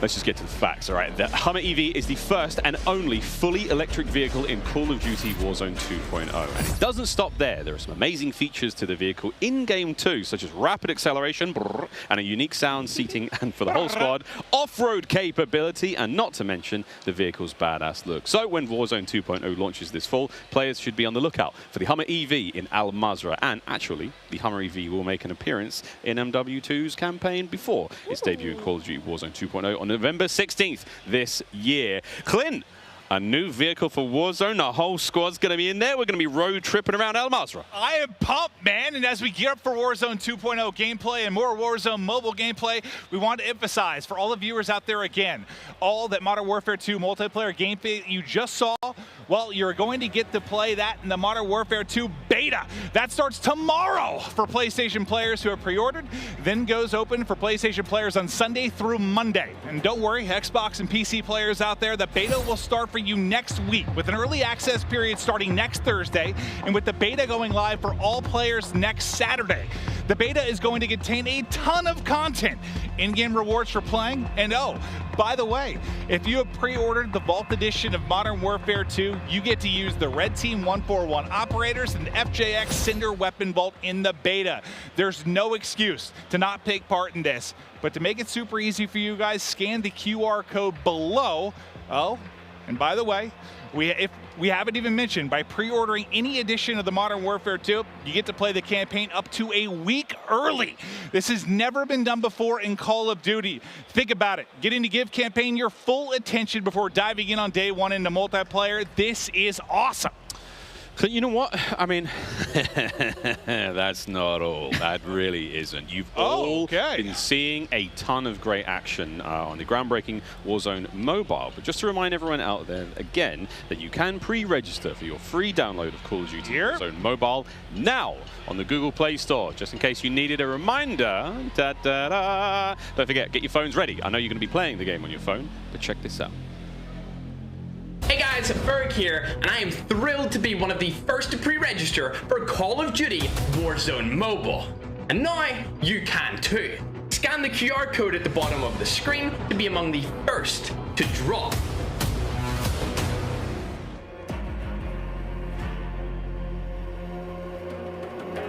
Okay, so we've seen... Okay, so we've seen Modern Warfare 2. We've seen Warzone on mobile. Now it's time for Warzone 2.0. November 16th is a date it's going to be available across the world. But today, we all get to see it in action for the first time. This is a huge moment, and we can't wait to see everyone behind us diving in. With that, no need to delay any longer. Let's get it going. I cannot believe, I mean, I just looked around and everyone's sort of, there's like 200 people. I've been waiting for this. I play so much. I'm pumped. Oh my God. Sorry, before we get into it, I want to give a shout out once again to Intel, who is powering all the streaming PCs here today. All of them outstanding. Cannot wait to see how one goes. Again, Clint, 2 PCs on every table, one of them exclusively for streaming. Listen, I stream on 2 PCs. Whenever I travel, I just pray that I'm going to have something that somewhat mimics what I have at home. The fact that they have this here, it is one of the coolest things I've ever seen. The support is unreal. This event is effing dope. I'm pumped up. Effing dope, namely. Listen, this is incredible. Like what Clint said, like having a PC specifically for gaming, because you don't want to take anything away from Modern Warfare 2, and to have one to stream as well. You can see it here. Like, this is a gamer's paradise. Like, coming out to play the game early and also being able to create content and not have anything taken away from your graphics is absolutely phenomenal. Shout out to Intel and shout out to everybody that put this together, because I've never been a part of anything this special like this. Yeah, and as we do the flyover, do you see the size of that thing? It's on the top right of our streamers' desks. Like, it's not taking up a lot of space either. So the fact that it has that much power to be able to run a stream as well, run this many streams, it's incredible. I need to get something like that for my giant PC, honestly. Well, guys, you know they say size isn't everything. Now, though, it's time for the TCL Power Hour. There are so many exciting games, so much exciting gameplay moments we can't wait to see for the next hour. We're going to be tracking along with these. We've got a bingo card, ladies and gentlemen. This is it, 9 challenges. This is going to be across the entirety of our Warzone Alpha gameplay. And basically, you've got to try to manage to nail a couple of these. Name us any fun ones? Yeah, I mean, fall damage, death. Tim's going to get Timothy. 100%. He has to, right? Ledge hang elimination. Like, I'm looking at some of the CDO guys, like looking at Zuma trying to get one of those Crim. It'll be interesting to see this bingo card. Who can complete it? Alec, vehicle elimination. We've got so many vehicles now to play with. I'm so excited. Like, one of my first introductions into Warzone was with, you know, the Berthas, was with all the vehicle kills. So now with also that Hummer being in, how dope some of that action's going to be. So tell us what you at home are most excited to see. Tweet at TCL_USA and let us know what you think. Don't forget to include hashtag CODNext and hashtag TCLXCOD sweepstakes during the next hour, and you'll be entered for a chance to win a TCL TV. I actually think we almost all have one of those, and they're amazing. I got one of those. I got one too. A couple years ago, I've been using it ever since. That thing's elite, so make sure you answer. Oh, make sure you do enter indeed. Well, Glenn, this is it. We've waited. The world has waited. Warzone 2.0. I'm one of the greatest Warzone players on the planet, and I'm excited to see some gameplay. Listen, no, I'm not at all, but we have made it there. This is the Power Hour. This is when the stream goes off the rails and some craziness happens. Seen the map. I mean that. The very first ever drop that most people outside of Infinity Ward would have ever seen. The world will see for the first time. Well, boy, am I excited. You could cut glass with these bad boys. We've prove it. No, we've talked a lot about some of the features that we're going to see in this. You know, we chatted through with the devs about different thoughts behind stuff. Like, I'm curious to see. They were talking about loot. Like, you know, if you're looking for a bandage, you're going to be looking in a bathroom. If you're looking for ammo, it might be in like a gun cabinet or on top of a desk. Like, there are some things that sound great, but I need to see them. I wanna I'm see really circles, pumped to too. see how it's going to play. Yeah, triple Yeah. circles, like a Hydra. I don't know what's going on. We'll see. I mean, Ali, like, this is the change. A tremendous change for Huge. Warzone. And honestly, it gets me so excited. I'm not, a typical player that loads into Warzone nearly as much as Maven does, but I love to watch it. So now they're moving into Warzone 2.0. Not only, it's a new map, it also has sections that are very nostalgic that make me, as a normal multiplayer player, want to hop in. And then the new vehicles and the new circle mechanics, like all of this is so exciting, and it's so exciting as a new player to Warzone to hop in. Here's the countdown. In we go to Al Mazrah for the very first time here in Modern Warfare 2. The streamers here at COD Next are getting lit. Yeah, I see some fist pumps. They are ready. Here we go. These guys. Dude, look at Isaac smiling, bro. He's so happy. You gotta think these guys put the hours in, 8, 10, 12-hour days. So they're ready to see what their life's gonna be like for the next couple of years. Yeah, right? And again, this is the largest Battle Royale map that anyone in the Call of Duty world has built. This bad boy is absolutely huge. Al Mazrah's got it all going. And here we go, Clint. The first drops. Where are we dropping, people? No, like I kind of want to drop near one of like the central hotspots, like surrounded by water. It looks like I'm in like Venice or something, or I'd like a boat. Yeah, I want a boat. I want Yeah. a boat and floating proximity mines, and I'm going to kill someone with that. I think about Joe. He could have a little team called Boats and Joes.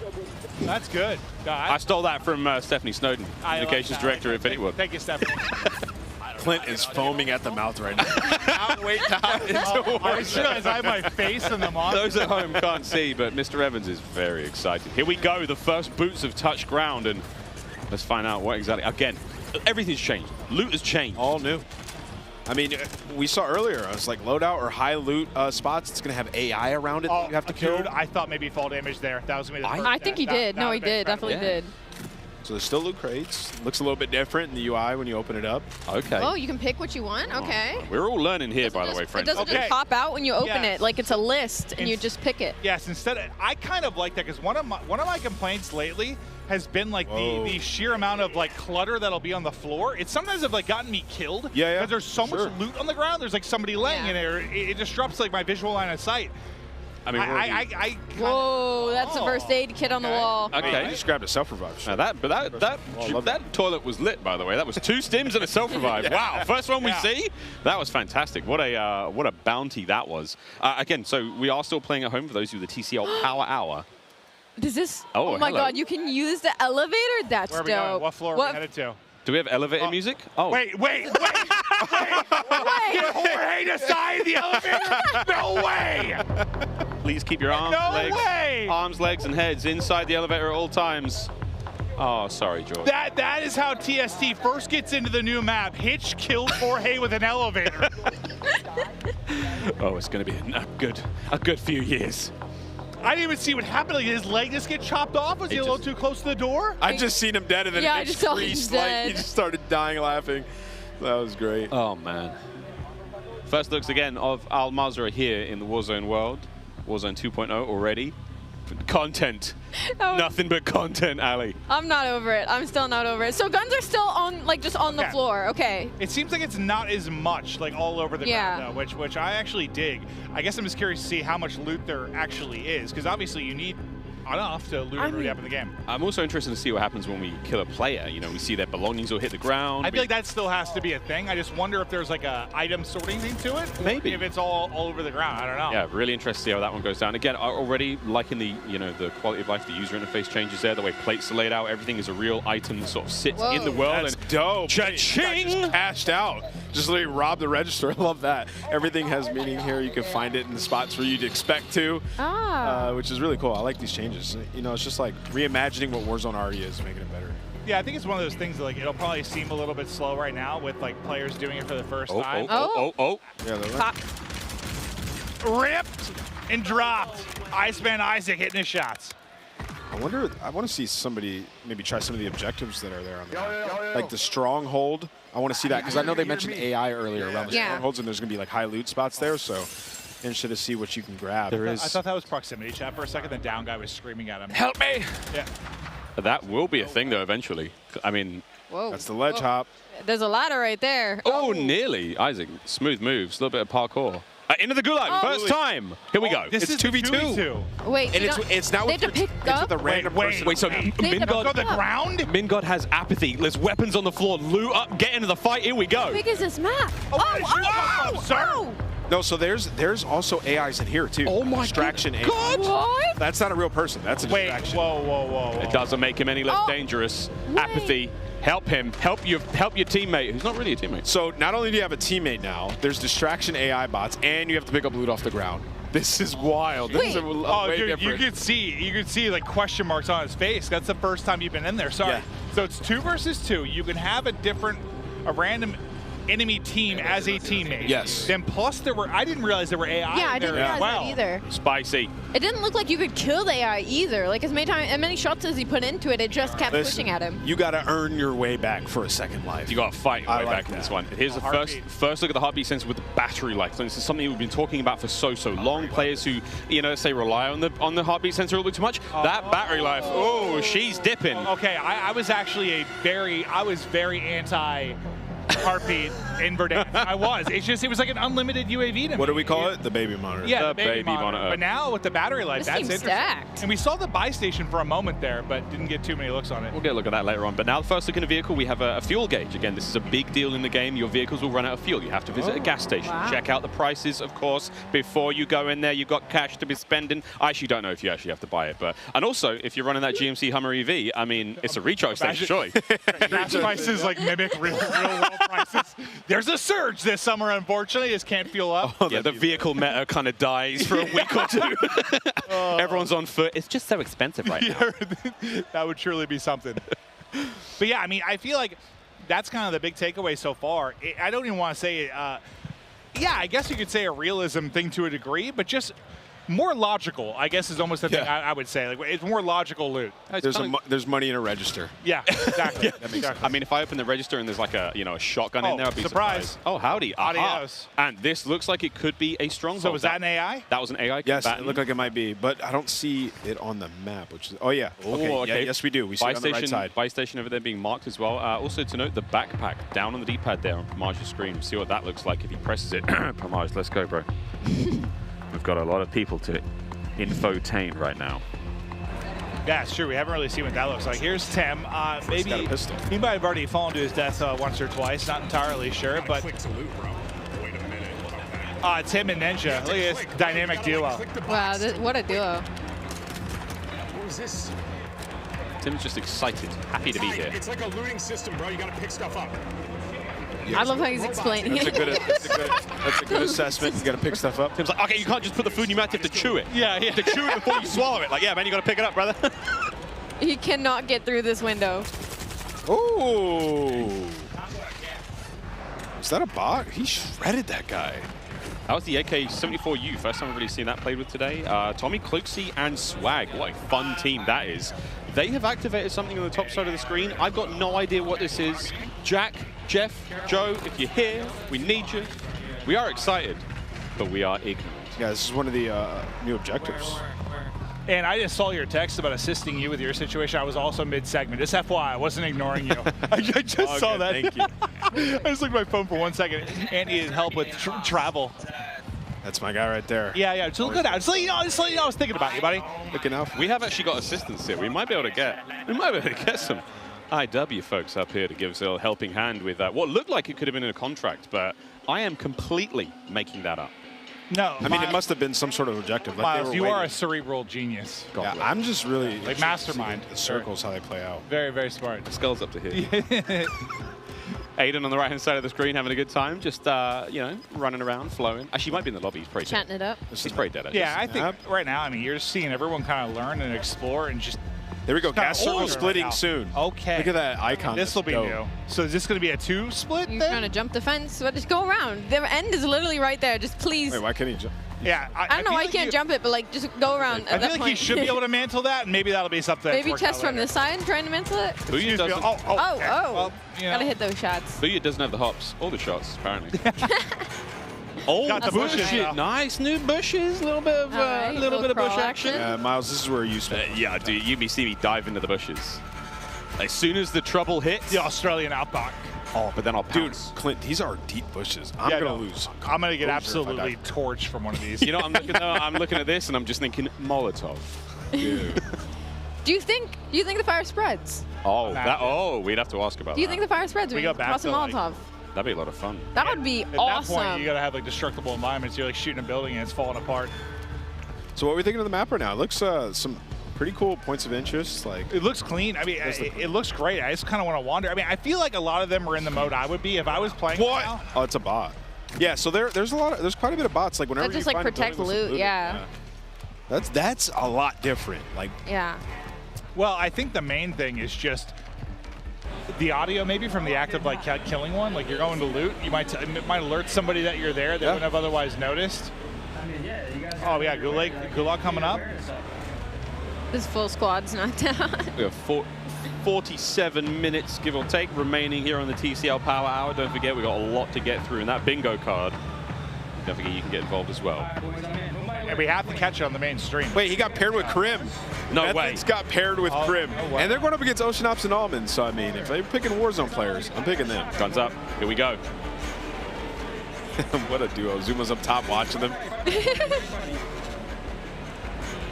Rock's still being thrown. Oh. A fave in the gulag. That's Right Zuma in the throwing face. rocks at him. Picked up the shotty. There's one.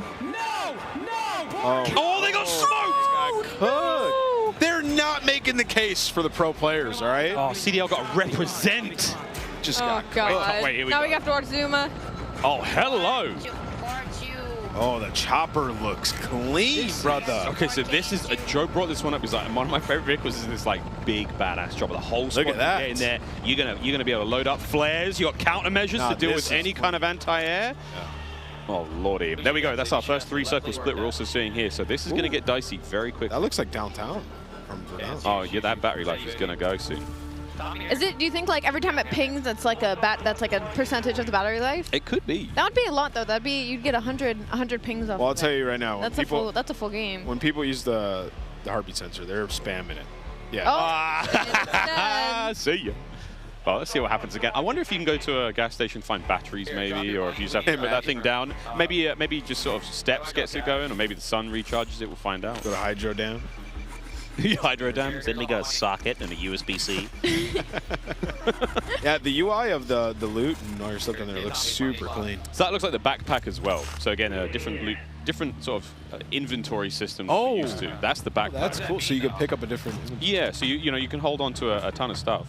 Does it affect your movement speed? It's like. Ali, I don't know, mate. You're learning as much as I am. Yeah, that's fair. That's fair. Where's Joe? I'm just asking out loud at this point, hoping that the gods of Warzone will give us the answer. Riles is the all-knowing. I think I'm trying. I'm doing my best. There's a 72.8% reduction in movement speed, unfortunately. Ali, what kind of ammunition type is it? I don't know. I'm joking. I've got no idea. I've got no Incendiary idea. bullets, .722s. What's the average weight? I don't know. I think us included, everybody here, everybody in game. Oh! This is first looks. We're just trying to see what the hell is going to play out. Oh, this is a team wipe. Yeah, they're getting cooked right here. Was that Zuma? That was a sniper. It is Zuma. Don't worry about it. Get the flick. Gooly. Oh, Nicholas Merckx. He's in a battle right now. They're in a tough spot. Smixy's down. Oh, Wait, there's so down. Fried. If you look at the top right, he has two different indicators of how many people are in the lobby. Is that how many? It's circles, I imagine. Oh. My guess is like one circle, your one's the other. circle? Yeah. Maybe the one that you're closest to? I was actually wondering that because if you were an aggressive player and you had a circle of less people, would you have an idea of if the other one was more popping and you could make a play to maybe get to that? Like, let's say you could or some kind of play. I was kind of wondering that. I'm assuming that's what it is. I could be wrong, but that's what makes sense, right? Yeah, that makes sense. It must be. Also, he has an extra plate, so it's like, and it's purple. It looks dope. The other circle is getting fried, so that just dropped so quick. Like I feel like half the players just got decimated. Yeah, they're getting destroyed. I wonder if that was the chopper we saw previously, the one that was up in the air there. Yeah. A bit of backpack management here. I suppose the backpack is just your ammo count. Other tools, little toys you have, and again, so many new. I mean, between field upgrades, between lethal equipment, tactical equipment, there's so much going on here at MW2. See, look at that jump. Look at that. I was talking about that rooftop jump earlier in multiplayer. It is actually insane how far you can jump from rooftop to rooftop. Really? Like, when I look at the movement in this game, and like even when you're throwing nades and stuns and stuff, like the depth of it like isn't as far as you would think. Like usually when you throw a nade, I mean you can like chuck that thing, but like I expected the jumps to be the same way, but like they're actually, you can go really far. I just realized, I mean, a box doesn't... Oh, no, there's 3 circles, so I'm completely wrong. Well, I don't know. I was so curious. pretty. I wasn't sure if that was a thing. I haven't It's got to be seen one loadouts in purchased. here. This looks like a loadout weapon right here. More on that later. Spotted at least one. A lot of vehicles around. I didn't even realize that was Blake at first. Howdy. Mustache. He's got the mullet Get the as well. angle, hit it. Ooh. A little crack. Isn't it nicer? It's kind of similar. Familiar. Yeah, it's like familiar enough, different. but seems fresh, right? Like, Yeah, you don't want to mess with it too much. Like people love it, right? So they're just making it. well, you like, could just strip it down and change it entirely. Yeah, there'd be chaos. Yeah, be chaos what it is. Yeah. So it's like they changed a lot though, man. Like it looks a lot different. Oh, ledging. And like the movement's different too. Makes me You work can't just out. slide cancel around the entire map now. I'm trying to fill out my bingo card. I'm getting like teased with like a ledge hang and a little bit of swimming, but we don't have the elimination just yet. Run, Blake. Oh. Uh-oh. Here they come. This is a 1v... Oh, yeah, no, it's done. I was going to say, this could have been a 1v3 survival. His team's there, though. Oh, wait, it's still on. And they're frying. All right, listen. Wait a minute. The Warzone squad's going to take it out. That's Never Oh, wait, mind. it's Biffle. Never mind. No, it's Biffle's back. Here he goes. He self-res and just popped up. Yep. Oh, he's smiling. I wondered what happened there. The self gets off. He makes the play. He's got a streak. Okay. Look how much cash he has. Okay, so it is still on the ground. This reminds me a little bit more. It looks like stuff's divvied up. This is a little bit more like a combination of Warzone and Blackout. In the sense of like Warzone, you know, it had all the loot in the ground. Blackout, you'd have like a backpack and you'd open that and steal the stuff. This is like it has it in the ground, but it segments it off into various things. Like you had your armor, right? You had your mask, you had your backpack. So it's kind of like a hybrid between Warzone and Blackout with looting, I think. Yeah, you remember the times round loot. Yeah, remember the times that you're trying to like, I just want to pick up that gas mask, and there's 100 things on the ground. Yeah. And you can't find that one thing on the ground. You know, it's like trying to lift Thor's hammer. Yeah, that was like a nice. I want this one thing. I'm gonna grab that. I'm gonna look at this item on the ground, pick it up, done. I could tell you how many times I just run over loot. I grab everything. I'm like, oh no, I left my sub. Let me go back. And grab it again. There, yeah. So it's like it's clean. You just like can't make any mistakes there. 3 circles almost coming to a close here. This is a spicy one. He's got paper, 15 grand in his pocket. So I'm gonna buy station, see what he can get. Yeah, can we hit a buy? I mean, firstly, you have to buy a teammate back. I think everybody here wants to get that first win so bad. We are 40 minutes into the TCL Power Hour. We're 40 minutes in, we have 40 minutes left. 40 minutes left. Okay, I was about to say. Don't trust me. Oh, no. You said that? I was like, dude, time is flying. I was really into this because we have teleported in time. Like I'm Doctor Who. Hey, why did you go? I don't know. Hey, this has been my favorite area of the map so far. That building was dope. Like a prison almost. Can you go on that mountain over there? I'm more interested in this giant mountain. You have to be able to. It looks like it. Looks like it's part of the map. I love high ground. It's my favorite. That bed's very It's a dirty. message. Oh, hello. Oh. Oh, God. Is that a zombie? Hey, I've always thought about it, man. Imagine like a real horde of zombies on a Warzone map. Kind of did it in That Blackout. sounds But like I'm talking like full blown, you know, World War Z. Yeah. You I want had my like a little bit in Fortune's Keep, a little bit in Blackout at That'd be a times, horror game. but not like a Daisy. All right, Yeah, so go. So you saw the buy station was. There was a section that said buy weapons. So you can buy a specific weapon in the buy station. That was interesting. Oh, here comes the circle move. Well, that makes me think loadout might not be as much of a thing. Yeah, because it said buy armor, buy weapons, and then I think it was buy ammo or something. Uh-oh. Come on, Cloaksy. Hit it. Don't get run over. no, as well. he's getting ripped. Oh, his teammate just dropped and eaten like an enchilada. I might be hungry because I. Oh, precision airstrike. Keep You just had a slice of Little I'd one. Caesar pizza. I need more Little Caesars though. I need like 2 whole pepperoni pizzas within my mouth. This is the best LAN party I've ever been to. There is pizza everywhere. Oh, it was Isaac and Krill. Everywhere. Yeah, I mean, we told chat like this is off the rails now. Oh, wow. He got hyper beamed with the vinegar range there. Guys, my AR is fucking trash, but my. Whoa! Nicholas. Is it the aim or the AR? No, I'm kidding, Nick. It's definitely the AR. You're the best. Don't hurt me. Hurt him.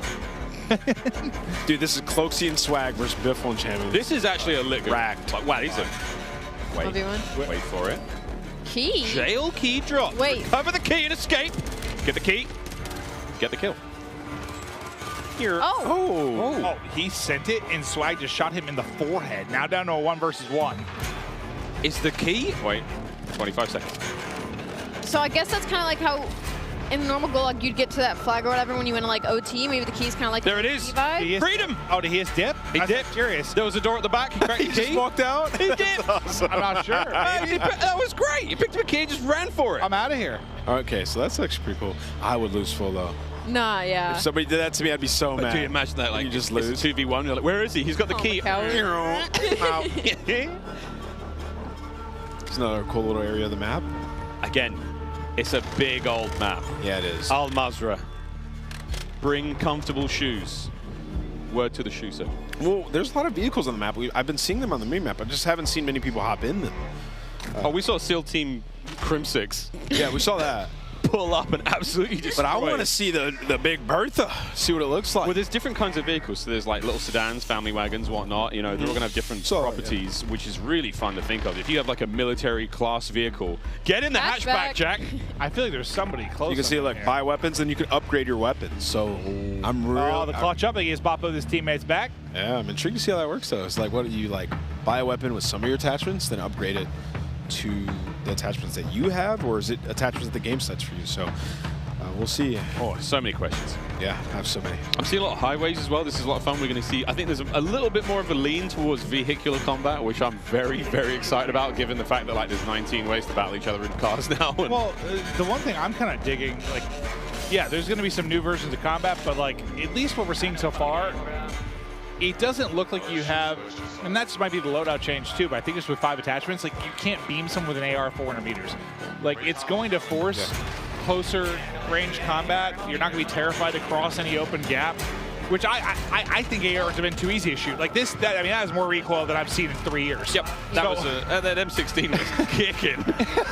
Krim was like, I'm going to rethink this fight. Like, yep, I'm out here. But I think in general, like, it's better if it's a little bit more difficult to shoot at long ranges. It just needs to be, in my opinion. This is what I wanted to see. How powerful is it? Can you finally shoot them? It's running out of gas, man. It's running out of gas. This is Greeds, one of our streamers or content creators coming from Japan. That's awesome.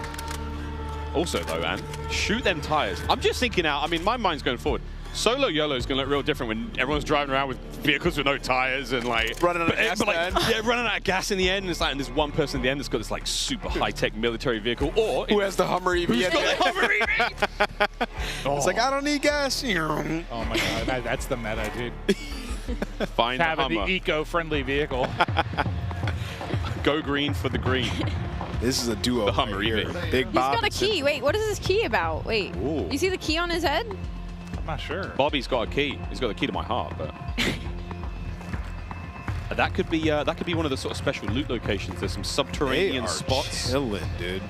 These are the guys I hate in Warzone. Camp in a staircase with Fenix. Yeah. I need that proximity chat. I need like the people walking up to me like, I know you're in that staircase. The way he's playing, I feel like Bob's AFK and he's protecting Bob. That's what I'm getting from this, at least. Bob has not moved. Because the Symphony I know does not run up and down staircases 400 times. This guy has to be in fights over and over. He literally has to hold forward. So I mean, if you think about it, something was going on. This is a really important map. Like whoever wins this, like they hold the record for most wins. Yeah, right. In Warzone 2.0. Like it's your stream title right there. Just get it up there. Yep. Just get it up there right away. World record holder. There's a lot of those in Warzone. Getting a very sort of strong. I'm liking the different areas we've seen so far. This is the most sort of urban area we've seen. Like high, like I mean, there's a parking lot here. We've seen some high tower. We've seen some stairwells again. What was that? I hate when Symphony just aims at randomly the wall. aims in. He's such a bothers me. Oh my god! The internet is already like sus. He's sus. Well, shout out Ricochet. Will be available stand day behind one. him. Day one. Day one. Coming for you, I always wonder about like length of games, and I always think I mean, I prefer when it's around like 20 minutes. I'm wondering like how long a map is right now. Well, this has been 30. It seems like so we're like, did we start 30 right? minutes in, yeah. Did We start started right away, at it? yeah. Yeah, so this is Well, we're also hopping in and out of, I think, maybe 2 different games. I think it's. Or it's delayed. I think it's at least. I think it's 3 because I think we've seen solos. This is trios. I think. No, it's all the same game. It's all the same. So there's solo people on. Oh, that feels bad. Oh, okay, I didn't see that guy. So what I'm wondering, like, is just length of game. This might be a little bit longer than it's been in the past. Seems like it, yeah. Probably because people are just figuring stuff out, to be honest. Well, probably part of it, but I think just from a circle, just size of the circle, I think it's a bit longer. Like, these might be running about, I don't know, 5-10 minutes longer. I cracked that guy at my life. Nice. While these guys are fighting, I'm like, oh, look, the gas station's a POI on your minimap. I'm dead serious, though. If I pull up in my Hummer EV, is there going to be a charge station for me? No, it's unlimited, dude. No way. That's too OP. I mean, don't get me wrong. I'm How down. many do you think there is on a map, though? Like, do you think there's just one? Like, there's the one golden Hummer EV? I don't know. Or maybe I'm excited. I'm just talking out loud. I know it seems like I'm asking Miles, like, you have all the answers. I've got a piece of paper in front of me that just, it's the bingo card. Again, we haven't seen a vehicle elim, ledge hang elimination, most wanted card. We haven't seen any of these just yet. Here we go. Fall off, die to. So this is it's still the bright spot of this for me was Jorge dying. Oh, it doesn't that count. does that count? It doesn't count. Come on. Doesn't count. No, he got shot. This is really where I'm going to count that. I'm counting it. I'm putting that on my bingo They're card. now in the 6th circle, and there's 20 people left, so this is about to get insane. This is about to get insane. Oh, the National Bank of Vidal. I wonder if you can go in there and get some cash. I am very much behind Wild. I'll lose a little dive in for the res, but I'm very much behind like crazy end games. I love the leaning coming out of Hitch. It's like he's in game, actively moving. Yeah, he is. Look how leaned up he is. Oh, here we go. No plates. A prayer. Oh my god. Oh, this is a welcome team looks a sight. little bit more decked out. Wait, decked out? They've got different color armor. Most wanted target eliminated. Well, that team didn't hit the bingo. You have to survive that. I think that was a Claymore or Prox mine right to the shins as he went through the door. There is a different kind of plate. 3-plate purple. I have questions. Yeah, we saw Nick Merckx have that earlier, so I think it's maybe you hit the shop and you just buy armor. Oh, maybe it's okay. Swanky, expensive armor, branded. Yeah, I've always wondered if we'd have something where it's like a helmet in game, you know, where you don't get knocked by one snipe or something. I'm not sure if that's the case, but. Oh, that looks like Crim's. I mean, we've only seen one M16 of the game so far. Is that Crim's one? Is he dead? Is he down and out? Might be. Observatory ahead of us, one of the higher points of the map as we've seen so far. So this is, I mean, look at Al Mazrah. She's gorgeous. See you, Jack. Oh, Jack is dead. Absolutely. Oh, that's Jorge. So they got out of that situation they were in, I think. They were able to get the kills. They look like they crept through the water. Yeah, let's stay on board here. Look how small this circle is. We're going to see who ends up taking this one, but it looks like it's just Hitch. He's trying to save the squad. Blake's down, and there's a thermite sitting on. He's holding them back with the thermite. Yeah. The fire looks. They got to rotate though, so maybe we have to be careful here. They've been sniped. Oh, here comes the bingo! No. Here comes the bingo! Here comes the bingo! This is love and trust right here. Oh, it got him! That's a bingo! That's Sorry, a bingo. that wasn't actually a bingo, but it is definitely one of the airstrike elimination here. It is. One of them died. No, they're not dead yet. No, but you got one. No, he's dead. Yeah, he's dead. Jorge. I mean, we're looking at no plates, nothing here. Like, this is going to be tough. They're going to have to leave this rooftop as well because the gas is going to push them They need to just get a kill. Lads. Blake is down and out. I really like that new looting out of the backpack. I think it's just one of those things I'll like once I get used to it. It's going to take a little time. Oh, here we go. Ooh. He's only got one in the clip. He's popped a two-piece. I was hoping maybe it was the fall damage there, but Jorge, he's going to drop. I didn't see how he got the kills, but yeah, it looked like he was able to knock 2. 7? Was it 6? 7? It looks like 7. 7. There's a handsome man blocking the view there, but over to Nick Merckx. Final 4. Oh, they're in a great spot. Rotation coming in here in a second. This looks dope. This little tent that they're in. I mean, this would be nice if there wasn't. Oh, so it looks like you can only plate up. I see. You can only plate up to 2. You have to get something to go to the full plate. Yeah. It's a big fight. Oh! I thought it was maybe like a helmet or something like that, but I see what you're saying. Nick's chilling. Still has plates to go with. I didn't realize it was limited to 2 at first. Let's see the gas mask, how that operates. Reload. Just there you go. For the dub. 3 teams remaining, 6 players. They've got what, 2 left up, so it might be like a 2v2v2. He has the inflatable decoy to play with as well. That could get really funny. Oh no, you're in trouble now. This is a good decoy time. Just pop it. I got you, swing. I love mixy endings. This ending is dope. This is so sweet. Coming out the gas, still across the bridge. You get the knock. It's just Nick. It's just Nick. Here they come. Oh! Oh! So 1v1. 1v2? 1v2, right? 1v2. Oh, no, he's a res. You're right. It's one player up because his teammate's still up. 1v1. Where are they? There they are! Oh, that heady's not going to be fun. There it is! That's Nick with the W. Ah, Nicholas Merckx. And a 3-piece to close it out, too. Wait, was that a 1v3? It was? That was a bingo! Bingo! Oh, there it is, the first time. Nick Merckx, your first ever Warzone 2.0 winner. Oh my God. Get in the chopper. Get in. All right, it was lit. We're in for a good few years. That was lit. I really enjoyed it. I think the map was really cool. Played a little bit slower, but I think it's just people figuring it out. And then towards the end, Yeah, I wasn't even sure. Was that like a 2v3v1 or a 2v2v2? I'm not even sure. It was a 1v3 survival. Bingo, baby. So who was the solo on that? I was trying to like figure out the situation at the end. Like Nick was just popping off. He's just frying. Yeah, I was 100%. a little too tense to see what was going on there, but I mean, hey, that was fun. Well, here we go. 1v3, check. We saw airstrike eliminations as well, I believe, on that little rooftop. I don't think we got bingo, though. We didn't get, but we got that at the very least. Ooh, no one got multiple grenade kills. Okay, 2 down. Unless we missed it. Please tell me someone fell to the death. I gotta see a decoy elimination. That would just be so funny to me. If somebody gets smoked by a decoy, I'm gonna be in tears. Tears. True tears. GG's once again. Congrats, Nick Merckx, the first ever Warzone 2.0 winner. World record holder. World record holder. Yeah, no, unbelievable. Of course it's Nick now. Dude, when we were watching him earlier, like in the 3P game mode, he was looking disgusting. Like he looked like the best player we watched in the 3P. He has a lot of experience there. Now, just hop right into Warzone, making plays. Guys. I'd love to see it. Guys, we've seen Warzone 2.0. Initial impressions? I mean, again, like there's no one here from IW. We're just fans.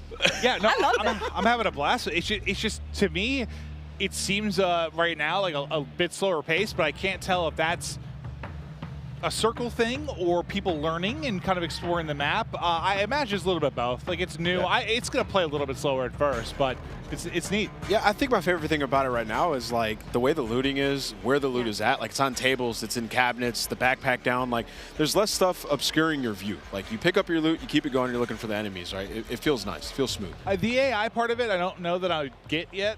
In the sense of like you like go into like loot a place, there'd be like one AI, and I don't know. It's like do you get extra points from that? Do you get extra money from that?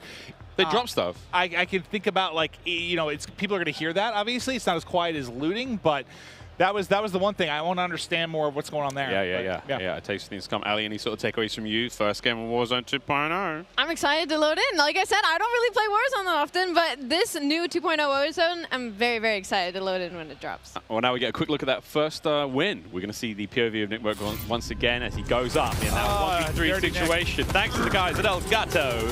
Here we go. Where's the W button on that big bad boy? Bang! And this was the final play on that bridge, Clinton. So he killed 2 people. Yeah. So it was 1v3. To the right. Good teammate call out. Good comms. Let's go!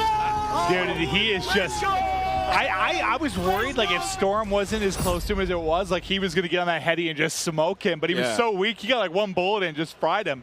And then I think the guy he shot like laying down the bridge, he like got all headshots. He smoked him too. Yeah, I thought he was gonna lose that. All right, the more eagle-eyed of you will see that Jess Brohard is now ready to rock and roll right in the middle of the stage here at COD Next. Jess, take it away. Miles, that's right. I am ready to rock and roll here with P90 Princess, the Princess of Al Mazrah. I mean, what are your first impressions of Warzone 2.0?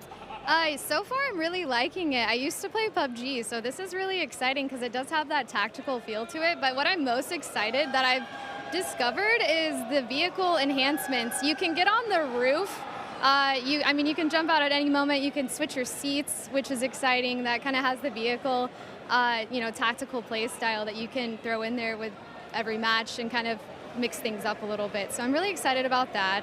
And everything feels pretty good. It's very new, so it's going to take some time getting used to, but so far so good. I'm having a lot of fun. And what do you think about those circle reworks? The circles are interesting. You got to pick the right circle, you're not sure. I don't know, I'm going to have to try it out. I haven't made it to the circle zone yet, so. Well, then finally, we're here at COD Next among 200 of your fellow content creators. What has been the highlight of this event for you so far? Honestly, the highlight's being able to sit next to Huskers, my partner, and play games, and we have a lot of fun. But I did just kill him in the brand new Gulag for the very first time, so that was really rewarding and really exciting. But it's been a lot of fun seeing everybody and, just seeing all the gamers out and about again after everything we've been through, so it's nice. That's awesome to get to share this with your IRL duo, but for now, that is enough from me as well as P90 Princess. Back on over.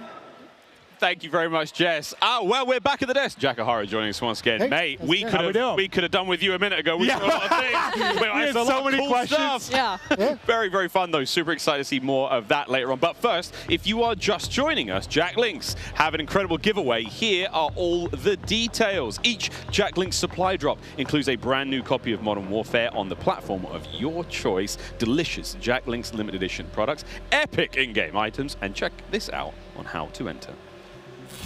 Looking for an epic way to celebrate the launch of Modern Warfare 2? Jack Links has got you covered, giving you the chance to win the ultimate Modern Warfare 2 supply drop.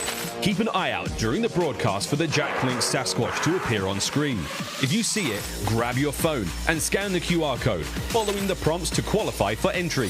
Tune in to Call of Duty Next. Squad up with Sasquatch and level up for the ultimate viewing experience, courtesy of Jack Links. Terms and conditions apply. All right, folks, there you go. Keep your eyes peeled and spot the Sasquatch on the screen throughout the show. No, I'm not the Sasquatch. I know what you're saying right now, chat. Scan the QR code and enter all your information for a chance. Absolutely. Win. What are you talking about, Maven? You've been doing that quite a lot today. Yeah, I don't know. These accents come out of me. But all right, I do have some questions. Okay. First, the one thing I was really curious about, like at the top right with the player number, there was like 2 different columns. What were the different player numbers? So that one is explaining to you the different numbers of people that are in each circle. Okay, so that's what my first guess was. Okay. Yeah, and the old information of like who's alive, how many squads, etc. So the top bar I think was like your normal numbers, and then the next one. I play a lot of Warzone, so I'm going to get a little bit nerdy. I just have questions. Other thing, we didn't see a loadout. Is loadout in or not in, or did no one buy one, or what's the deal there? So right now in the build, the loadout drops are not in, and you're using you're going to buy stations and you're going to strongholds to acquire the rest of your loadout. So you can go in, you can select, have weapon setups, etc. that you'll then find in the buy station and inside the strongholds as well. That's one of the big questions I had. I was certainly wondering about because we saw like you could buy. It was like a weapons tab you had. When you went to the buy, we didn't get to really look at it much because we're hopping around. We didn't get to see a whole lot of it. Yeah.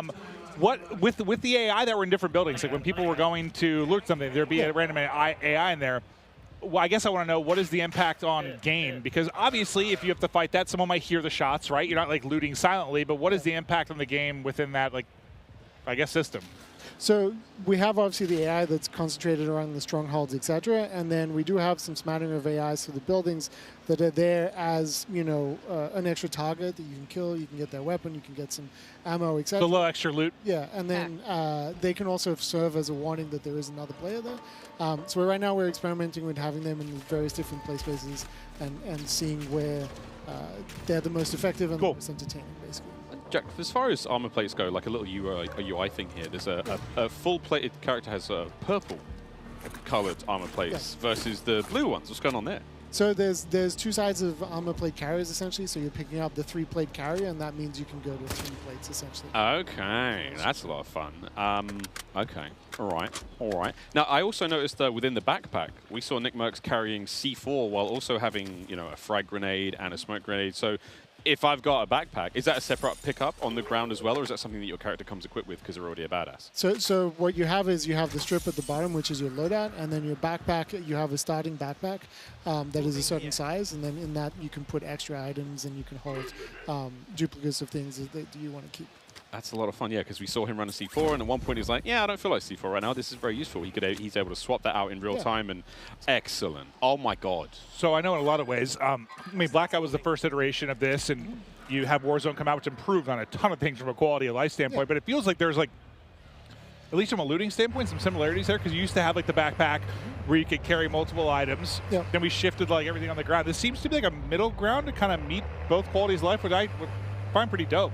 Yeah, we wanted players to be able to accumulate kind of the arsenal that they're going to carry through the match with them and kind of be able to equip some items, some that in other game modes might be persistent, etc., that they might want to keep inside their backpack and then carry out of the match with them, etc. So is the backpack that you start with, that's your backpack for the whole game, or is there an opportunity to ever expand your backpack? And if you can, does that affect the movement speed on the character if you pick up? That's a very realistic question. Ali, you're right. I'm sorry. I can't carry many things on a day-to-day basis, Miles. You should see me try to bring my groceries into my apartment building. It takes a very, very long time. So I was just wondering if that was one of the realistic things that was implemented. Fair. So there are different sized backpacks, but they do not affect your movement. Okay, don't affect movement speed. That's the question I had. Oh, also, in the Gulag, it seemed like there was an AI that had popped up at one of the points that we were watching. It didn't seem like it was a killable AI, though. It seemed like he put a bunch of shots into it, and it never went down. Are they even killable, or? He is killable. Okay, so maybe the person we were watching was just bad. Yes. It takes some coordination to kill them. Okay. And that's not his final iteration, but he essentially is definitely killable. Okay. And if you gang up with him with 2 teams of 2, you can essentially take him down and get a reward and get out of the game. Okay, cool. Yeah. And if both teams take him out, So can everyone get out? Yes. Okay. Well, for those of you looking on screen right now, phones out. It's time to scan that QR code. Jack Link Sasquatch, he's on screen. I know you remember the video. Scan away, friends. Sprat now making a quick drop. Any particular hotspots you've got there, Jack, that you like? Well, Hydra is always going to be fun in my heart, which is the one that we're looking at right now, because that was one of the first ones we made. It was one of the first ones to incorporate the water and have the river running through it and having a little bit of current that can drag you along.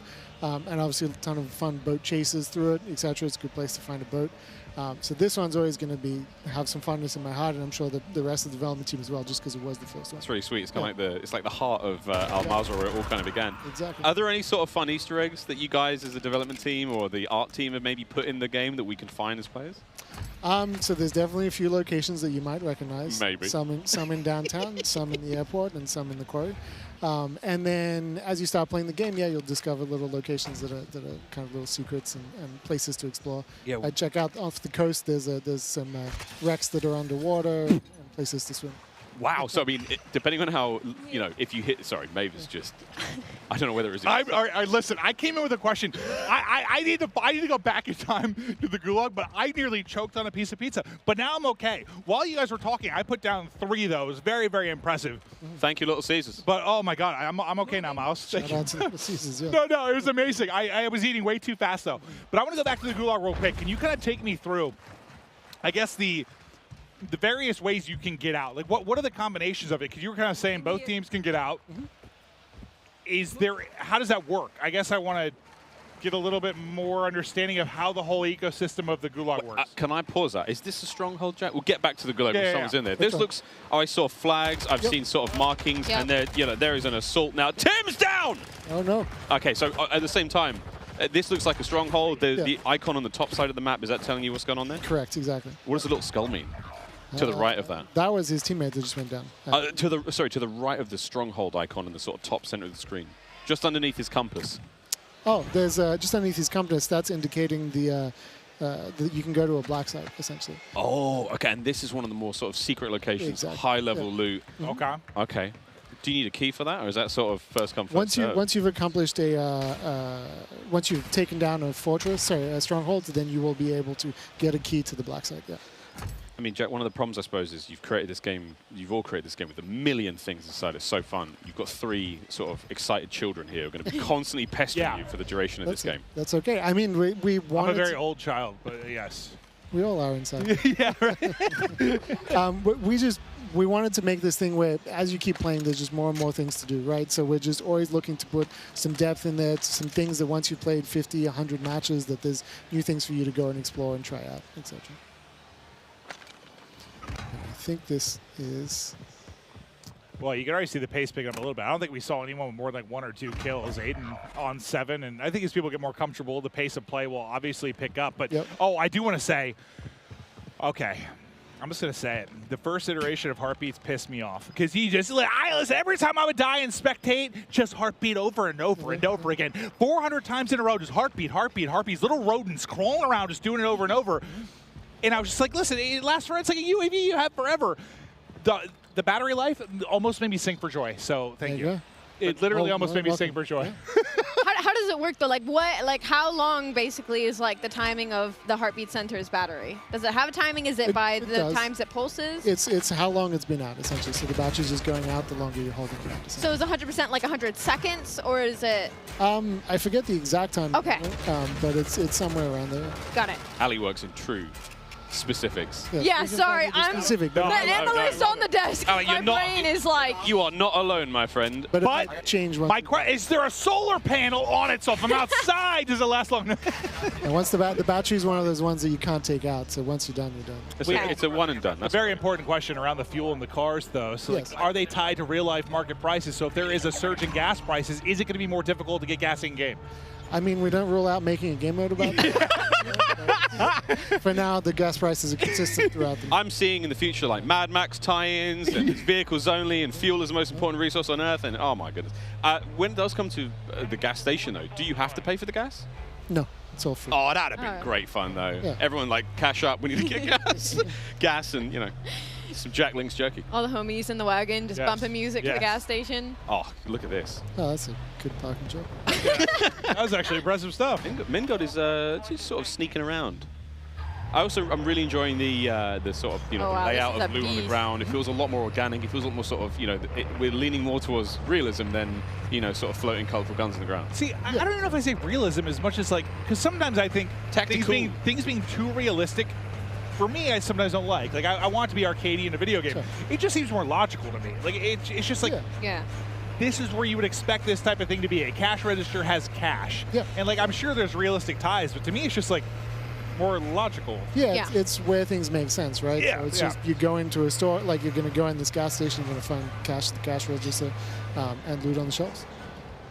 And that is another one of our vehicles. This looks like this little armored personnel carrier. Open turret, kind of scary, but still a lot of fun, clearly. Yep. And you just sort of keep rolling after the person got out, so I'm sure people will make some fun videos with that eventually. I do have something for like a limited, we're in the desert, like some sort of oasis that can spawn in a certain place and pops up. There is an oasis on the top north of the map, actually. It's very, very pretty. And sometimes I don't think I've seen it yet. Yeah. Top Did Abe get the dub this time around? Yeah. Top left-hand side of the map, Oasis. We'll see if anyone goes there, but we're still pumping on through the TCL Power Hour. We might have seen a vehicle elimination in that game. We'll wait for the full word there from our referees. Meanwhile, in another game. I forgot it was on the map. I was thinking about, like, Oasis, like, spawning up, like, the mirage of it. There's a locale directly on the map. I forgot about that part. Oh, there's somebody flying the big giant chopper over there. Yeah, that looks insane. Yeah. Gulag. Okay, back to the Gulag questions. Oh, yeah, I guess. Here we go, yep. Can you give me a breakdown of, like, objectively how this works? So we're experimenting with different versions in there, Okay. essentially. So right now we have in each version, basically 2 players get put together. If your teammate happened to die at the same time as you, odds are that you'll end up with them. But if not, you're going to end up with whoever else is in the Gulag. That guy's thick. Yeah, like that AI Is that the jailer? eating. That's the jailer. Okay, Yeah. and the jailer has the key.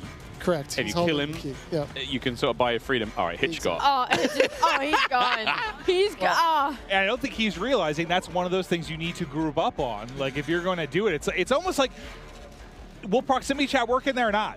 It does. It should, you should be talking to each other. That's what I'm kind of wondering. If there's a proc chat, everyone's like, all right, guys, let's be friendly and, take group up on the jailer. But then you lie, and then you kill them. See, that I like. However, don't team up with Maven, obviously. Yeah, I'm going to be dark and twisted.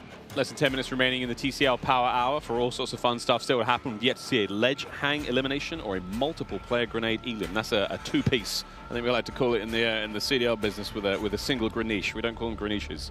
We just call them nades. What's the metal usually? Popcorn or something like that was aggressive. Was that a nade? Oh, wait a minute.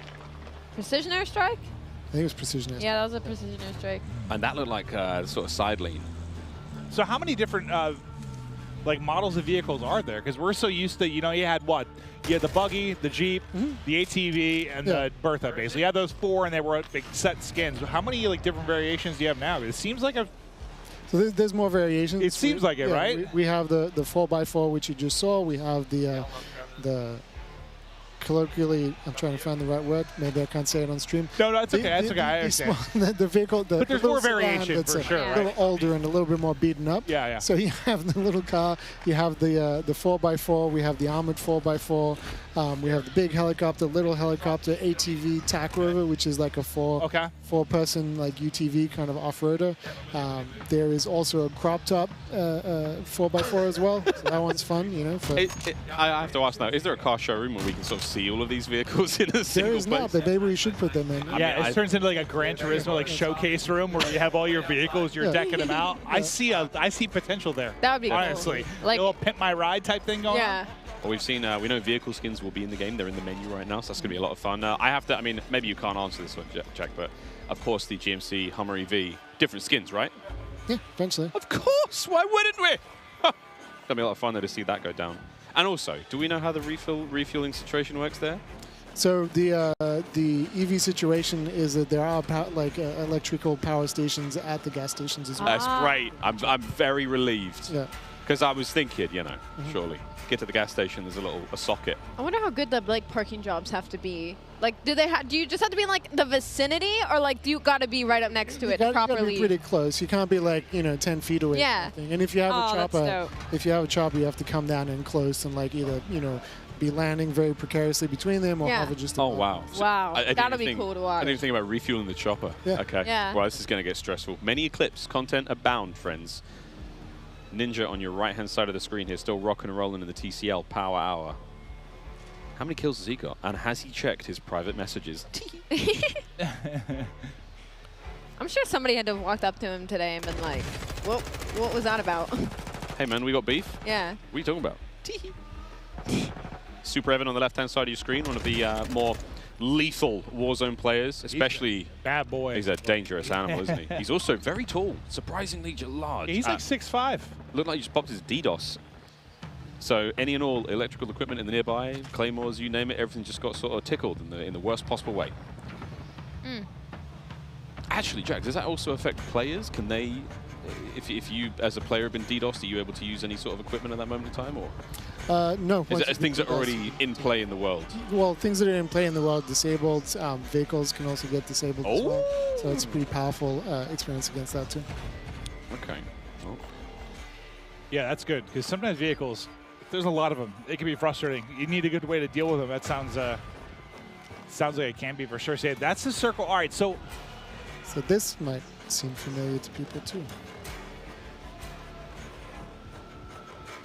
We're all like locked in. Okay, all of us just this is familiar? Wait a minute. Yeah, I was trying to think of which part.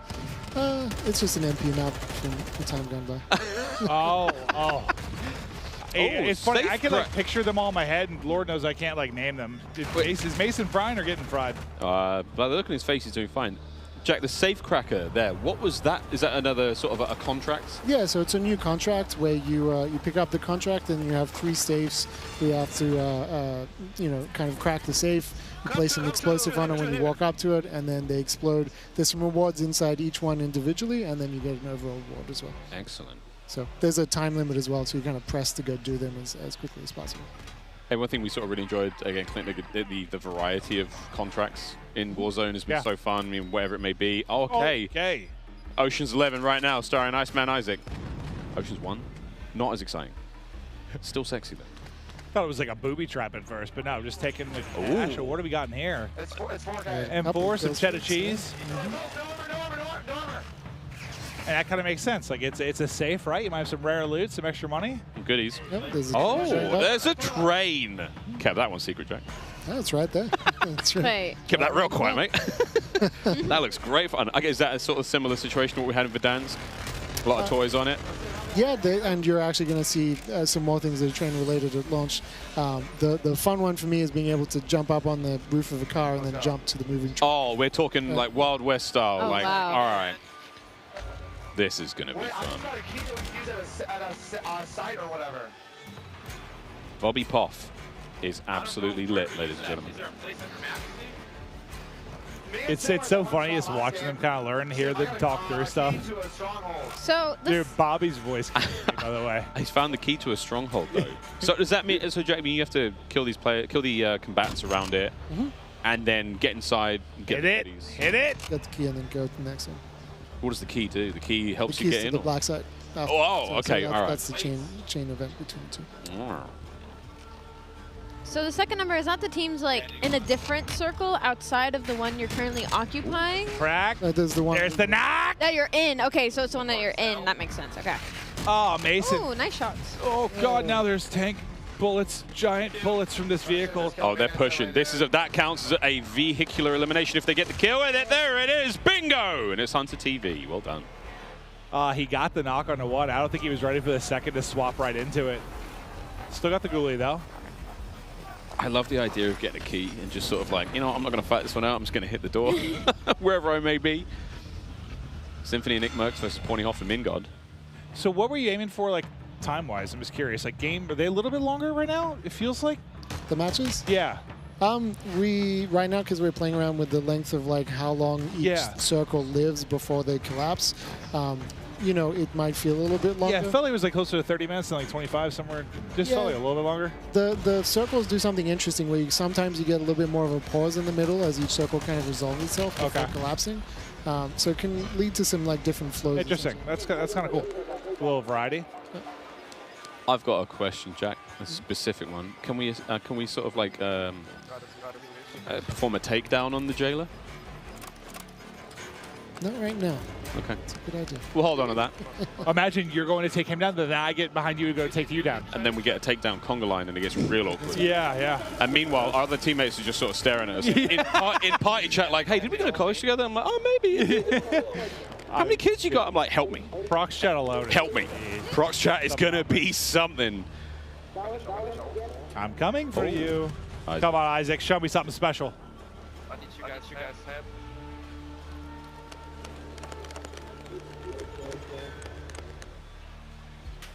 We're back at the tents. Nameless stuff. Oh, dear God. Hey, you know what? A little too hardcore, baby. hitting a shot. Hardcore. They hit the other roof. Oh, look at them. Dude, that shadow, it looks so badass. He's like flying over the top rope. Great.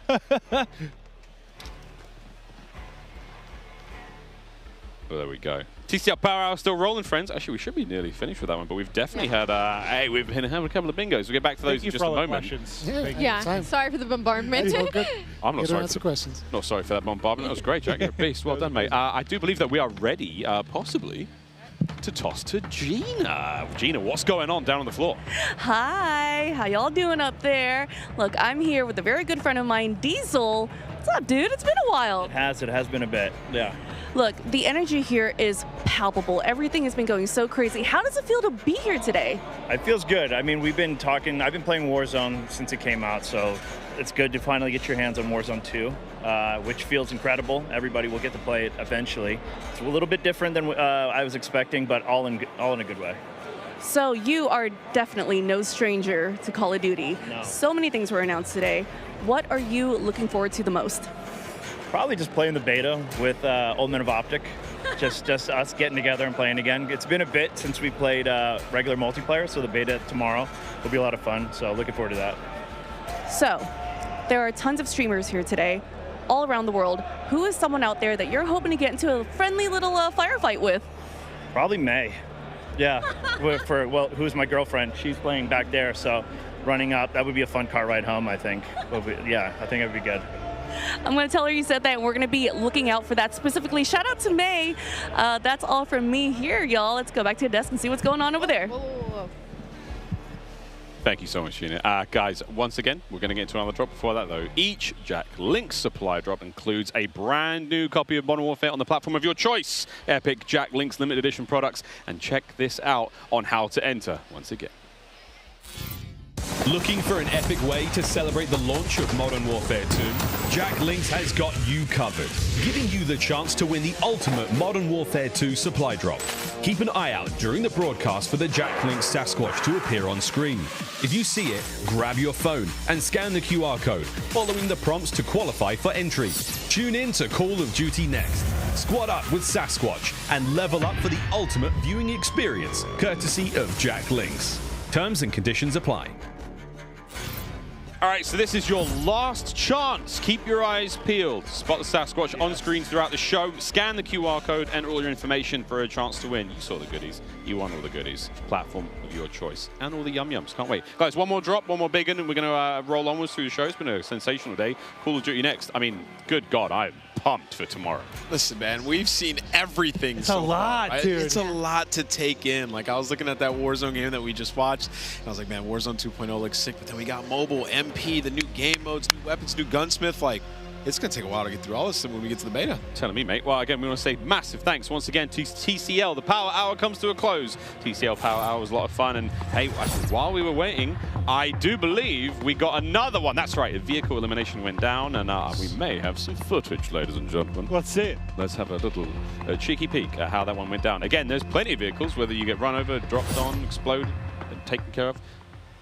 We saw it on camera, didn't we? What am I saying? It was Hunter. We screamed his name aloud here. Oh, when he got Mason. I'm sorry. I got so excited. He got Symphony. That's right. But there we go. The TCL Power Hour You were talking about replay. You got me excited. I thought someone got smashed by a truck or something. I was ready. Crazy, crazy. But also, don't forget to share your favorite moments from, of course, the TCL Power Hour. You saw the hashtags. We want to see your favorite moments. All these streamers, 200 of them. Clip them. Send them to us, at TCL_USA. We want to see those clips. Can't wait.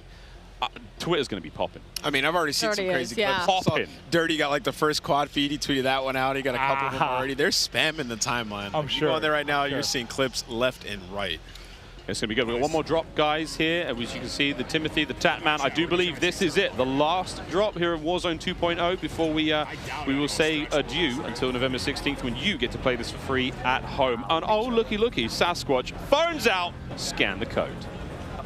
What if I said no? Ali, that's just rude and strange. I'm sorry, I was kidding. I didn't mean it. My phone's literally out. You can see it on my hand right now. She's disrespecting. Listen, I have a question for you guys because I was on standby with no audio next to the stage. Yeah. Ready to come back up.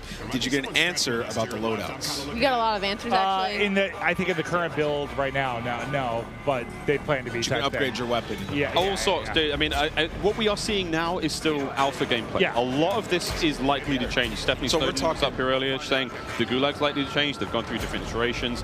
Who knows what the buy station you saw might not be the same on November 16th. So really, like, strip this down. What do you think of the maps and stuff like that? How the looting system works? Like, they're going to change some stuff. No, that was cool. Circle speed, they change, everything like that. That's why I really want to pick his brain while he's up here. I mean, as much as it's fun to get hyped about the big moments and have a blast with it, but all these guys are streaming too. Well, we had a dev up here. I just wanted to, I wanted to hear what he had to say. Like, I want to pick his brain, and he had a lot of great answers for us. I'm going to do what I can to get Jack's number and just look at him on a regular basis. God bless that man, putting in the hard work and answering our questions, as ridiculous as they may seem. You know what this map reminds me of, Al Mazrah? It reminds me a little bit of like Verdansk and Caldera mixed into one, because like you get these areas like this reminds me of Airport from Verdansk, and then you jump out and you're walking around, you're in the desert.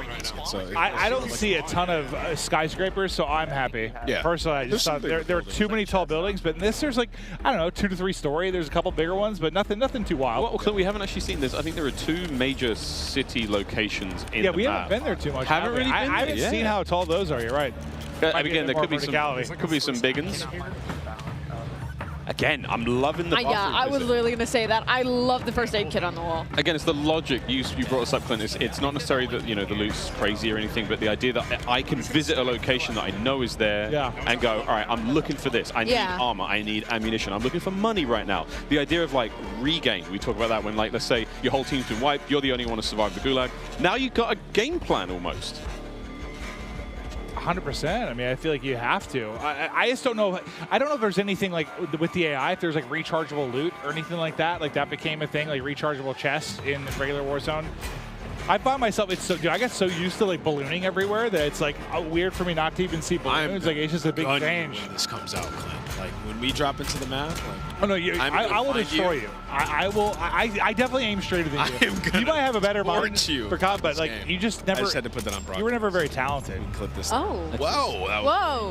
And the Ghoulie, it's we've got methods alongside somebody going up against Hanky and Zagori. This is the last one we're going to see. One down. It's a 2v1. Come on, Zenny, show me something special. That's 2 Gulags where he's got pride. Zenny, you're letting me down. It's not even Biffle anymore. Crushed. You know what? Cut the gameplay. Cut it. I've seen enough. Zenny is the reason the broadcast is done. Right, focus up team, once more we go. Now it's time to take a look at some more epic best plays brought to you by HyperX. Check this out. Sick. Look at how big that thing is. Oh my goodness. I think it's massive. I mean, we had some cool plays all day long, right? So, seeing Tim here, we didn't see too much of him. Tim got killed by that chopper. Does he? I think so. Oh! What a throw! Oh no! No! What? Oh, he got. Did he try to run into it? I was very confused. I'm what was surprised going he on didn't there. die. He was able to hit the. He's a mastermind of clips, so I imagine so. Oh yeah, guy knows what he's doing. He is. This is another gulag clip. Oh. Oh. Zuma! It froze like a perfect time. That was crazy. Crim 6 flying around, kills with him. Oh, this is the Fennec as well. He's about to shred someone. 3, 2, 1. Stems in. Jiggle P. Oh, I think we should just rip him off that heady for a second. Nice shots. Man, Biffle's disgusting. Hipfire looks really good there. Yeah, it does. Ooh, it's like steady. It doesn't even look like Biffle was looking at his monitor. This play was Oh, this here. was They were huge. surviving, man. Yeah. Reviving each other back. This and is forth. friendship and trust and love, It though. is. That's brotherhood. We love right TST. there. AKA don't. All right, there we go. That was our highlight plays presented by HyperX. And guys, I hate to say it. Don't say I it. think we're done. No. It's time to get off. You were great. You too, man. You were great. High five, high five. You were great. And you were great at home. Thank you. For those of you who've been with us the whole day, thank you so much. Guys, final thoughts. Clint. Listen, it's so much. I can't wait to break it down more.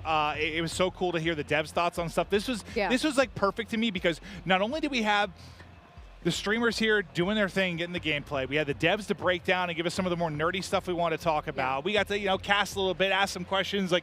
This was just a very good balance of everything COD, and it filled my heart with goddamn joy. Oh man, Ali, how are you gonna top that? I don't think I really can. I'm going to be honest. I will have to say, I'm going to echo in my own wording. I mean, it was a lot of questions answered, right? It was so many what's going to be happening with the upcoming year, and we got all of it in just this mosh pit of Call of Duty. I mean, it was just half a day of just COD, and it was an absolute pleasure. And honestly, I have to say, I'm so excited for Warzone. I never thought I'd say that out of my mouth. It was one thing about Warzone that it kind of turned me away because it was so chaotic, right? I couldn't predict things. I couldn't really break down a whole lot. Circles were chaotic. Loot was chaotic. And it seems like they've taken that, refined it, and now there's a little bit more stability. You know where loot's going to be. There's 3 circles, so it's not like if I'm across the map, I'm screwed, There's so many different elements now, so I just can't wait for November 16th. Jeff, Joe, you hear that? You got him. You got another one right there. And what about you, brother? I mean, it's amazing, and there's still so much more to come, right? We heard a little bit about DMZ. What is that? Tell me more. Yeah. We're going to learn in the future. Spec Ops as well. They talked about it a little bit. And we even heard earlier, rank play coming in the future. So we got so much Call of Duty. If today wasn't enough for you, there's going to be more.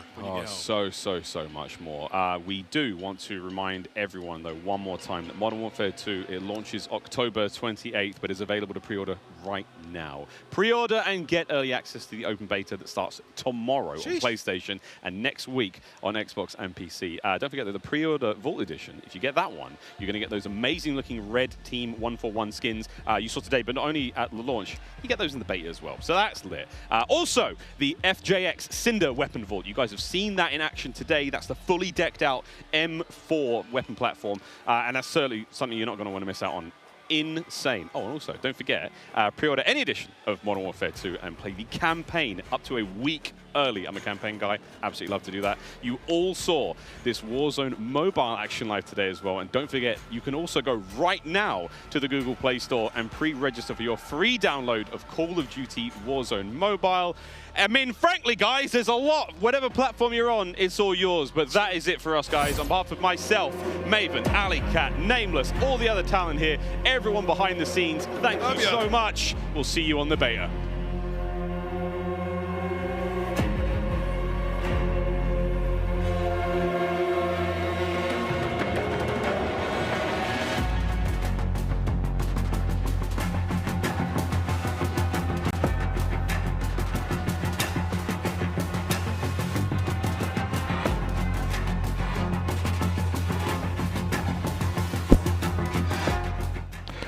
Well, ladies and gentlemen, I hope you enjoyed as much as I did enjoying watching it, and it was great. This event was amazing.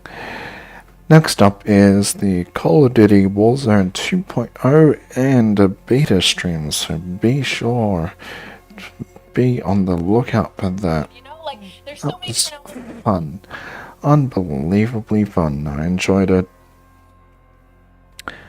And yeah, it was just fun, and I enjoyed that event.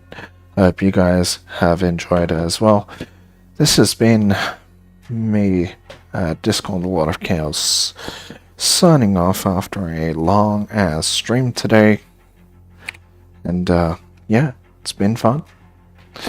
So without further ado, please be sure to subscribe, like the video if you liked it, and as always, I will see you all in the next one for Call of Duty Warzone 2.0 and beta streams, and also campaign early access.